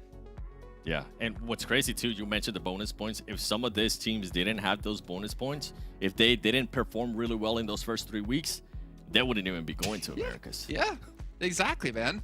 All right, okay, so this is like hectic and crazy, but calm we still down. have one more thing to go, right? We do have our MVP, but keep in mind, this is not the day. This is not the finals. This is our MVP of the entire event, and whoever is going to come up on your screens in a second will be getting extra $500 themselves. But before we see it, Seven, do you have any idea of who you think it might be? I kind of want Nate to be the MVP. That if I'm would be being the honest. cherry on top, man. That'd be so awesome. I don't know if that's it's who I going to be got. Nate, though. If you I think don't think so. how many matches we played in week play or league play versus finals, I don't Yeah. think Nate could possibly be it. Finals I'm still MVP, thinking, Nate. I'm still thinking Joey, to be honest. Ooh, yeah. You know You're- what? Yeah, I'm with you on that one. I think I'm- it would be it's- Joey. It would make sense, right? Well, let's take a look. Who's our MVP of the entire event here and gets an extra $500 for himself to either keep or potentially share with the team? It's actually Oh. QZZ. Interesting. The Madman from And 149 N-Hyper. limbs, like, because there's also an award for most limbs of an extra Yep. $500. So I don't know if he's number 1, but he could be making himself an extra $1,000 right now. Which Also, if I if were he on has his the team, most damage, yeah, too. if I was on his team, I'd be like, you know what, we helped you get those, so split that with us. And then QCC is gonna be like, yo, remember Miramar when I wasn't near you? Yeah, that's how I'm gonna be with the money too. I'm keeping it all to myself. I wonder if he was actually the leader in top damage too, because that is a prize as well. Well, Hot Chooks is letting us know he's not top on limbs. Or maybe no, I don't know. I can't read his messages because he's in all caps, so he's yelling in WhatsApp right now. But yeah, so QZZ's not top in the limbs, but to be fair, like, that's actually kind of surprising because in my eyes, GK First was like always the standout player when it came to the weeks. But for him to do this is fantastic. To overshine, I think, one of the biggest players in the region right now. I think we kind of have to agree that that GK First is one of the biggest players. He's an import from Europe. But for him to surpass him is a true testament to how strong QCZ is. It is, and to be fair, QCZ has been putting up good performances in previous PMPL seasons here in NA as well. So it's good to see for him to finally be able to get that MVP. But I know anything about N-Hyper, they're going to be super upset that they didn't, with Knights being gone, with Coops not being here, all that godlike squad that Knights was here for NA. Everybody expected N-Hyper to be the champion, and this is a big shock. Nobody expected the Panthers to be the champions except for the Panthers. Just imagine we get to regionals and Nate is just slapping it I to hope. the Brazilian and Latin American teams. That would be insane What's if that's crazy- possible. It's funny you say that because his style fits perfect for those type of teams, right? It's gonna fit. His aggressiveness is gonna match so well when he Yeah. goes up there against the Well, Brazilian players. Let's think about it though. His aggression might be perfect, but will the team's aggression be perfect? Because you can't solo man squad against these Brazilian and Latin American teams. You have to be very careful, and you have to have the backing of your team.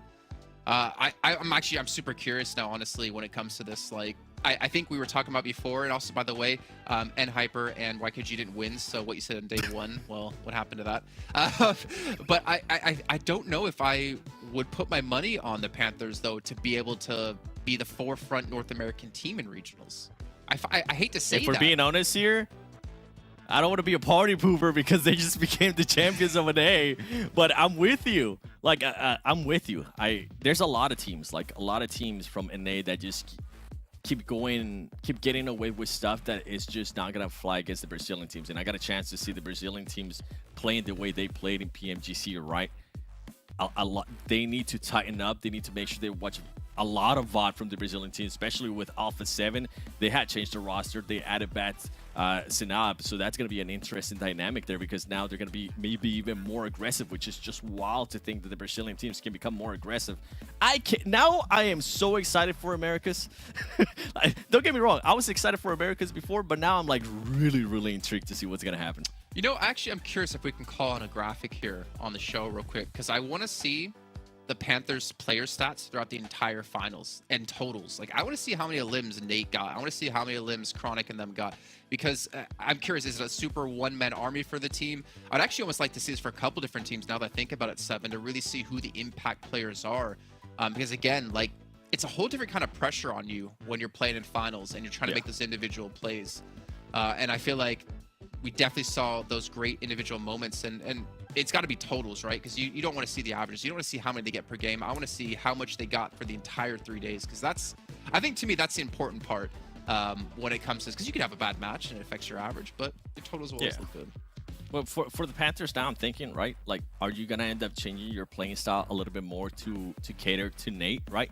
Now that you know he's been able to show up here, now that he knows that he's been able to perform, put up those eliminations, are you going to go more into a style to kind of give him some support so he can shine more, especially with Chronix too? Now Chronix is going to have a little bit more confidence. Everybody in this team is going to have a little bit more confidence with the way that we're able to perform. So we'll have to wait and see what this team is going to be doing if they do end up going to Americas. I'm intrigued though, man. I'm intrigued to see what YKG is going to be doing too. This is a team that performed so well in the league stage, but then when we go to Americas, it is only going to be 4 days. You're only going to be judged on how well you perform in just a 4-day span. We'll have to wait and see how they're going to be doing there. We saw Joey perform really well, Jason, and I feel like 24K, you were mentioning too, I feel like 24K just does whatever the heck it is that 24K He's the QZZ of his own team, kind of. Oh yeah, that's exactly what it is. Yeah, I also want to see a couple of teams. Maybe we can take a look at YKG as well and just kind of keep these numbers in mind. Also, a big shout out to Chronix, right? Because I feel like we gave him some flack on day one when it was just like Nate, Quan, and Zuko really carrying the team. And then day 2 and day 3 to see actually him be second on the limbs. Like, honestly, big shout out to that guy for really stepping up when his team needed him to. Yeah, in a big way, right? Now, I'm trying to think of other teams here, like The Chosen. I'm intrigued to see what The Chosen is going to be doing as well. Hold on. We got YKG to look at still. You know, we got a couple teams before we can do The Chosen as well at some point. Okay. All right. Well, show me YKG. Here we go. Yeah, I mean, Joey just... He smoked the whole tournament, by the way. The whole tournament, he was able to put up great performances. And then I have to give some props to Fears. They did so well. Chico being able to cover his squad whenever they decided to push up. He was able to get some great off angles. And 24K, I felt like that's a player right there that actually impressed me a lot. I saw him last year when he was playing with WALLSTREETBETS. He was actually one of the standout players for that team. Now that he was able here to be with YKG, he's performing even better. He's been able to be that. He's been able to have that clutch factor for his team, and I think it's something that definitely a lot of teams need to acknowledge, and a lot of teams need to keep an eye on. Because 24K, I mean, for what could possibly be, if I'm not mistaken, his second PMPL NA, he's just gonna keep on getting better if he continues on this grind. Yeah, I remember like 2 years ago, right, when he was on X set.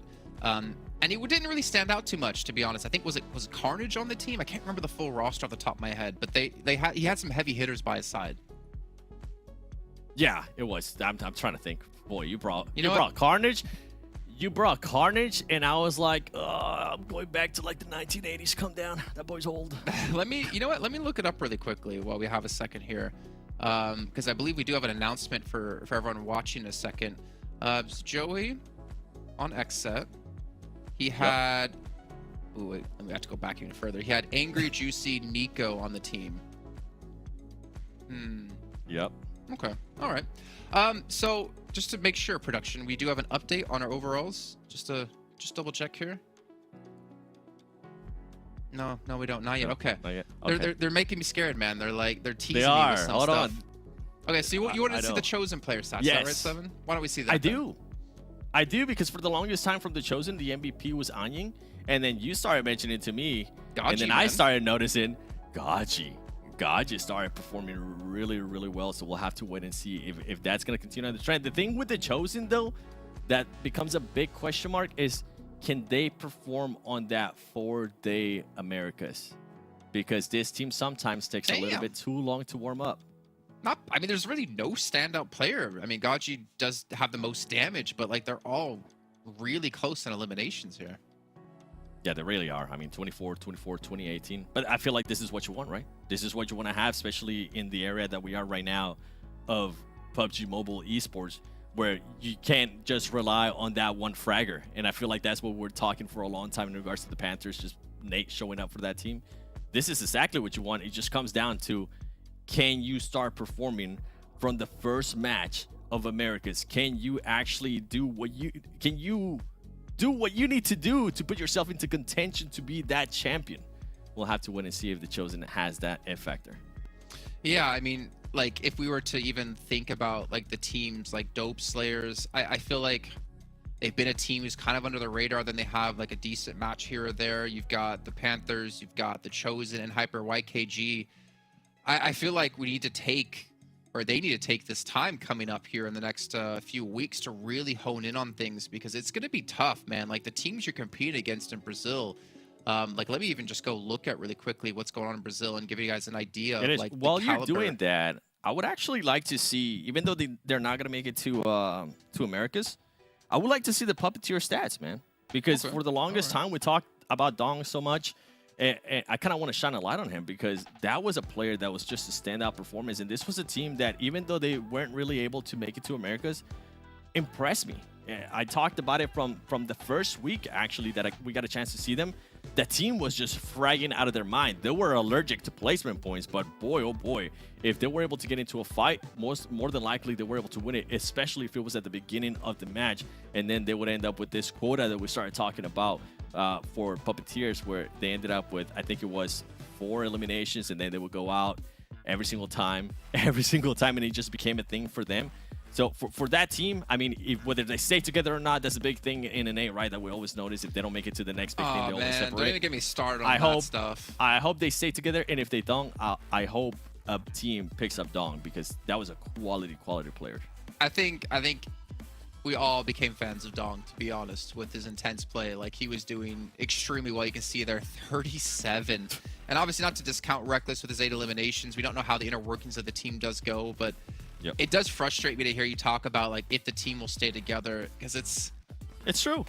it sucks, right? Because, like, you can't become better as a region if you're constantly changing players around, and you constantly have, like, ego fights between people, and you just can't settle on a roster that can just stick together and really grind it out. Like, you look at, like, I guess they're technically not Na'Vi anymore over in EU, but they, like, have been together as a team for since Kitsune came back from NA leaving Cloud9, and that was like 2 years ago.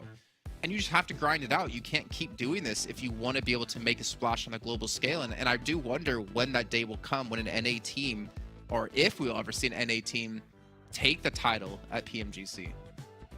I'm not going to answer that question just yet, all right? for Puppeteer, I'm not going to put my spot on that one. For Puppeteers, I would like that they work more on their end game. And just, they're actually not even their end game, their mid game. Of how they're doing rotations or what they're going to be able to do, whether they're going to decide to engage or not. because this team showed, as I said once again, that they can frag out, especially if they put Dong in the right place to be able to frag out. If they can just narrow down those little things, I feel like this team can definitely make it to Americas, can definitely make it to other tournaments that are a little bit higher, and they can get a little bit more experience. Overall, this is a great tournament out of this team. Yes, they do end up falling short of Americas, but I do kind of want to give them a standing ovation because they were that team that surprised me a lot, even from week 1, and that they actually kept improving every single week. Yeah, for sure. I think they've definitely proven to be a strong team. And they were also just like the Panthers, right? They were just heavy eliminations, low placements, and it seems when it comes to the finals, it really worked out for them. But yeah, I don't know what's the next step for Puppeteers. I don't know what's the next step for a lot of these teams. I think the unfortunate tradition when it comes to NA, and please correct me if I'm wrong here, is like you play in PMPL. If you don't go to the next stage and the team's most likely to disband, you sell the spot, and that's it. Like, you don't try to work on it. You don't try to like figure out what went right, what went wrong, and try to improve as a team. And you just kind of call it there. And I don't know. I think maybe there's sometimes a lack of work ethic when it comes to NA in esports in general, not just PUBG Mobile, to be perfectly fair. No, that is pretty much what happens here in NA. That teams just end up splitting. It's a known thing, and I'm glad that you mentioned like Navia, right? Those players that even after they still stay together regardless of what happens, and they actually keep adding players here and there to just keep improving their squad. I mean, not even that in EU. I'm thinking about other squads too. I'm thinking of Brazil. If we go to Alpha 7 has stayed together now for, I feel like, what it was 2 years, ever since Carrillo decided to leave Loops Esports.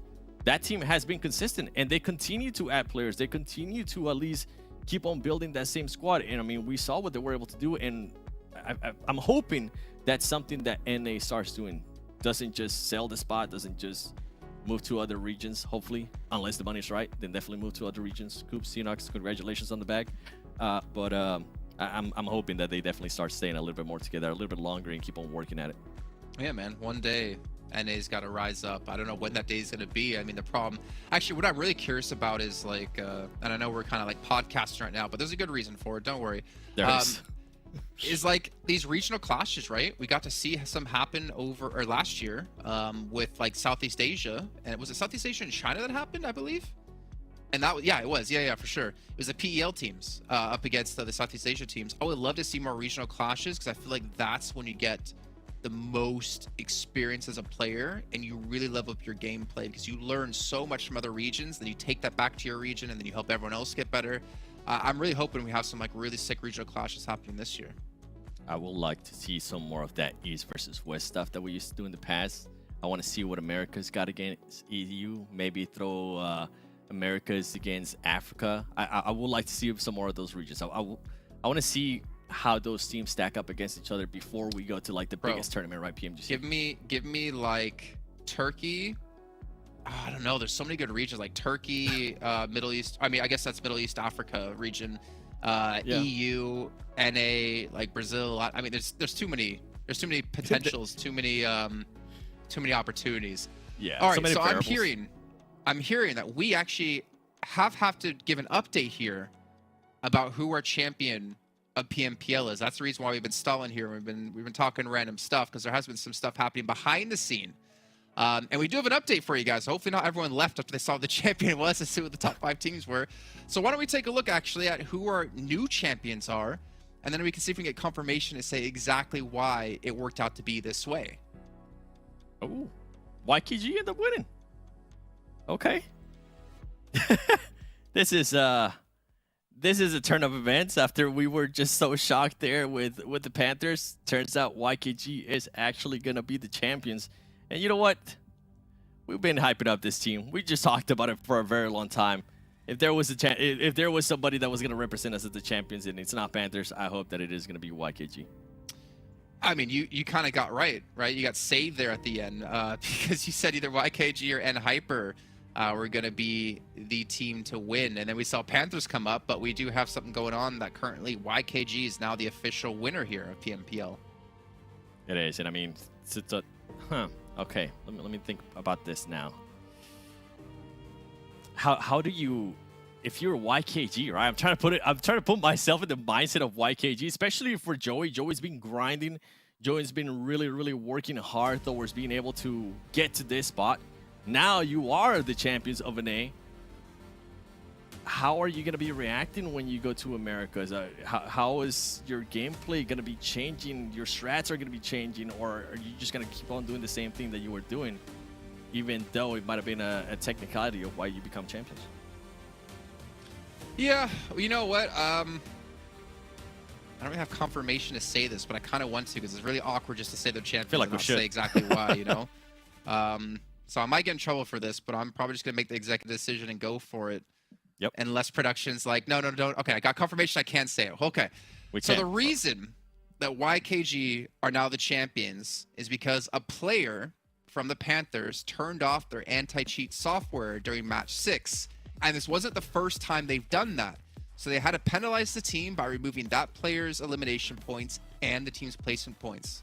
So from what I can understand, I don't want to cause a witch hunt. Maybe I shouldn't say what I'm thinking now that I realize like the implications of it. But yes, so they lost their 10 points from placements and they lost some elimination points. So they ended up, I'm not going to say how many points they got because I don't want there to be a witch hunt. But yes, that does mean now, if I can see the rankings correctly on my screen. Yeah, can we see the rankings? That YKG finished first at 165, and Hyper finished second, Dope Slayers finished third, The Chosen finished fourth, and guess who finished fifth, Seven? Puppeteers? The Panthers still finished fifth, so they still get to go into regionals. But we did have a switch up, and again, I apologize for the delay here, but we've been kind of filling because there was stuff happening behind the scenes and trying to confirm all this information. But that's it. Unfortunately, the Panthers, they go from first to fifth, but they still make it into regionals, and YKG get themselves the Kings of NA title. What a roller coaster of emotions, huh, man? Holy cow. The Panthers go from 6th place to now you're champions, to now one of your players disconnected from the anti-cheat system, so we're going to have to deduct points, and now you're just barely able to make it to Americas. Wow. I mean, to give you context of how talk close about it a was, final day, huh?